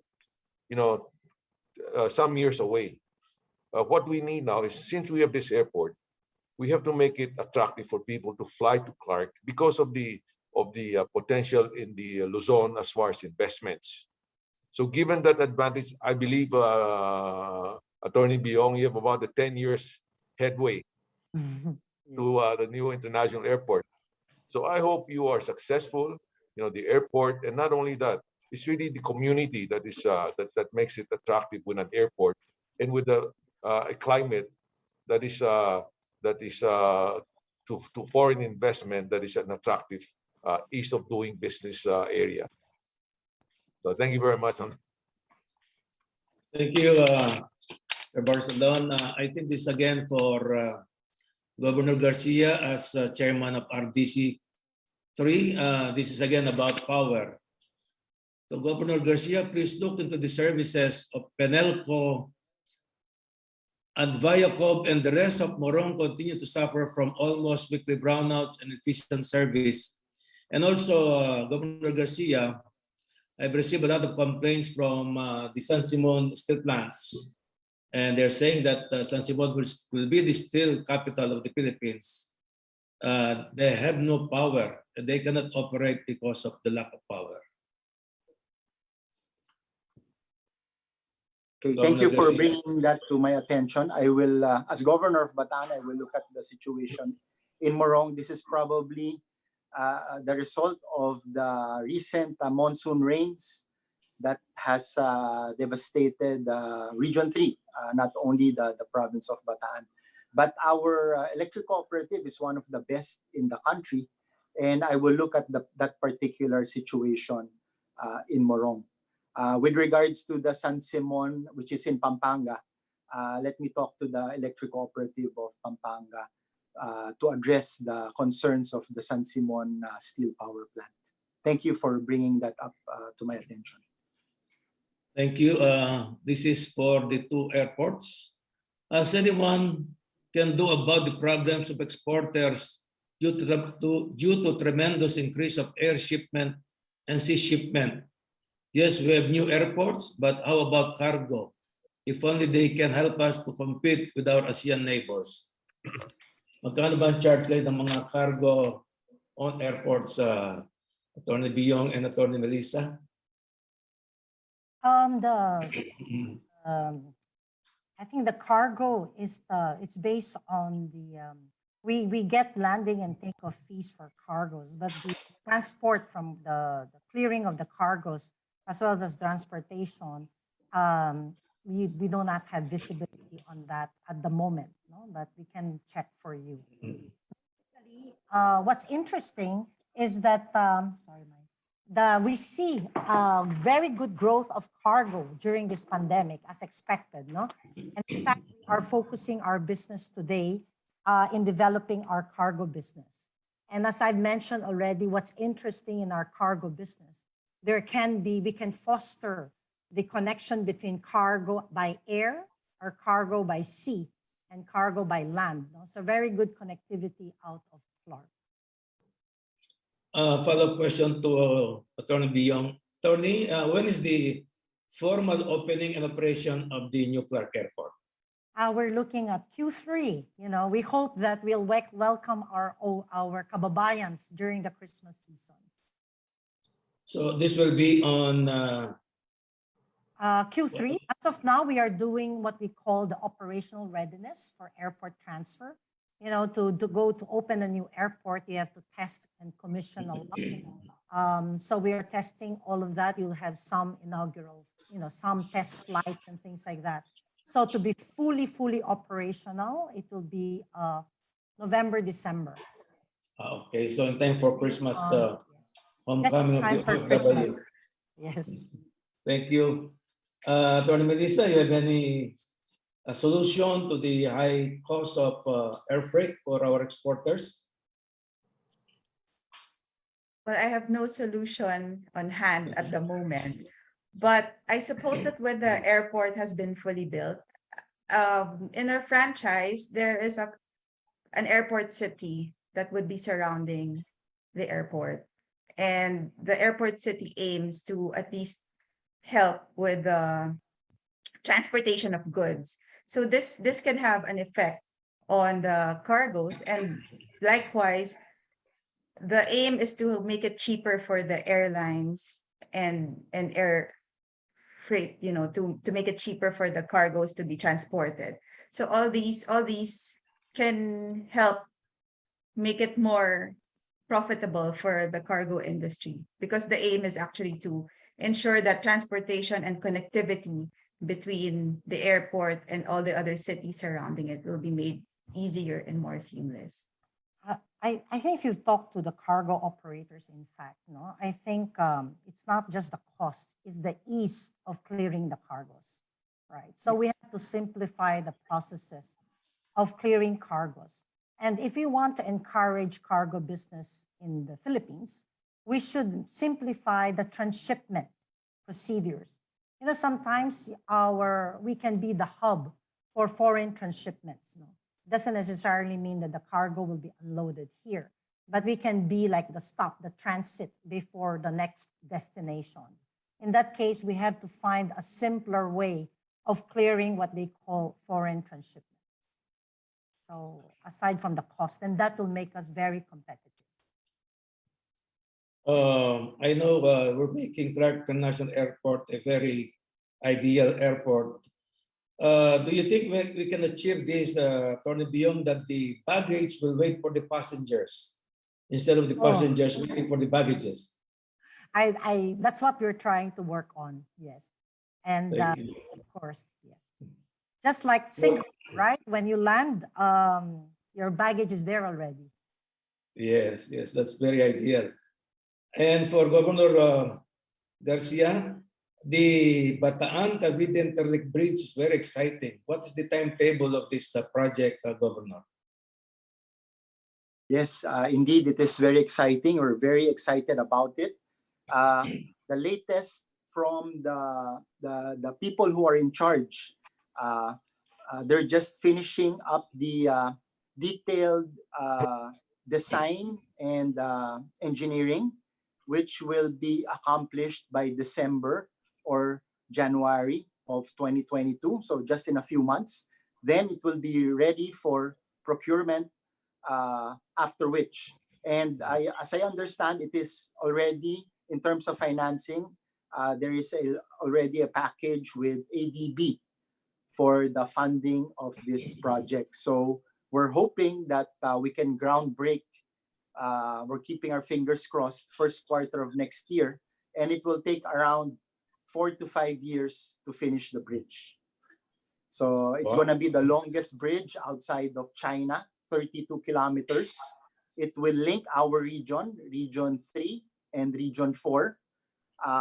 We can bypass Metro Manila, thereby easing up more traffic in Metro Manila, because if you're going north and south and you have no business in Metro Manila, you can totally bypass Metro Manila via the bridge through the Bataan Expressway, which we are expanding right now, and already connected to SCTEX, wherein you can go North Luzon to Clark, Tarlac, then Tiplex, or West Philippine Sea to Subic, Zambales, Pangasinan. So it will be a very good link between north and south of the entire island of Luzon, and we're very excited about it. How long will it take us to travel from Bataan to Cavite, and which part of Cavite are we going to land? If you're coming from the tip of the Bataan Peninsula, which is Mariveles, that's where the bridge will land. And on the other side, across Manila Bay, it will land in Naik, Cavite. The actual length, if you will exclude the approach, it is only 20 kilometers. The only reason why it's 32 kilometers is because of the approach. So if you're from the tip, point to point, that will only take you, if you're traveling 80 kilometers per hour to 100 kilometers per hour, the actual length is 20 kilometers. So that will only take you 20 minutes from point to point. So it will be a very fast travel. Without the bridge, if you're coming from Mariveles going to the same destination in Naik, Cavite, that will probably take you 6 hours or 7 hours. So it's going to be a very good link adjoining NCR, Region 4, and Region 3, which are 3 of the fastest growing regions in the country, which has around almost half of our country's population and probably 2/3 of our country's GDP. So adjoining that will have a lot of unleashed potential for economic development. Well, you can work in Manila and go home to Bataan and vice versa. Exactly. Yes, sir. Our last question is for Mr. George Barcelon. How do you think we can create synergies at the local level to ensure that resources are maximized and advocacies are realized? How can our members participate in the business opportunities that were mentioned in this session? Well, I mean,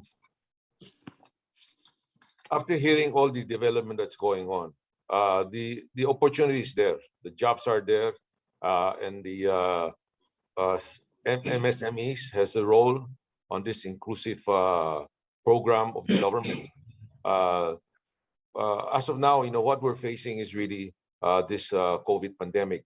And really, I hope that both public and private sector can join hands in really having a unified voice in saying that locking down is not the solution.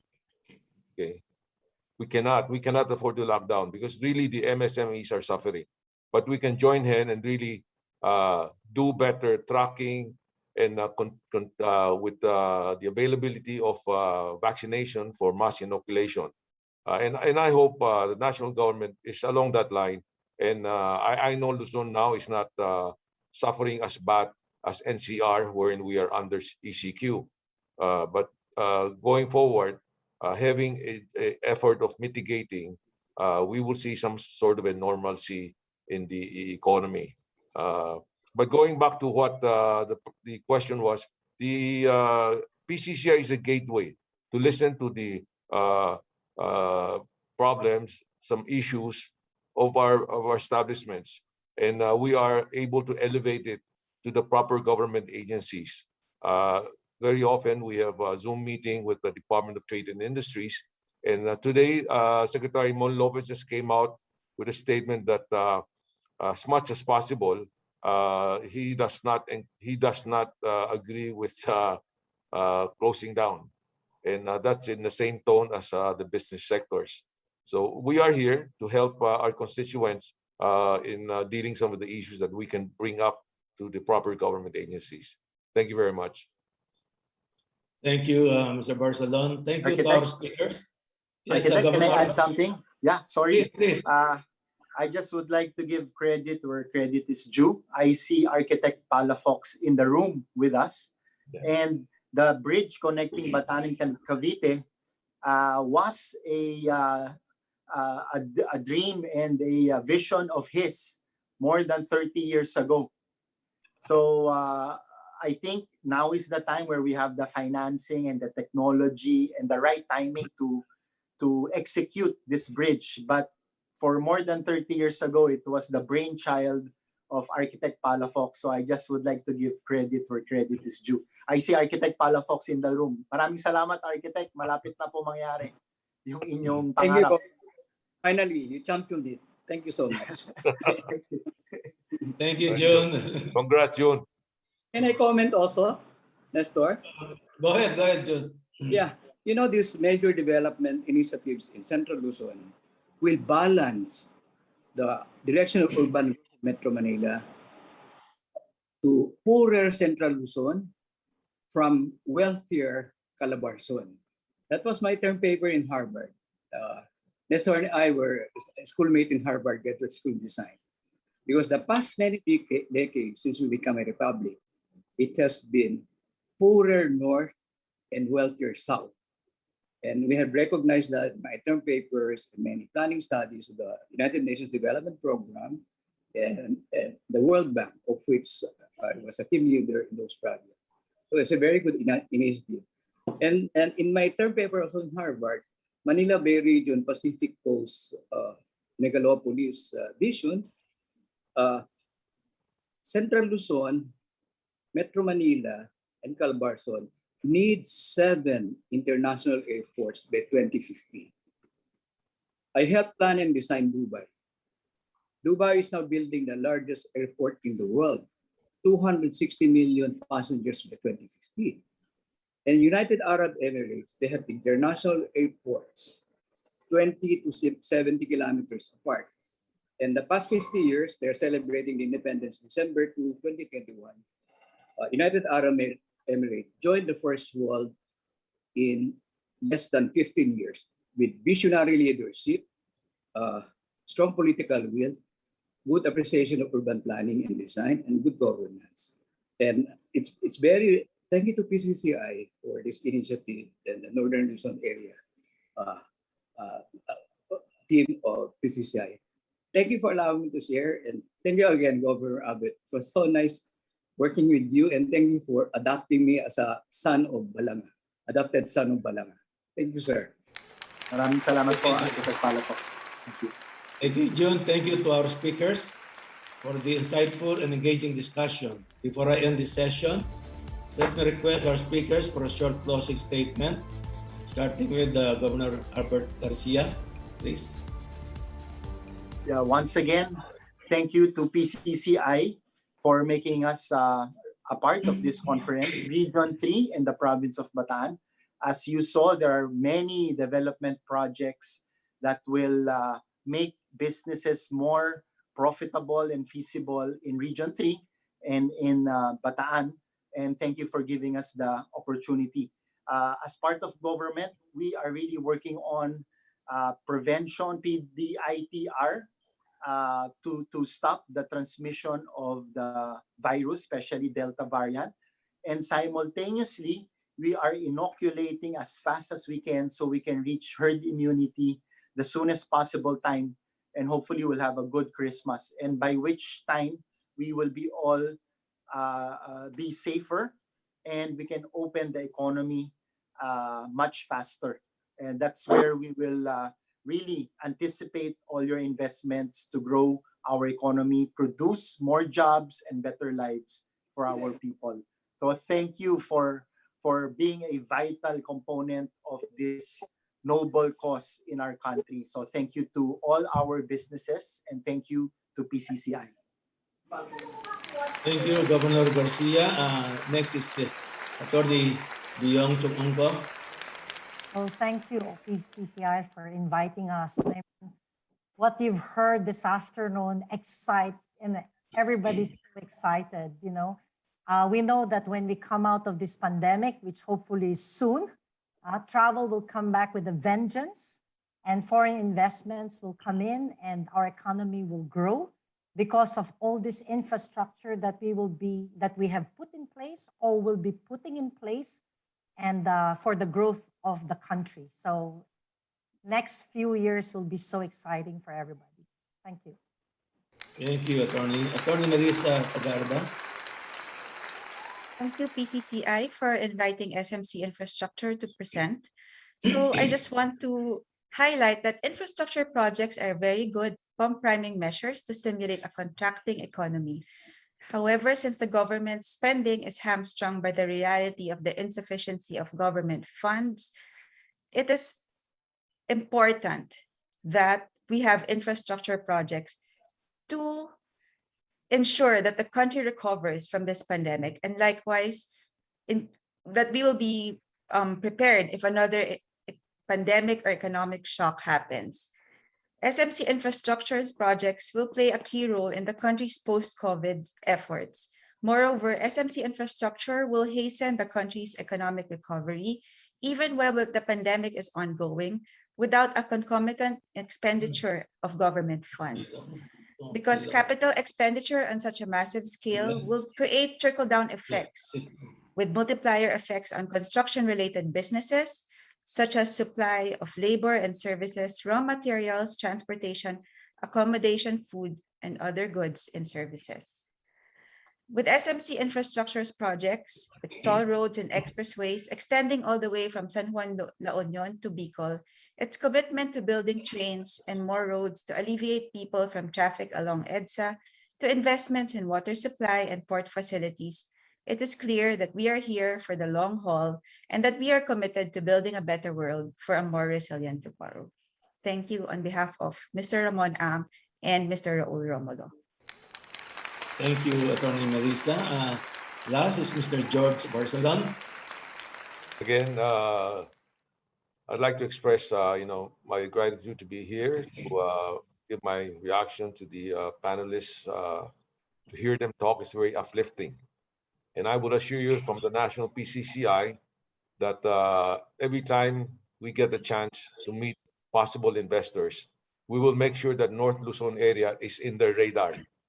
Okay, we will tell them all the facilities that's now in the pipeline, and we have a governor like Abed Garcia, who is very progressive and has the vision of really heading the Regional Development Council with his plans. So with that, maraming salamat po. Again, thank you, and a virtual applause to our speakers for the very informative and enlightening discussion. Let's end this session with a quick virtual photo. Photo op.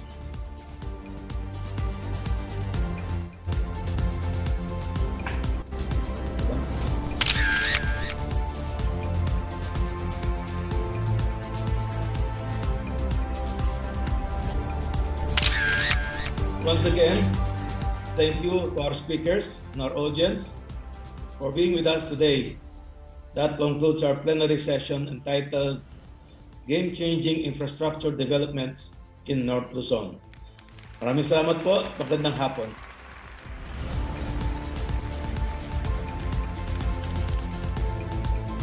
To express the appreciation of PCCI to our resource speakers, we are presenting a certificate of appreciation. May we please call back the Honorable Governor Albert S. Garcia, Ms. Biyong S. Chungunko, Raul Eduardo C. Romulo, and Mr. George Barcelon.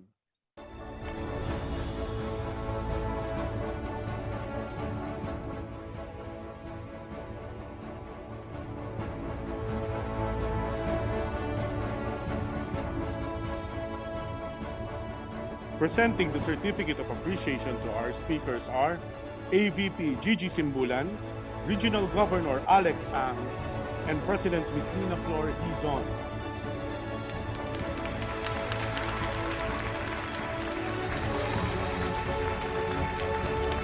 The Philippine Chamber of Commerce and Industry hereby bestows these tokens of appreciation to Honorable Governor Albert S. Garcia, to Ms. B. Yong S. Chungunco, to Mr. Raul Eduardo C. Romulo, and Mr. George Barcelon during the 30th North Luzon Area Business Conference, given this 12th day of August 2021. Signed by Conference Director Ms. Lina Flor Hizon, Regional Governor PCCI CAR, Mr. Ernest Panis, Regional Governor of Region 2, Mr. Cloyd Velasco, Regional Governor of Region 3, Mr. Alvin Bellarmino, Regional Governor of Region 1 and Co-Chair of the 30th NLABC, Mr. Alexander Ang, Area Vice President of PCCI Region 3, Chair of the 30th NLABC, Ms. Gregoria Simbulan, Chair of the 47th Philippine Business Conference and Expo, Mr. Jeffrey Nang, and the President of the Philippine Chamber of Commerce and Industry, Ambassador Benedicto Yowico.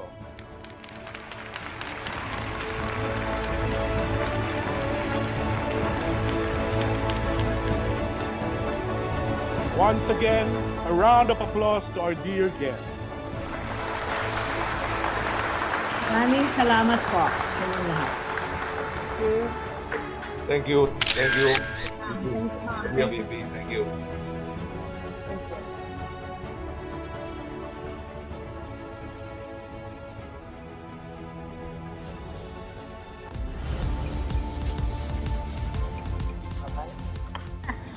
Indeed, no? Very uplifting and exciting. I totally agree with Sir George Barcelon's assessment that it's so uplifting to hear of good news.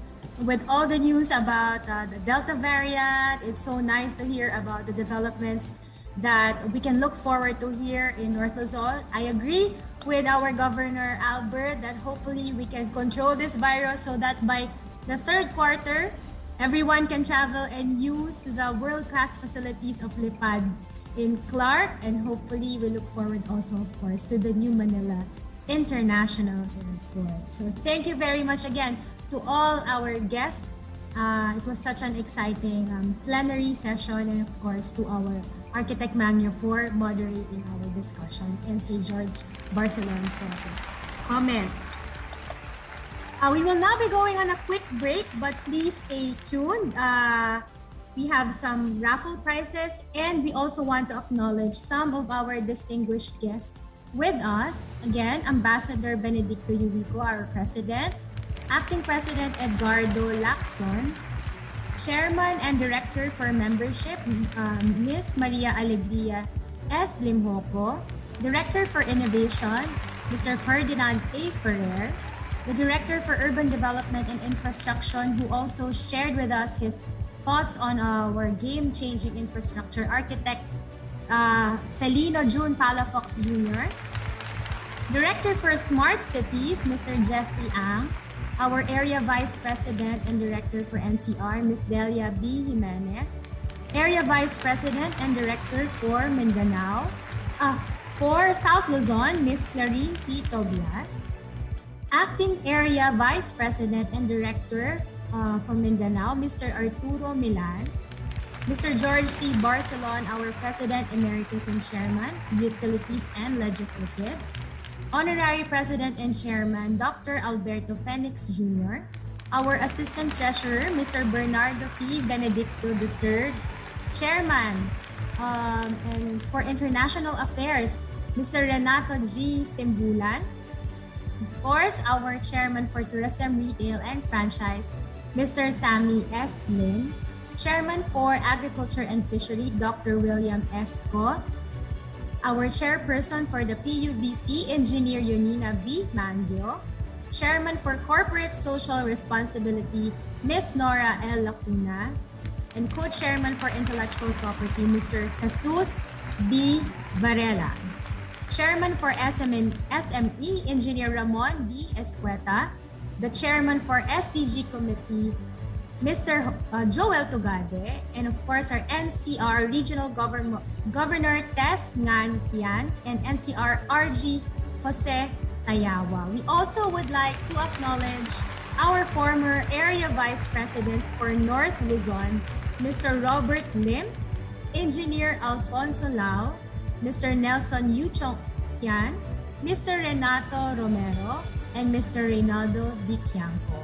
Other LCCI guests from NCR, South Luzon, Visayas, and Mindanao, thank you all for joining our conference today. It's not yet over. We're just taking a quick break.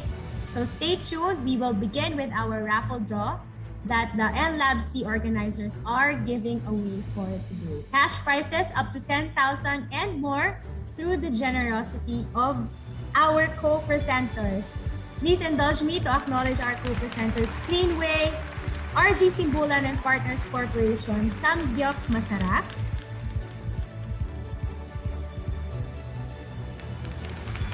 In Life, our major sponsors, In Life, Mega Saver, Tarlac Electric, Alcel Construction, Celia's Cafe, and our donors, PCCI Cagayan, Awesome Hotel and Restaurant, Sunrise Motor Parts and Marketing, Standard Insurance, and the Philippine Chamber of Commerce Industry of Cagayan. While you're all enjoying your lunch, we will be entertained once again by Mr. Jonathan Badon and Miss Alison Gonzalez.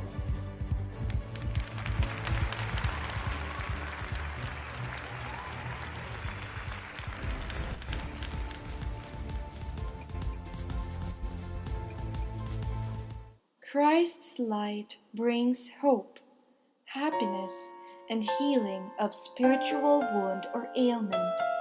If we would only allow God to work in our souls and to be with us in every step of the way, then we will begin to appreciate each light in all our million mornings. I couldn't see the sunshine through the shadows. I couldn't seem to find a soul to care. And in my darkest hour, you touched me with your power. And when I looked, your light was everywhere. The light of a million mornings filled my heart. The sound of a million angels sang my song. The warmth of a love so tender touched my life, and suddenly the light of a million mornings dawned in me.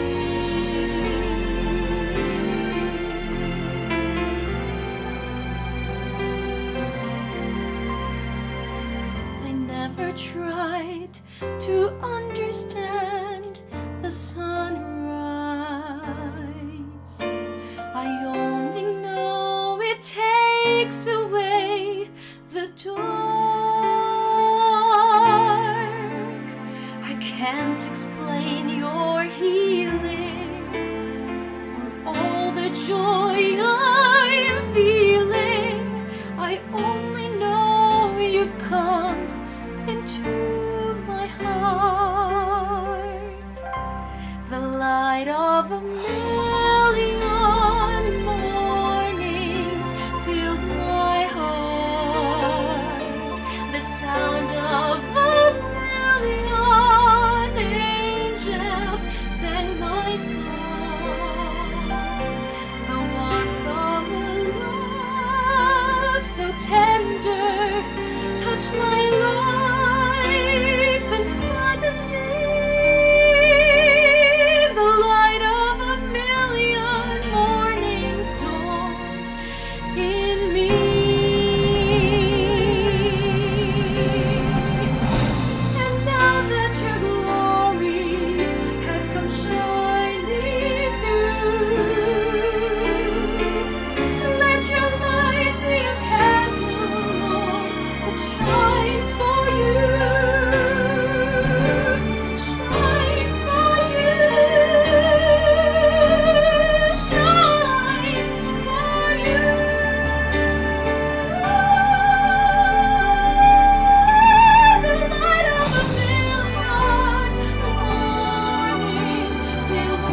This is Allison Tanner.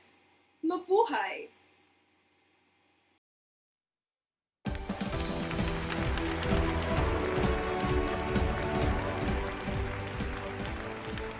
And before we proceed, let me congratulate the 20 winners of 1,000 pesos cash and 10 winners of 3,000 pesos cash.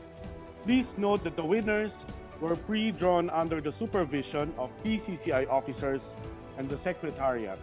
Congratulations!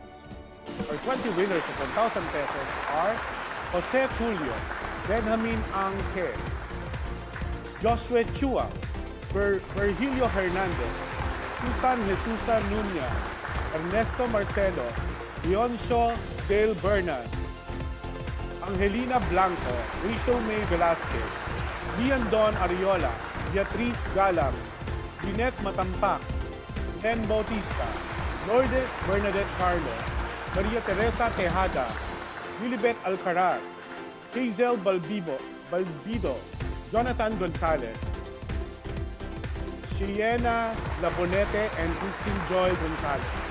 Congratulations. And the 10 winners of 3,000 pesos are Wilfred Lavarias, Christine Tayat, Oribet Lapitan, Mabel Joy Gamueda, Marcem Mendilo, Rolando Dizon, Andres Del Rosario, Jose Paulo Carlos, Amigo Fernandez, and Grace Tyler. Congratulations to the 10 winners of 3,000 pesos.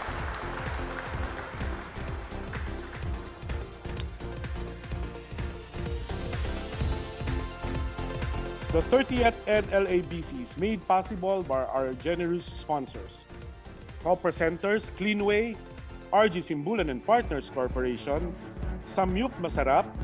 Special thanks to our major sponsors, Also Construction, Celia's Cafe, First Mega Saver, InLife, Tarlac Electric Incorporated, our minor sponsors, the Bulacan Chamber of Commerce and Industry, Awesome Hotel and Restaurant, and our event donors, Sunrise Motor Parts and Marketing, PCCI Cagayan Chapter, LG Hizon Insurance Agency, Standard Insurance, PCCI Baguio Benguet Chapter Incorporated, and also we would like to thank Mr. Hermie Esguera and Engineer Alfonso Lao.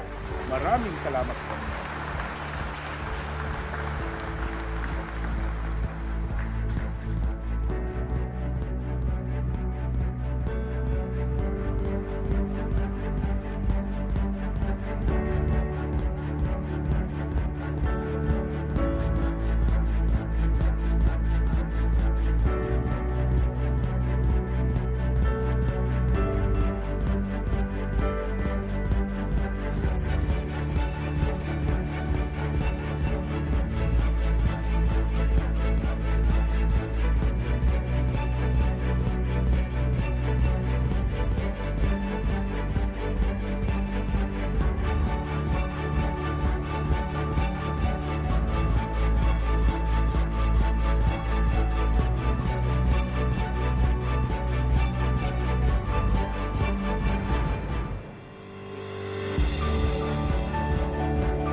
Good afternoon, everyone, and welcome back to the 30th NLABC. Before we proceed, I'd like to thank our generous sponsors, our co-presenters, Cleanway, RG Simbulan and Partners Corporation, Samyup Masarap. Special thanks to our major sponsors, Also Construction, Celia's Cafe, First Mega Saver, InLife, Tarlac Electric Incorporated. Our minor sponsors, Bulacan Chamber of Commerce and Industry, Awesome Hotel and Restaurant, and our event donors, Sunrise Motor Parts and Marketing, PCCI Cagayan Chapter, LG Hizon Insurance Agency, Standard Insurance, PCCI Baguio Benguet Chapter Incorporated, and also we would like to thank Mr. Hermie Esguera and Engineer Alfonso Lao. I hope you all had a great lunch. If you missed the announcement earlier, here are once again the winners of 1,000 pesos cash.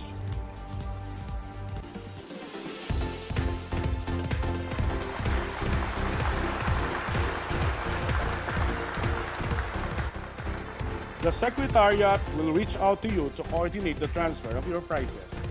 Congratulations! Bigger cash prizes up for grabs later, as big as 10,000 cash for the grand prize. In the meantime, I invite you to our third plenary session.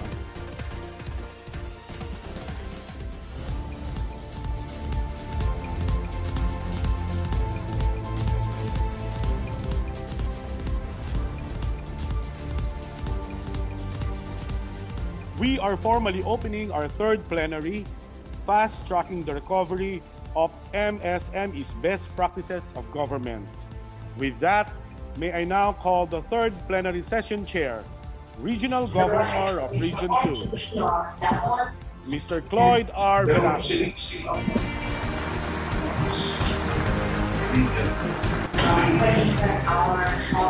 A pleasant afternoon to everyone. I hope everyone had a good lunch, and on behalf of the PCCI North Luzon team, led of course by AVP Gigi Simbulan and the regional governors, thank you for attending the 30th North Luzon Area Business Conference. I am Cloyd Velasco, PCCI Regional Governor for Region 2, and I will be the session chair for this plenary session. This session will highlight best practices and strategies of our leaders from the government and local government units here in North Luzon with regard to helping businesses, particularly the MSMEs, survive and bounce back amidst the COVID-19 pandemic. This session will have two parts. The first part will be the presentation from our resource speakers. After the presentations, we will be having an open forum wherein the participants will have the opportunity to ask some questions. To get things rolling, I would like to call now our first resource speaker for this session. Our first speaker this afternoon is no less than Yusek Blesila A. Lantayona of the Department of Trade and Industry. Prior to her appointment as Undersecretary of DTI, Yusek Lantayona was the Assistant Secretary of DTI Regional Operations Group, in charge of Kapatid Mentor Me program, shared service facilities, industry clusters enhancement projects, Great Women Project, among others. She holds an MBA degree in International Business from the École Europeenne des Affaires or European School of Management in Paris, France. Her career in civil service started in NEDA Region 11, then moved to DTI in various technical positions.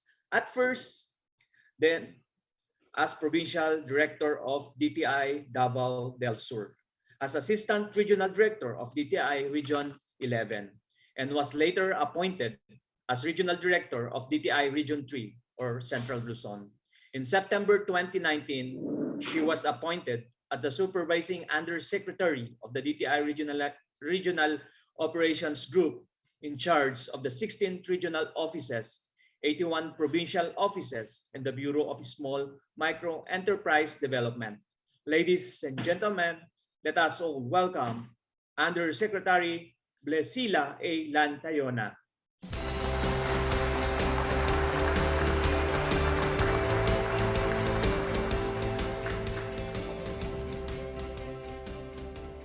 Thank you very much to our session chair, Mr. Cloyd Velasco, Honorable Mayor Bernard D. of Kawayan City, Province of Isabela, to the esteemed officers of the National PCCI, to PCCI North Luzon officers headed by VP Madam Gigi Simbulan, to the LCCI presidents, ladies and gentlemen, good afternoon. Magandang hapon po sa ating lahat.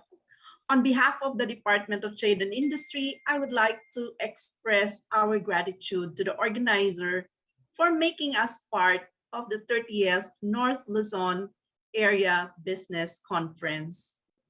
I will touch quickly on the latest statistics of the Philippine MSMEs, then I will share the results of the impact assessment survey conducted by the Department of Trade and Industry on the impact of COVID-19 to the MSME sector. And lastly, I will present our current programs that contribute to MSME recovery from the negative impact of COVID-19 pandemic. Now, the Magna Carta for MSME defines Philippine MSMEs based on asset size, excluding the land. So classified as micro are those with asset size of up to 3 million. Small, those with asset size of 3 million up to 15 million. And medium are those with asset size of 15 million up to 100 million. MSMEs are considered as the backbone of the economy. They account for 99% of the total establishments in the Philippines, and they are also recognized as the biggest employers in our country, accounting for 62.4% of the total employment. And in terms of value added, the MSME sector contributes 35.7% of the total, with manufacturing contributing the largest share. The top 5 or the top 3 industry sectors in terms of the number of MSMEs are the wholesale and the retail sector, accommodation and food service activities, and manufacturing. Now, let me now share with you the results of the impact assessment survey conducted by DTI on the impact of COVID-19 on the MSME sector. The community quarantine measures imposed since March of 2020 in response to the COVID-19 pandemic have forced businesses to either temporarily cease operations or operate at limited capacity, as movement of people were likewise limited to mitigate the transmission of the virus. We have conducted survey amongst our MSMEs to see how the quarantine measures affected their businesses.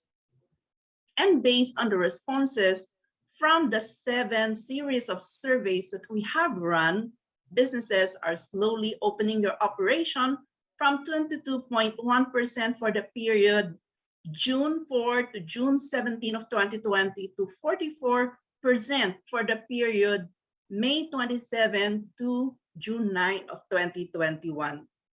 There is an increase of 7 percentage points in the number of enterprises that are in full operation. So from 37% for the period April 16, 2021 to April 30, 2021 to 44% for the period May 27 to June 9, 2021.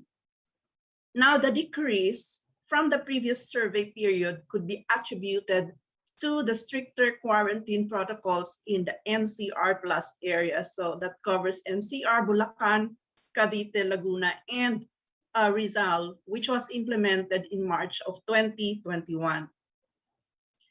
We would also like to highlight that from 25.9% of those businesses which have closed or stopped their businesses, this is now down to 10% after May 27, 2021 to June 9, 2021 survey results. It shows that our MSMEs are slowly recovering from the effects of the COVID-19 pandemic. In terms of the assistance needed by MSMEs, we were able to gather from the survey that a good number of them across the industry require financing assistance the most, with compliance with government regulations coming second and marketing assistance coming in third. The fourth most common response was others, which mostly comprised of enabling policy, business environment, specific assistance such as assistance on policies and regulations, assistance on taxes, discounts and incentives, and assistance on rentals and utilities, among others. Now on the screen is the framework of the current MSME Development Plan covering the period 2017 to 2022. It has identified 3 focused areas, namely business environment, business capacity, and business opportunities. These areas are our priorities as they cover the major needs of our businesses. First, we need to provide MSMEs a business environment that is conducive for their growth, and this entails instituting reforms and addressing bottlenecks in transacting with government offices and financial institutions.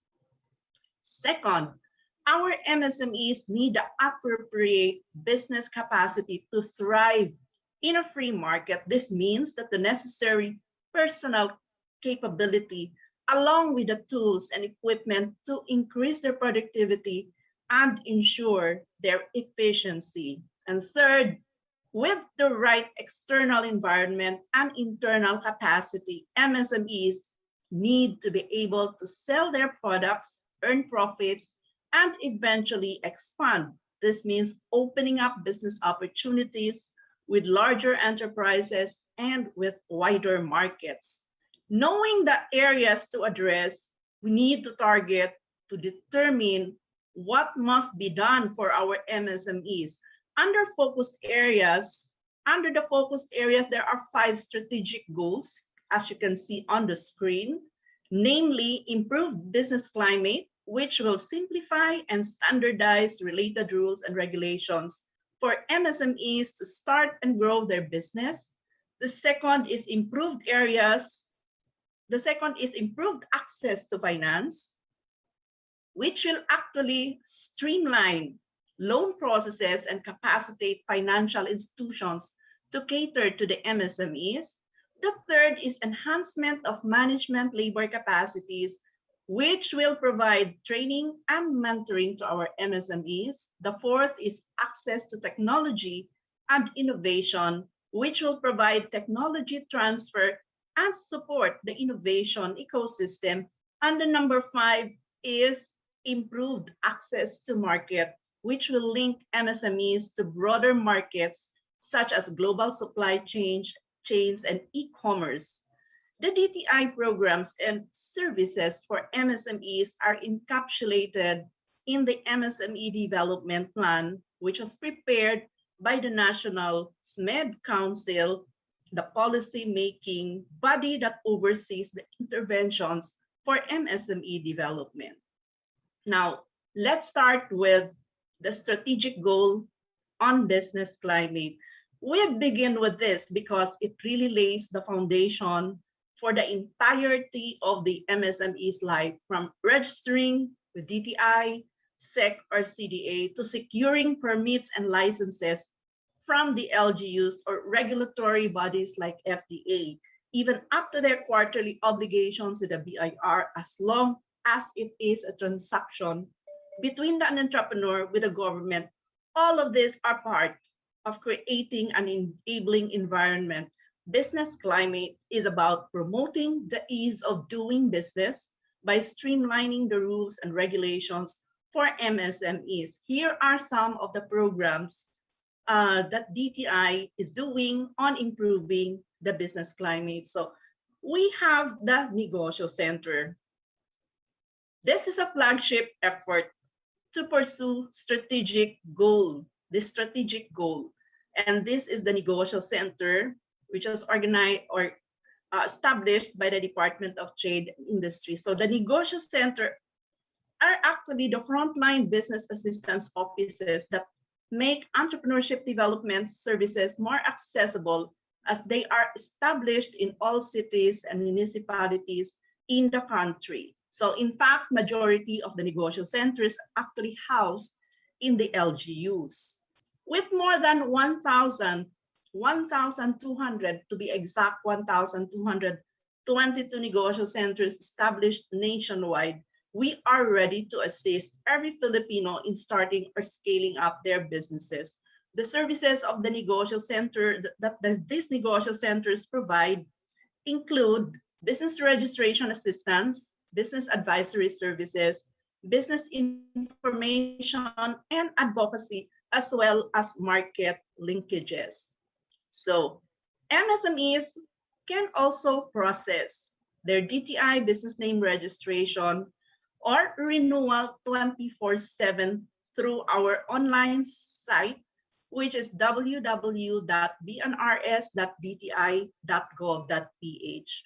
So with the rollout of business name registration system, next generation sole proprietors who wish to register the business names to DTI may now apply and pay online.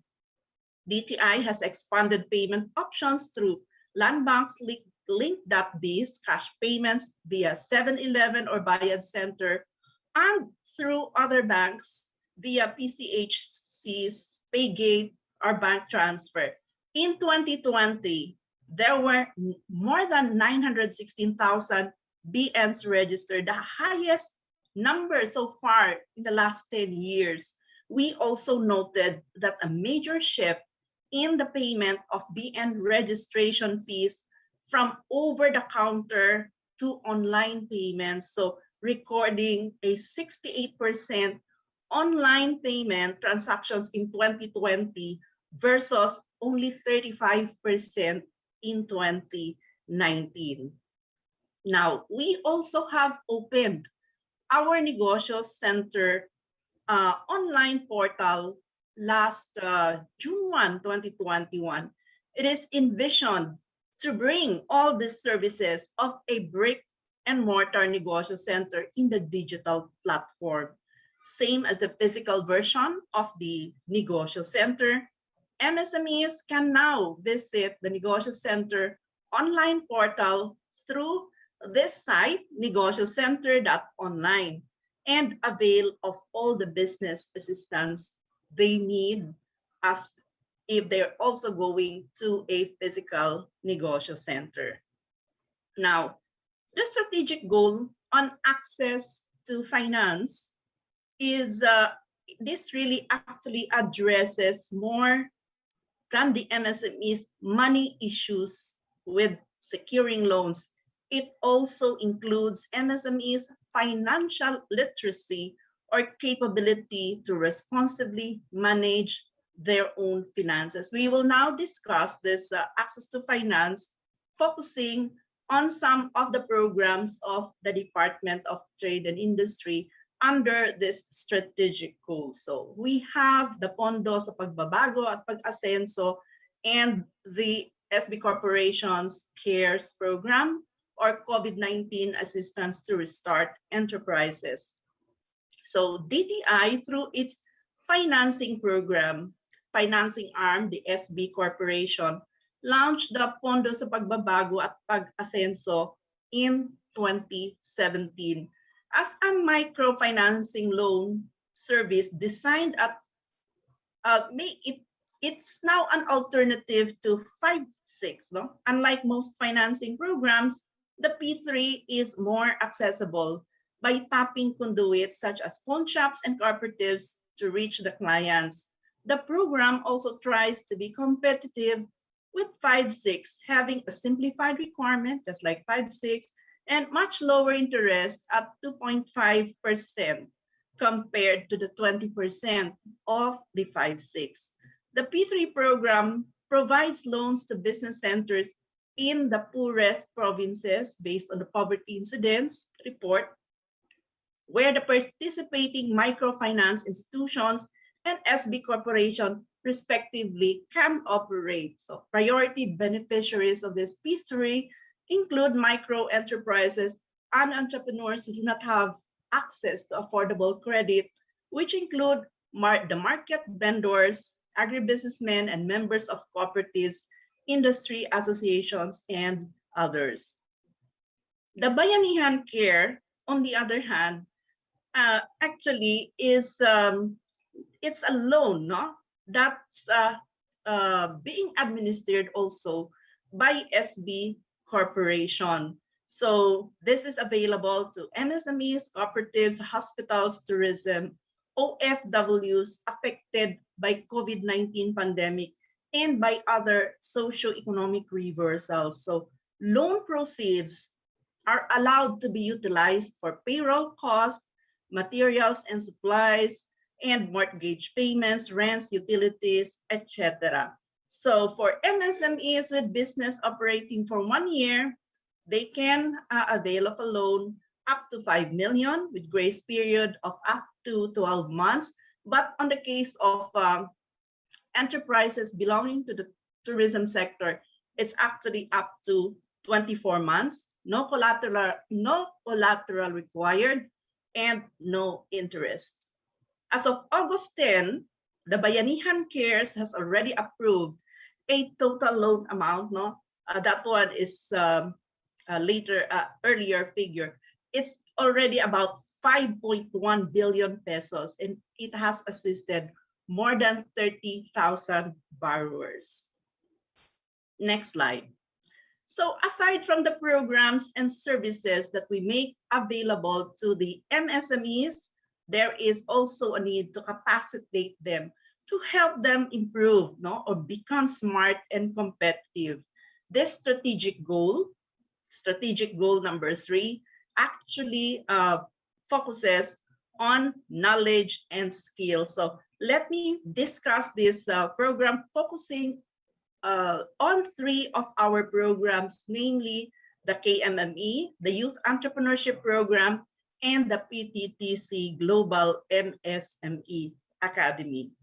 So DTI actually provides mentorship to the MSMEs through the Kapatid Mentor Me program, which is a PPP between DTI and the PCE Go Negosyo. It started way back in 2016. Now, for this year, and you can see on the slide the progress of the program, but for this year, we have already launched 34 out of the 36 batches targeted for 2021. And the KMME has pivoted from face-to-face, being face-to-face, to online already, starting 2020, and it intends to help MSMEs pivot or scale up their businesses, especially during this time of the pandemic. The Youth Entrepreneurship Program, on the other hand, is a nationwide program to help the young Filipinos develop their entrepreneurial skills by offering them a comprehensive package of interventions. So YEP actually supports the government's agenda of doubling the number of entrepreneurs in the country by 2022. And as of December 2020, the YEP program has already assisted more than 17,000 youth beneficiaries and a total of 574 youth organizations established or engaged to join business organizations. And we have also engaged a total of 282 local cooperators to implement the Youth Entrepreneurship Program nationwide. The DTI also, through the Philippine Trade Training Center Global MSME Academy, offers training and workshops with over 300 modules on digitalization and innovation. The Academy offers courses on finance, accounting, management, marketing, operations, technology, and trade and logistics. So there are also hundreds of relevant links to business information and access to a directory of service providers with whom the MSMEs can reach out for financial advice, corporate programs, and networking. So there is a link to this, www.asian-msmeacademy.org, with a link to PTTC, www.pttc.gov.ph. So on the next slide, we'll see here technology and innovation strategic goal number 4. So enhancing the capacity of the people will also require augmenting it with the right tools and equipment. So for businesses, such capital investments can be quite expensive. That is why government intervened by shouldering some of the cost of procuring this for MSMEs. So we have the SSF, or the Shared Services Facility Program, that provides machines and equipment through organizations or partner agencies that we call the cooperators, which could be multi-purpose cooperatives, the academe, or even the local government units. These SSFs are for the common use of the MSMEs. It aims to improve MSME productivity and efficiency through better access of technology. It is meant to improve the MSME competitiveness, and the facility should help target beneficiaries increase their production capacities and improve the product quality, resulting to increased markets, sales, and jobs generation. So as of March of 2021, there were already more than 2,800 SSFs that have been established by the Department of Trade and Industry. So also at the height of the community quarantine in April of 2020, the DTI through BISMED consolidated online tools to help MSME embrace the digital economy by allowing them to find digital solutions to cope with the challenges of COVID-19 pandemic. So these tools include solutions relating to e-commerce, e-payment, digital marketing, logistics, work from home collaboration, productivity, and even webinars offered by the different development partners. So as of March 2021, the site has already more than 33,000 views. So you could see the link on the slide. Next is we have this negosyo serbisyo sa barangay. We launched this in 2019 in partnership with the barangay officials to allow us even wider reach of business development services down to the barangay level. So in 2021, we have allotted a budget of about 203 million, which will be used to provide package of livelihood kits and business advisory assistance and services to the MSMEs affected by natural and human-induced calamities, including health disasters. So we're now going down to the barangay, providing itong mga livelihood kits that we have.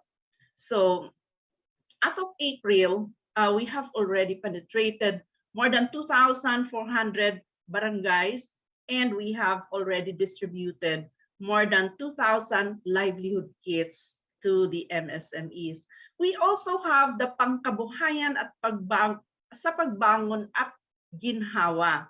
So this is also a livelihood seeding program and entrepreneurship development program for micro enterprises with priority in areas affected by fire incidents and other calamities, including armed conflicts and health disasters like epidemic and pandemic. So the arrangement is like also the LSP NSB, where we provide livelihood kits to affected or to the qualified beneficiaries. So today, the program has already provided more than 22,000 livelihood kits, and we have conducted training also for the recipients. Now, the last strategic goal of the MSME development plan is about getting the MSME products to the end consumer. So for businesses to sell, they must be attractive. Their products must be attractive to the buyer. So DTI in particular has several programs to assist MSMEs reach out to more markets at minimal cost. One of this program is the One Town, One Product, which assists our MSMEs in various steps of their entrepreneurial journey, such as building up their brand, improving their product, reaching out to more markets. The goal really of the program is to improve the unique selling point of their product and enhance the overall value proposition in both the local and global markets. So as of March of 2021, we have already launched about 62 Autop Hubs nationwide. The Autop Hub is an initiative of the agency to mainstream the MSME products. And the products are displayed in the Autop Hubs are product of the Autop Next Generation project, where various goods from MSMEs were developed to improve their marketability. So next program is the Go Local.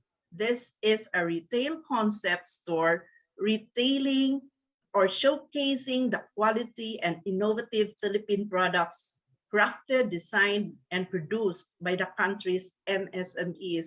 It also serves as the marketing program or platform for our MSMEs to gain access to the lucrative local consumer market and ultimately to the global export market.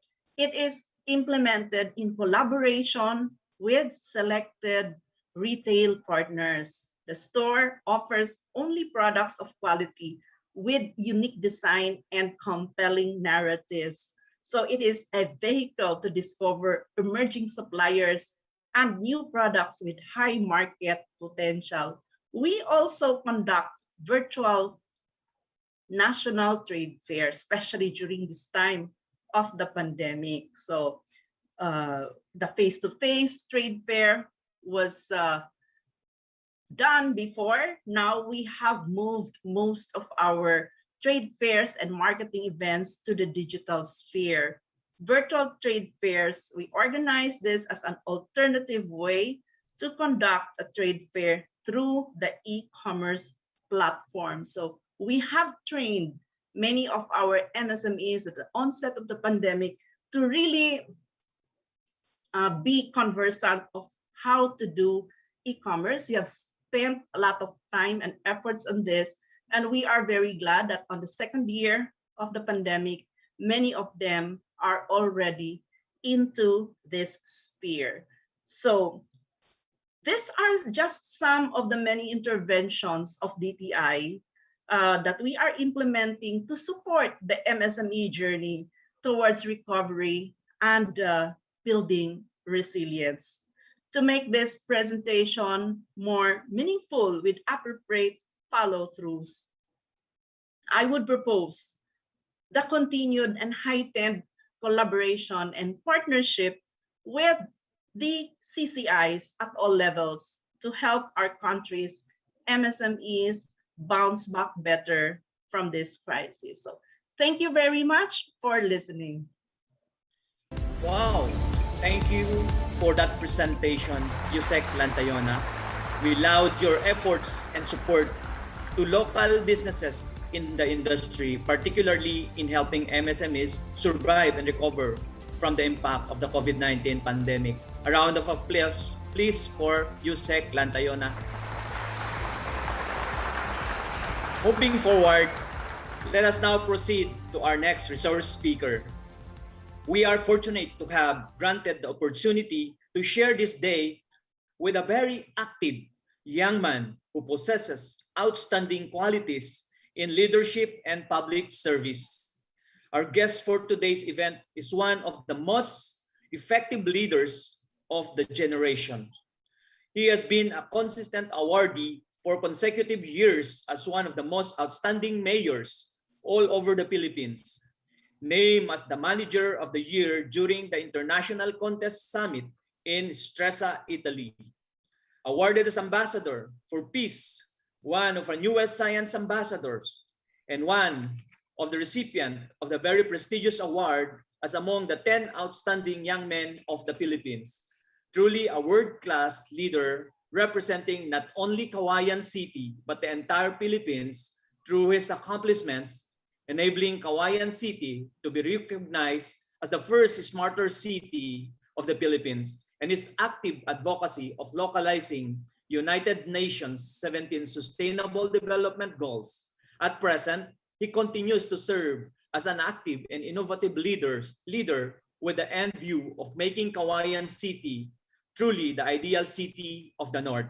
Please join me as we welcome the City Mayor of Kawayan City, Isabela, Honorable Bernard Faustino Lamadrid D. Thank you very much, Sir Cloyd, for the wonderful introduction.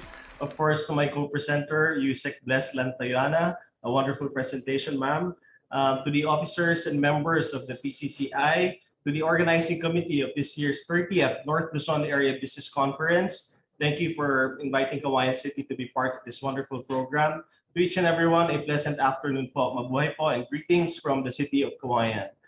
Please allow me to start my presentation on a short background and a brief introduction of Kawayan City. Here's my slide.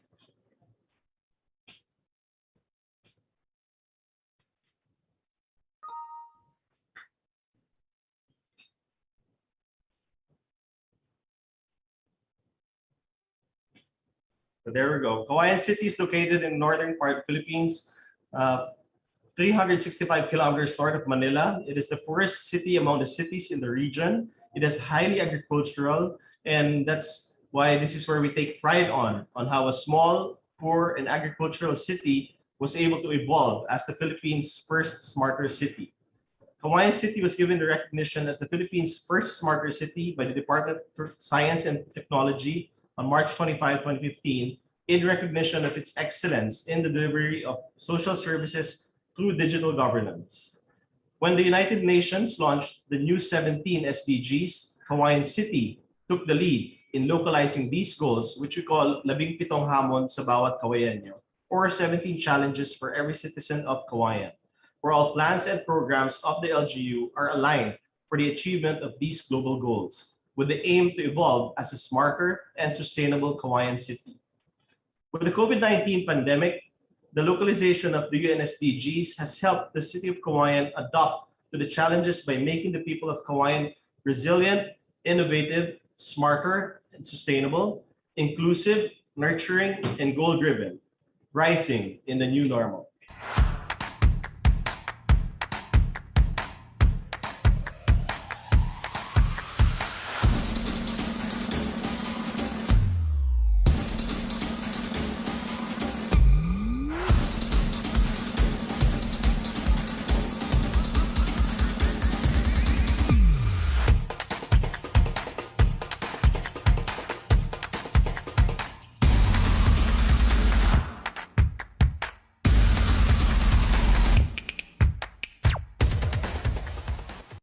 Since the launching of the UN SDGs in 2016, these have served as the blueprint of Kawayan City's plans, programs, and developmental projects. Part of our process in championing in the implementation of these goals is the creation of infrastructures which are SDG inspired.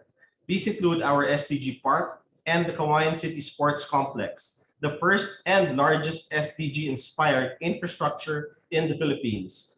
These infrastructures are manifestation of the strong commitment of the local government to implement the UN SDGs. Our capability as a smarter city gave us a head start in using online platforms and develop strategies to address the challenges caused by the COVID-19 pandemic.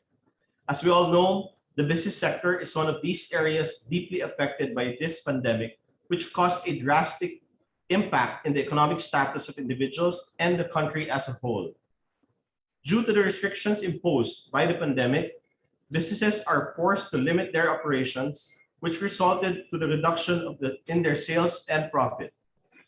Only businesses for essential and medical services are allowed, or those allowed to operate, which caused other non-essential businesses to stop operations, therefore losing their income. Due to the loss of income, businesses, especially the MSMEs, can no longer cope with their obligation to pay their mandatory dues, like taxes and permits.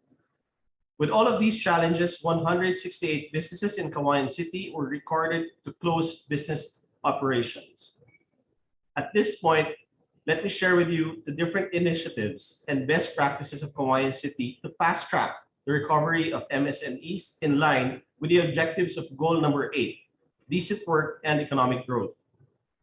We implemented mobile market projects such as Grocery on Wheels, mobile market spearheaded by our Sangguniang Kabataan and Kadiwa ni Ani at Kita in cooperation with the Department of Agriculture.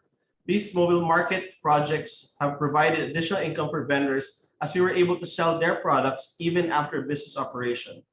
The delivery of essential commodities right at the doorsteps of consumers also helps to ensure safety and helps in the prevention of possible transmission of COVID-19.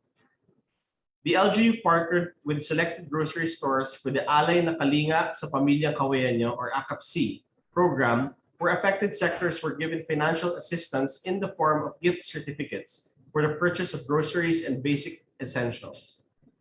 Gift certificates for grocery items and essential commodities were given to the 4,972 displaced tricycle drivers, which did not only help the families severely affected by the temporary suspension of public transportation, but has likewise supported the local supermarkets and grocery stores for their continuous operation to generate income. Through partnership with the Department of Trade and Industry, we distributed pangkabuhayan package to 148 affected MSMEs for provisions of karinderya kit, barbershop kits, online seller kit, LPG package, grocery package, and cash assistance. The pangkabuhayan package was able to grant assistance amounting to 1,034,000 to a total of 148 MSMEs beneficiaries, which they can use as a startup capital for another source of income. A total of 115 business owners and online sellers were given free wheat flour as a form of assistance, especially to the owners of bake shops, restaurants, and online sellers of pastries and baked goods. These are all the efforts of the LGU to ease the financial burden of the business sector, especially the MSMEs. Enactment of Ordinance Number 2020-288, providing extension of deadline for the payment of real property taxes, business permit, transfer tax, and real property ownership without penalty. Enactment of Resolution Number 2020-051, requesting the management of Isabela Electric Cooperative to implement staggered payment scheme for electric bills of consumers, and such request was approved by the Board of Isabela Electric Cooperative. Enactment of Ordinance Number 2020-313, providing concessions on the payment of residential and commercial rents that fall within the period of ECQ and GCQ, and providing incentives for the lessors and owners. We likewise granted joining fee subsidy for our tenants in our public market. These efforts aim to ease the financial burden suffered by the business sector as a form of assistance while they are recovering from the economic impact of COVID-19 pandemic, especially those establishments which have ceased operations since the start of the quarantine.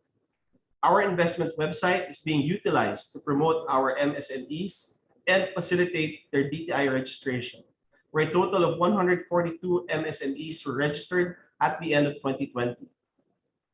Our Bancheto, which is one of the most awaited events during Christmas and Gaway-Gawayan Festival, managed to push through, but in a virtual setup where our City Economic Investment Promotions Office assisted about 50 MSMEs to market and sell their food products at this time of pandemic.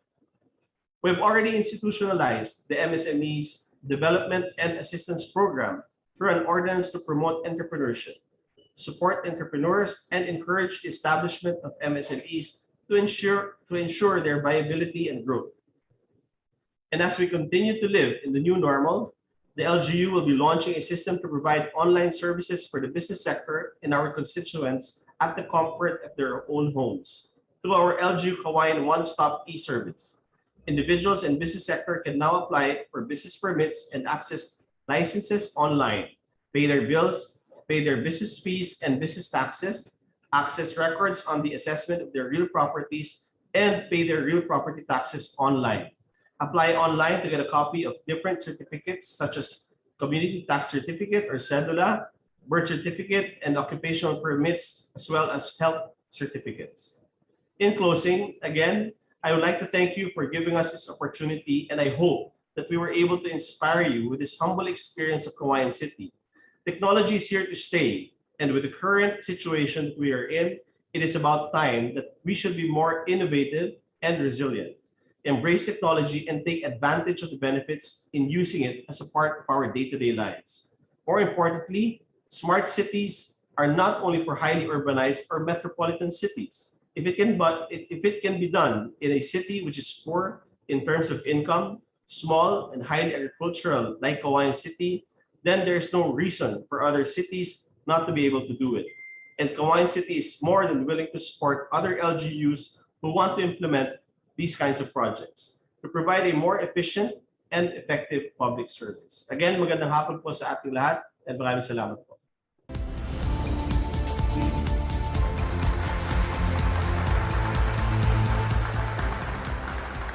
Thank you very much, Mayor Bernard D., for sharing your insight about the topic. We love the actions, plans, and initiatives that you have presented in helping our MSMEs within your jurisdiction survive and bounce back from the adverse effect of the COVID-19 pandemic.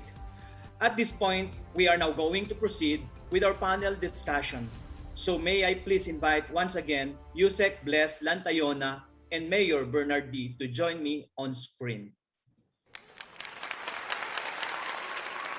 Before we proceed, may I take some time to reiterate a few gentle reminders. First is, please keep your audio muted until it is your turn to speak. I will periodically check questions from the chat box in the Zoom meeting for relevant questions for our panelists. The Secretariat will also help identify the questions that need to be answered live by the speakers. And for our attendees, please maximize the Q&A box, which can be found on the middle portion on the screen. If you have questions for a specific panelist, kindly include their name in sending your questions. Please make it direct and straight to the point. If the speakers wish, you may also respond directly to the audience through the chat box. All right, so I'm checking now the Q&A box. Okay, so to get things rolling, I would like to ask the first question to Yusek Lantayona. This is my question, Yusek. What opportunities or possible projects and initiatives can be jointly implemented by the DTI in partnership with the LGUs and PCCI local chambers? Thank you very much for that question, Cloyd. Yes, earlier I said, I mentioned about Kapatid Mentor Me. Now, I have been, DTI has been in close partnership with PCE Go Negosyo, because this one is a public-private partnership with Go Negosyo and DTI. But of course, we need mentors. You know, we need mentors to sustain the program. And the campaign for mentors is an ongoing activity of DTI and the and the PCE Go Negosyo. So we already have a lot of mentors coming from PCCI, but we would like to campaign, for more mentors, because we know that PCCI members and officers are really into business, and they can share what they have experienced to the mentees, the struggling mentees that we have now. So again, I would like to pitch again my campaign for more mentors coming from the PCCI, and not only from the PCCI national, but also from the local Chamber of Commerce and Industries, because they are right there. Although we do our mentoring now, KMME online, then we really can get mentors from all over the country, but it is really good also that the mentors speak the language of the mentee. So local mentors would be very much welcome. And then when it comes to partnership with the local government units, Mayor D mentioned earlier about their roving or the mobile store. So we would like also to partner with the local government units, intensify our partnership when it comes to this Cuento Caravan, which is another name for the roving, the roving store or the mobile store where we carry basic and prime commodities at a price that is 10% or less. So we partner with the distributors and with the suppliers, manufacturers here in Metro Manila and the distributors in the locality. And they are actually willing to give that kind of a discount in order to be true to the name of the activity, which is Descuento Caravan. And on top of that, we also encourage our local MSMEs to provide their products. So we bring these products through the Descuento Caravan nearer to the consumers. Wow, thank you so much, Yusek Lantayona. It is a great partnership between PCCI and also to the LGU. And I'd like also to ask a question for Mayor D. Mayor, this is my question. How did the pandemic affect your relationship with the business community? Are they involved in crafting your business recovery plans and programs, Mayor? Thank you very much for the question, Sir Cloyd. Yes, ever since we have been a collaborative government, I think that's one of the things that make our city sustainable is really a strong collaboration between the three pillars of society: the private sector, business sector, and the local government. So we in close coordination with them. Of course, we always engage with them. What's the best approach? How do we deal with it? And especially now, we're still in the pandemic, so we continuously have dialogues with them on what are their suggestions, what are their concerns regarding the affairs of the city. Thank you, Mayor D. And it's indeed an honor to be partnering with Kawayan City. And indeed, you are doing this partnership within the business sector and, of course, the LGU. And with that, we applaud that initiative, Mayor. And also, I'd like to ask a follow-up question for Ma'am Bless. What are the experience and insight working with both the LGU and local chambers? Are there any significant projects that you would like to share? Yeah, working with the LGU, particularly on because DTI really wanted to reach out to more of our MSMEs in the countryside.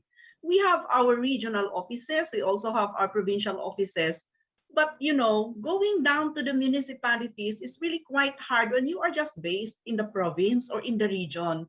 So it's good that we were already able to establish negosyo centers in 1,222 cities and municipalities all over the country.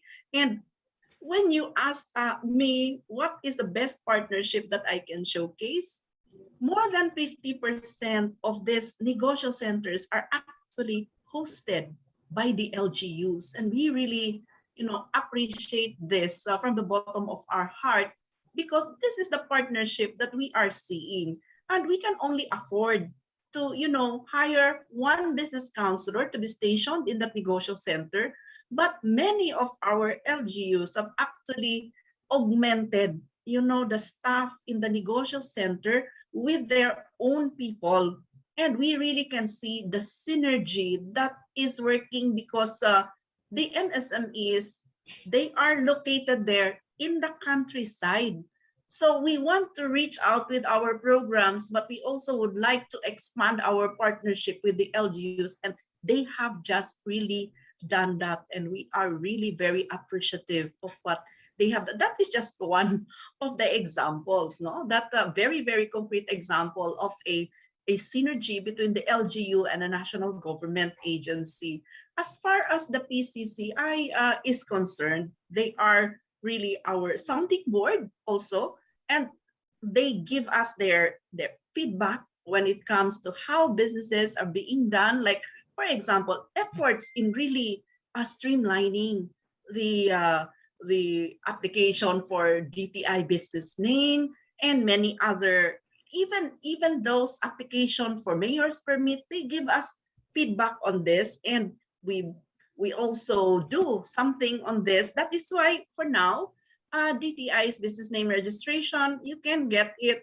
Whereas before 3 months, yeah, that's 3 months, no, to apply before. Pero now it's 8 minutes, and or even less. So we've heeded what their feedback to us, and then we streamlined our processes, reduce the number of signatories, and there we are here right now, but we are doing it. We are applying the usual yung continual improvement on our processes. So we are thinking now that also we will apply that to Bambi registration. So we are into this, but we get feedback from the business sector, and the LCCIs, they are really the stalwart, they are the representation of the business in the national and at the local level. Wow, thank you so much, Ma'am Bless. Ang galing, no? And I'd like also to raise the question of our own ABP. May question po siya dito for DTI. I think this is for DTI. How would you assess the level of digitalization of the MSMEs in marketing their products? So timely po itong question na to because we're in a pandemic, ma'am. Yeah, well, it has moved. Actually, I don't know if it is good to say, but the pandemic has actually hastened, the adoption of digitalization among our MSMEs, because particularly on those that we have seen that the cash flow was really affected because of the pandemic. Wala nang bumibili kasi they cannot buy, they cannot sell because movements have been limited because of the restrictions. So now what they're doing is we said, okay, they do not know how to do this. So we trained them and organized trade fairs, and on their own, they also did some kind of training with other government agencies also. So it has really moved from, hindi naman zero, siguro from level 2 to let's say level 7.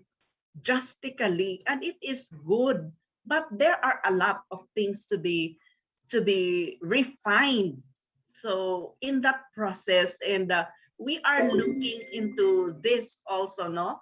Because even if we do a lot of training, if the infrastructure is not there, then we also have to move on the policy side so that infrastructure will be there, everything will be supported already. But when you say how is it now, it is better compared to pre-pandemic levels, and they even know already how to pay online. As I have mentioned in our business name registration, the payment has gone from 35% online to 65%, and that is really a big jump, and it says a lot of our entrepreneurs adapting slowly the digitalization. I mean, something like that, but it's not perfect, but we have to do more. We have to do more, and we are geared to help because that is our mandate as Department of Trade and Industry, together with the other government agencies.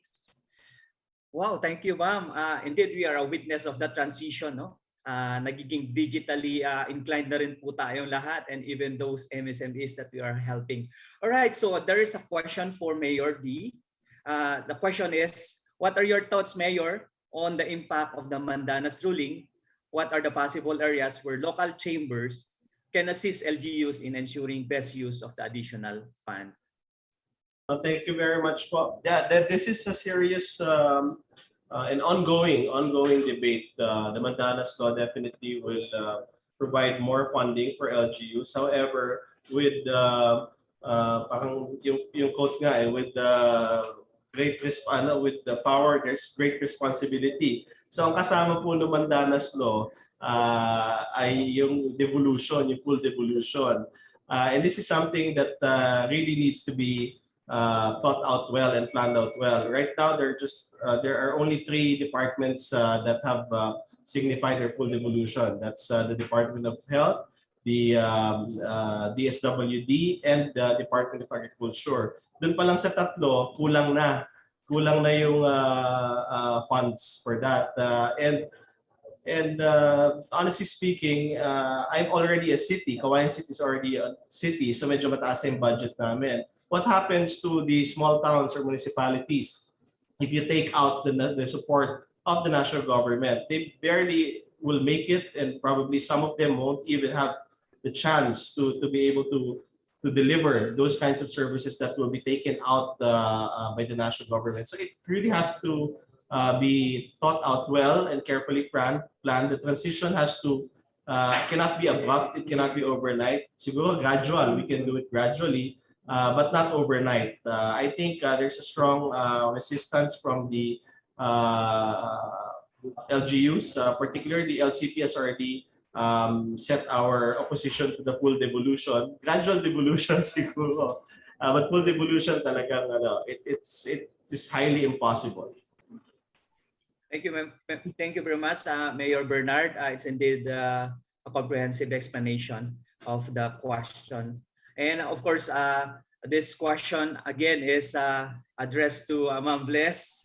Ma'am Bless, from our own Area Vice President Gregoria Gigi Simbulan. This is the question po, ma'am. Does DTI also have assistance program to underground businesses? Akala ko the question was on devolution. Because Mayor earlier mentioned that there are only 3 agencies that signify their full devolution, intend to fully devolve their functions. I thought it was along that line also. But anyway, the question was the underground economy, no? Okay, yeah, okay. Really surfacing the underground economy is well, it's been an ongoing process actually. In fact, the Bambi law, or the barangay micro enterprise law, is intends to surface, you know, the underground economy by giving them incentives. I am happy to report that those registrants under the Bambi program has been increasing, but not really enough yet. So we have to exert a lot of effort on this. But when you look at it from the time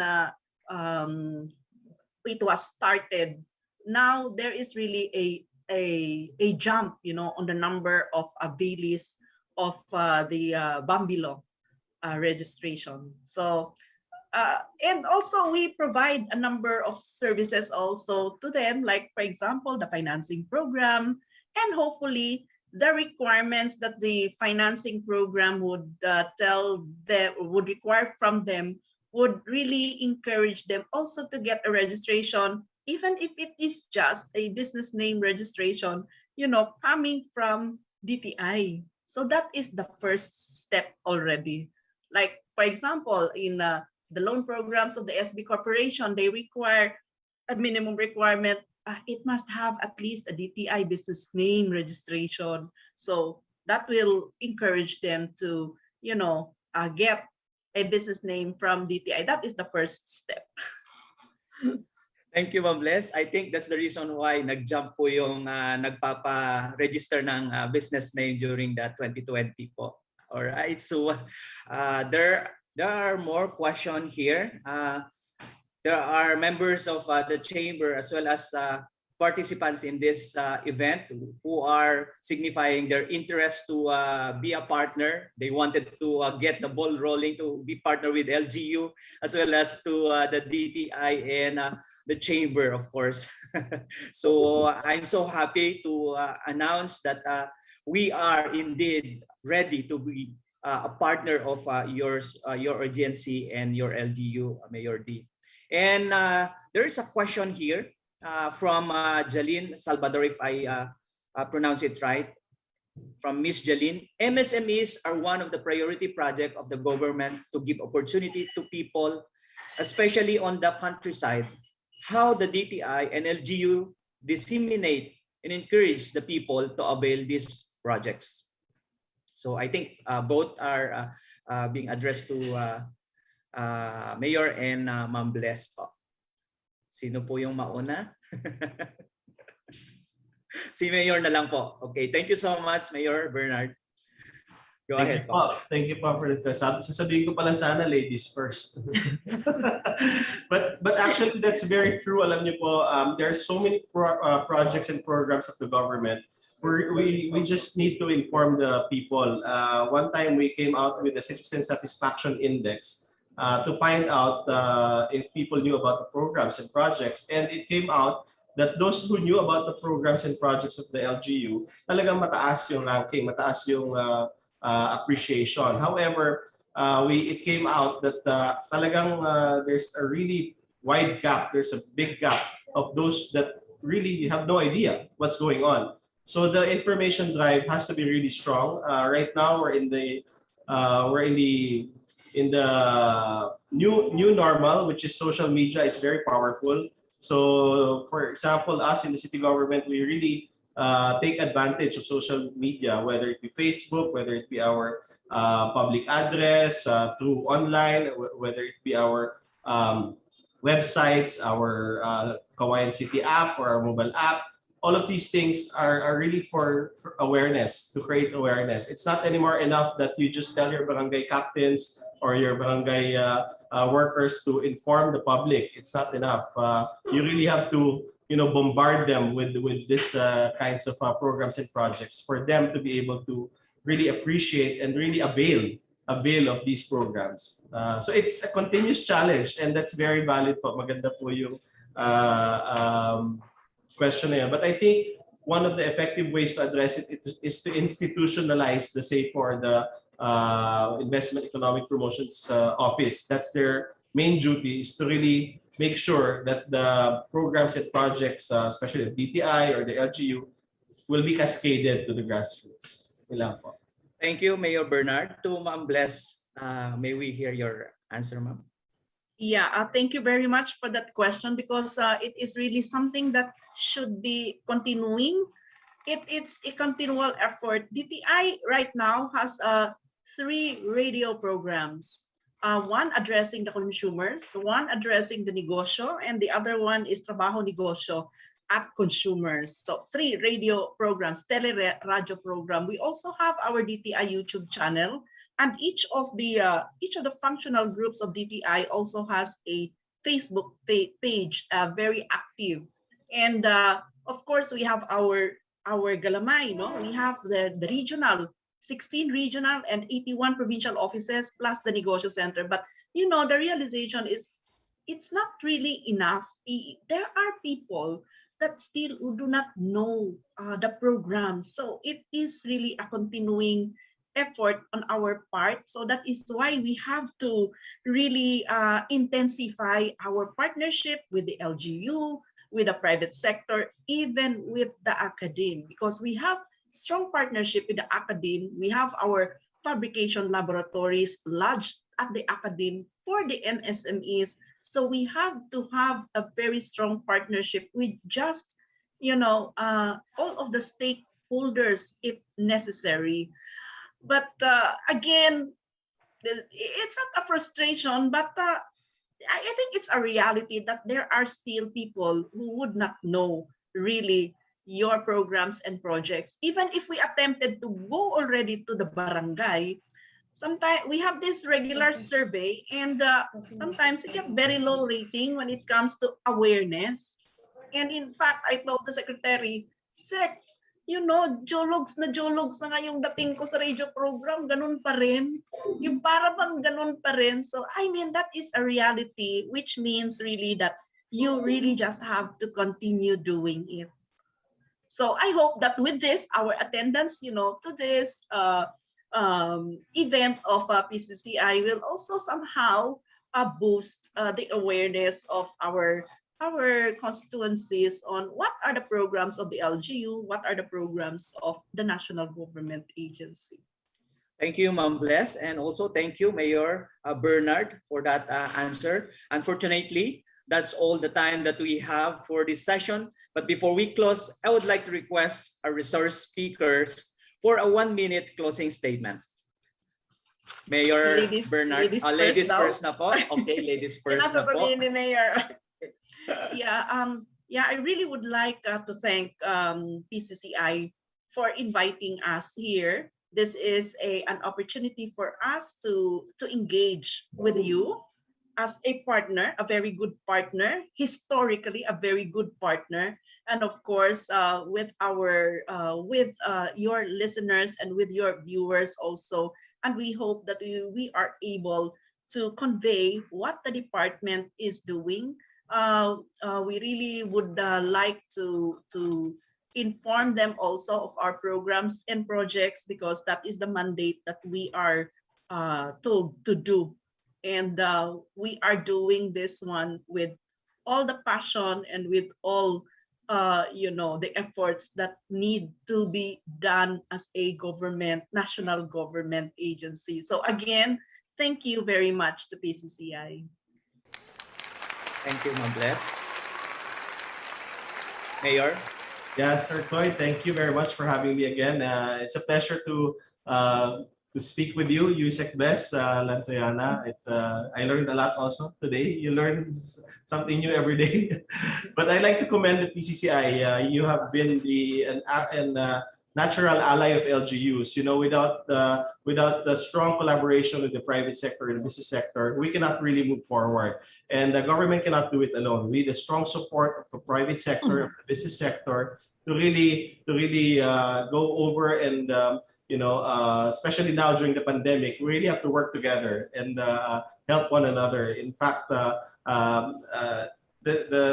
partnerships that the private sectors have with LGUs is pretty much was not uso before. Like back in the day, government was just government, right? But now we're seeing a lot of successful stories. We're seeing a lot of best practices that really involve a strong private-public partnership. So I think we have high hopes that the future generations will have a brighter tomorrow because of these kinds of collaborations between the government and private sector. So again, mabuhay po kayo, and please continue on believing in your government and doing partnerships with government. Together, we can make a difference and we can change the course of history. Magandang araw po sa ating lahat.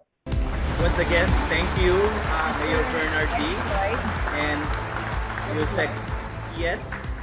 Yeah, may I say a few words?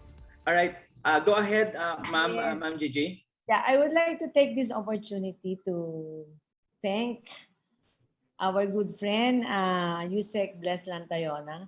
Alam niyo po, napakatagal na po natin itong kasama sa ating mga advocacies, sa ating mga programa, sa ating mga proyekto. Nasa countryside pa lang po siya. Nandun pa lang siya sa provincial, regional levels. Talaga pong, if there is one agency in the government that is closest to, I'm speaking of Bulacan Chamber and other local chambers, it is really the DTI.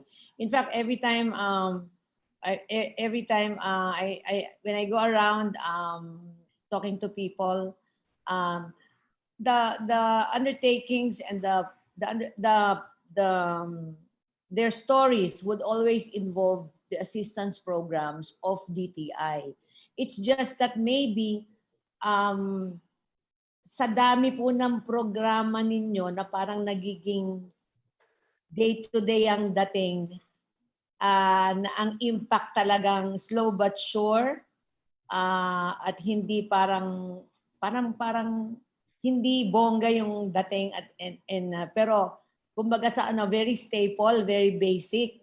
Kaya kuminsan hindi na naiisip ng tao na DTI ang gumagawa nito. But again, I will say, if there's any one agency which is really helping the chamber movement, it's really DTI.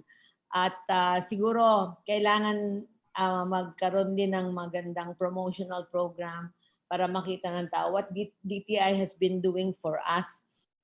Dapat tumaas ho ang inyong popularity rating dahil para tumaas ang budget nyo po sa national.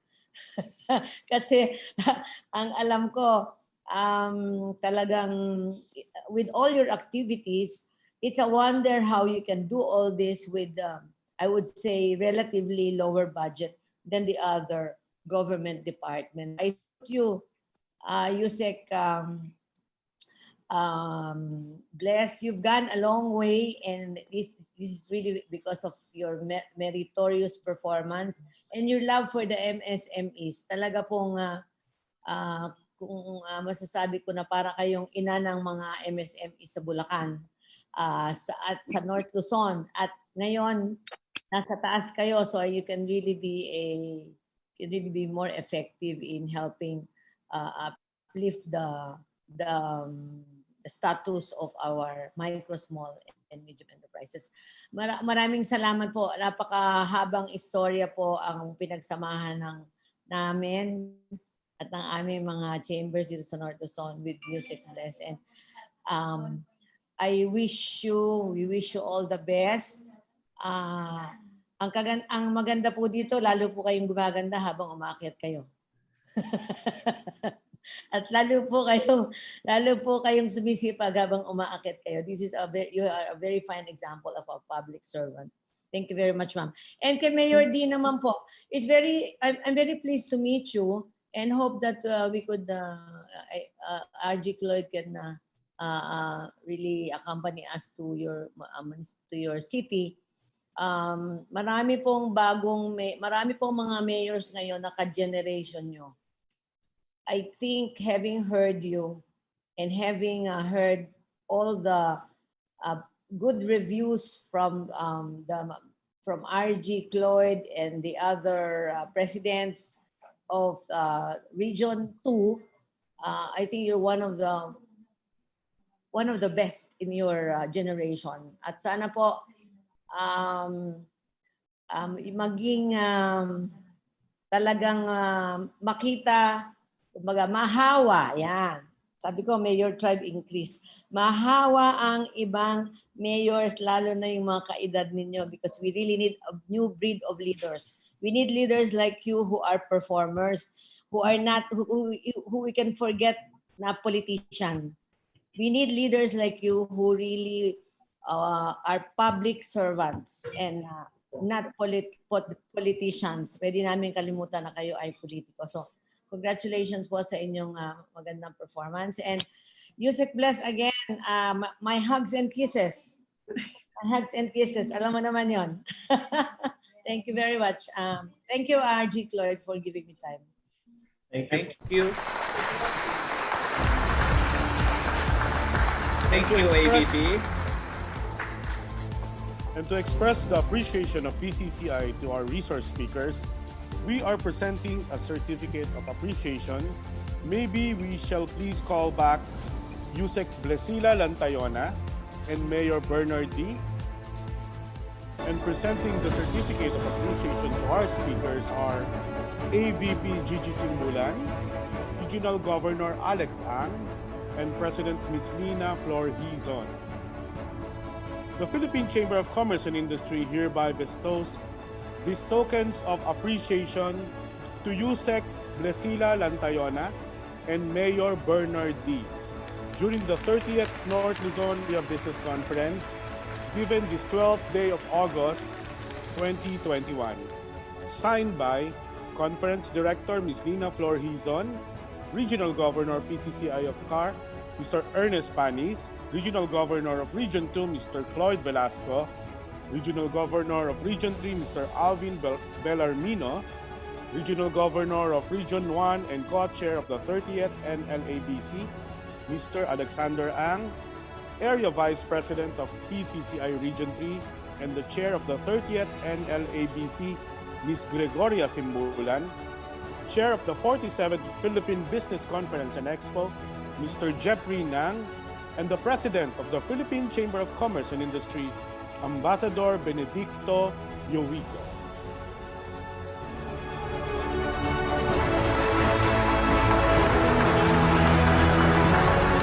Now, as a souvenir, let us take a virtual photo op.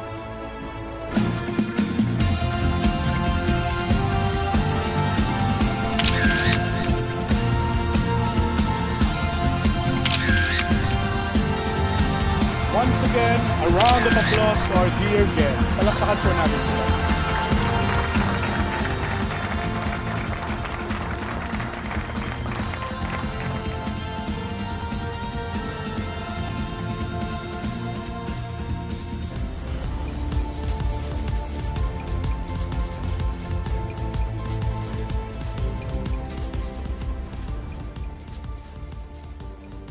Thank you everyone. I think we can all agree that we had such a fruitful discussion on how a synergistic and strategic partnership between the public and private sector can really help in rebuilding our economy. Personally, I was really uplifted by the very exciting news of the different developments in our area, and so inspired by the leaders who made their presentation today, our young, dynamic, and progressive leaders.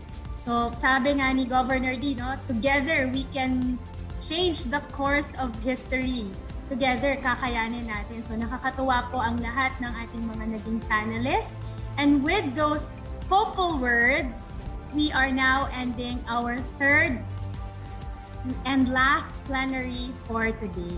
But apart from our generous sponsors, the 30th NLab C was also made possible through the help and support of the partners of PCCI North Luzon, DTI Regions 1, 2, 3, and CAR, DOT Regions 1, 2, 3, and CAR, TESDA Regions 1, 2, 3, and CAR, Department of Agriculture Regions 1, 2, 3, and CAR, DOST, Alay Buhay, PCCI SDG Committee, UPNCPAG rather, the PCCI Tourism Committee, the Agricultural Committee, Innovation Committee, ARTA, CIFAL Philippines. So before we wrap up our very productive day, let me remind you that our conference begins at exactly 9 a.m. tomorrow. So make sure that you are logged in at least 5 minutes before we start.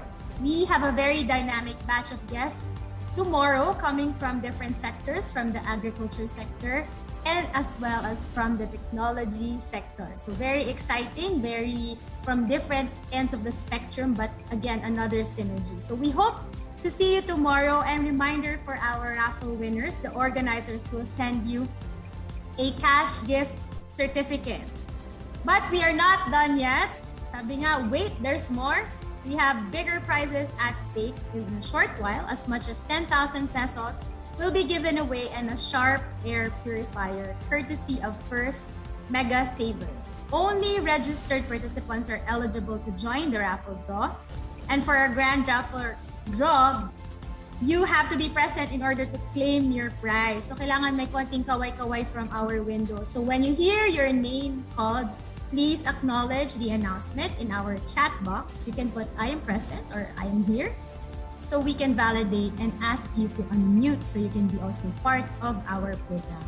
So I hope that our raffle mechanics are clear.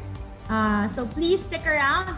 Thank you all. Marami pong salamat sa lahat, and see you all tomorrow on our second day of our 30th North Luzon Area Business Conference. Mabuhay po ang 30th NLab Conference, at syempre mabuhay ang mga lakal na Pilipino. Marami pong salamat. Magandang araw po sa ating lahat.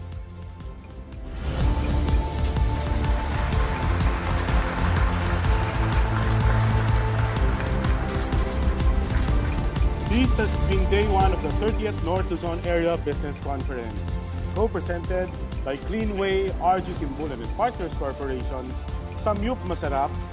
Special thanks to our major sponsors, Alsal Construction, Celia's Cafe, First Mega Saver, InLife, Tarlac Electric Incorporated. And we would like to thank our minor sponsors, Bulacan Chamber of Commerce and Industry, and Awesome Hotel and Restaurant.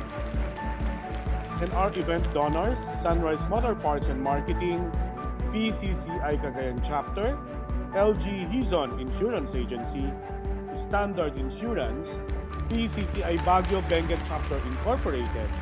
And we also would like to thank Mr. Hermes Guerra and Engineer Alfonso Lao.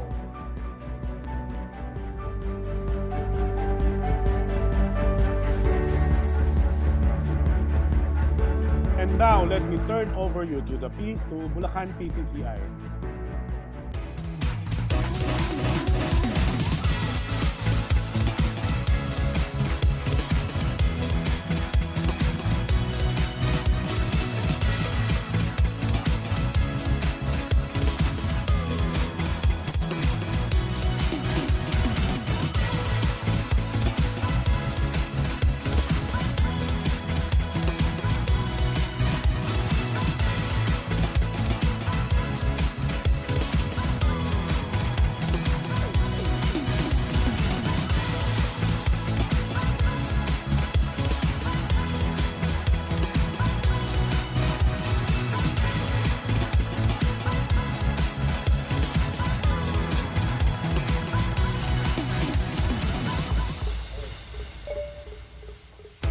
Reminding all our participants on how to win on the raffle draw.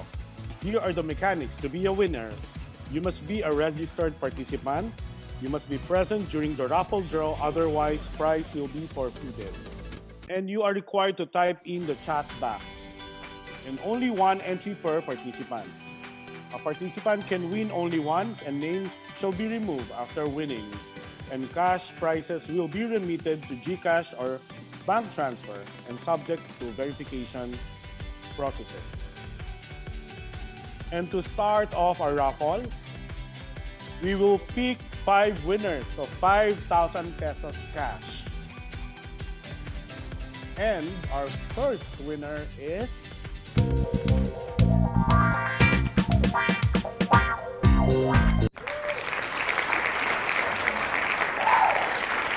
Mr. Xavier Nang. Congratulations, Mr. Xavier Nang. Our next winner of 5,000 pesos cash is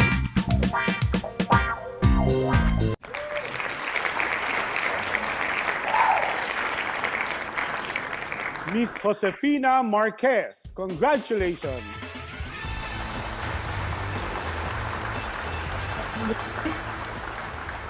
Excuse me. Excuse me. Excuse me. Please acknowledge the chat box. Okay. So it's the chat box or the wave or opening the. It's the chat box. It's a chat. So both have acknowledged. Yes. Already. Congratulations. Congratulations to our 2 winners of 5,000 pesos in cash. And the third winner of the 5,000 pesos cash is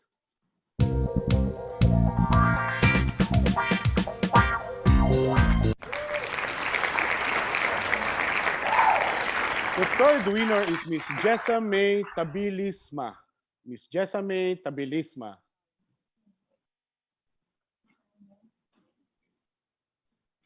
Hindi ba siya?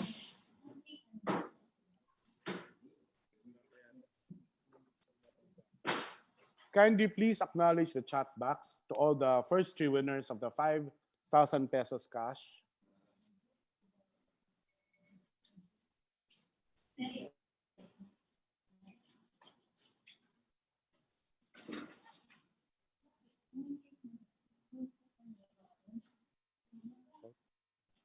And the fourth winner of 5,000 pesos cash is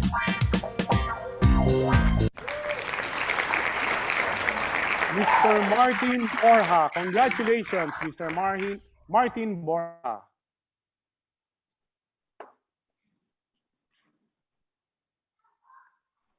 We would like to request all our winners to acknowledge the chat box. Thank you very much.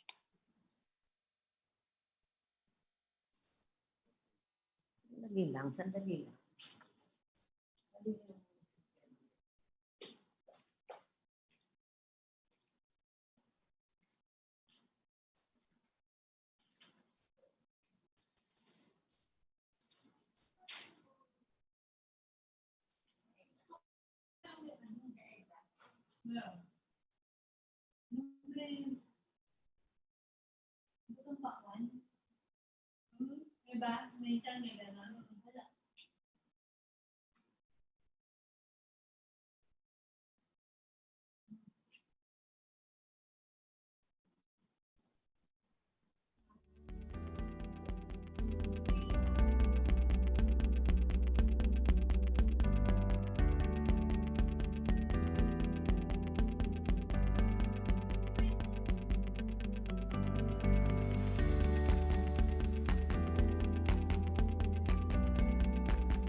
May we call on once again the following winners of the 5,000 pesos cash to acknowledge the chat box, Mr. Xavier Nang, Ms. Josefina Marquez, Ms. Jessa May Tabilisma, and Mr. Martin Borja.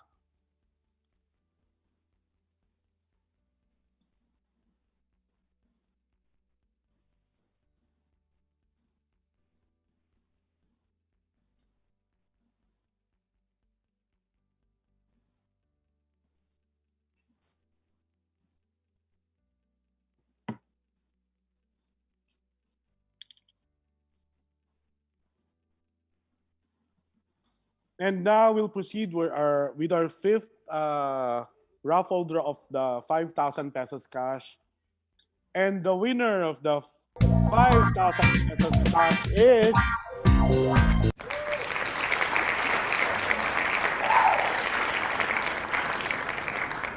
Miss Angela Marie A. Gutierrez. Congratulations. Please acknowledge our chat box.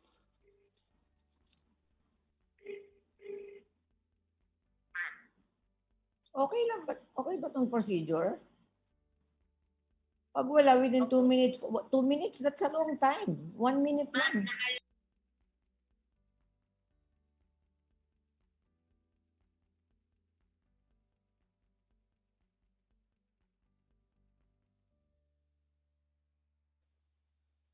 And now we will draw again 4 winners of the 5,000 pesos cash. Since wala pong nag-acknowledge pa sa chat box, once again, a winner of the 5,000 pesos cash is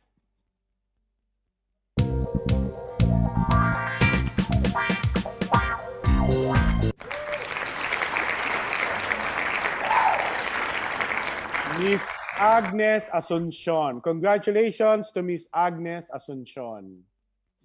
You are a winner of 5,000 pesos cash, and please acknowledge the chat box.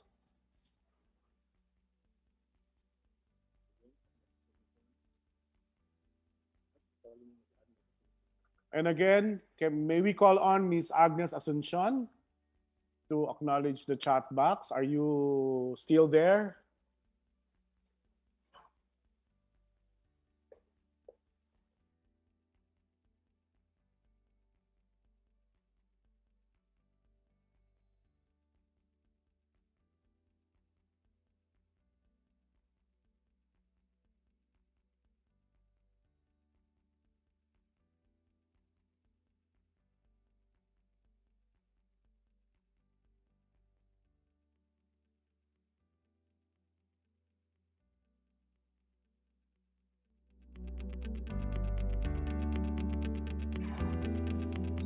And now we will have our cash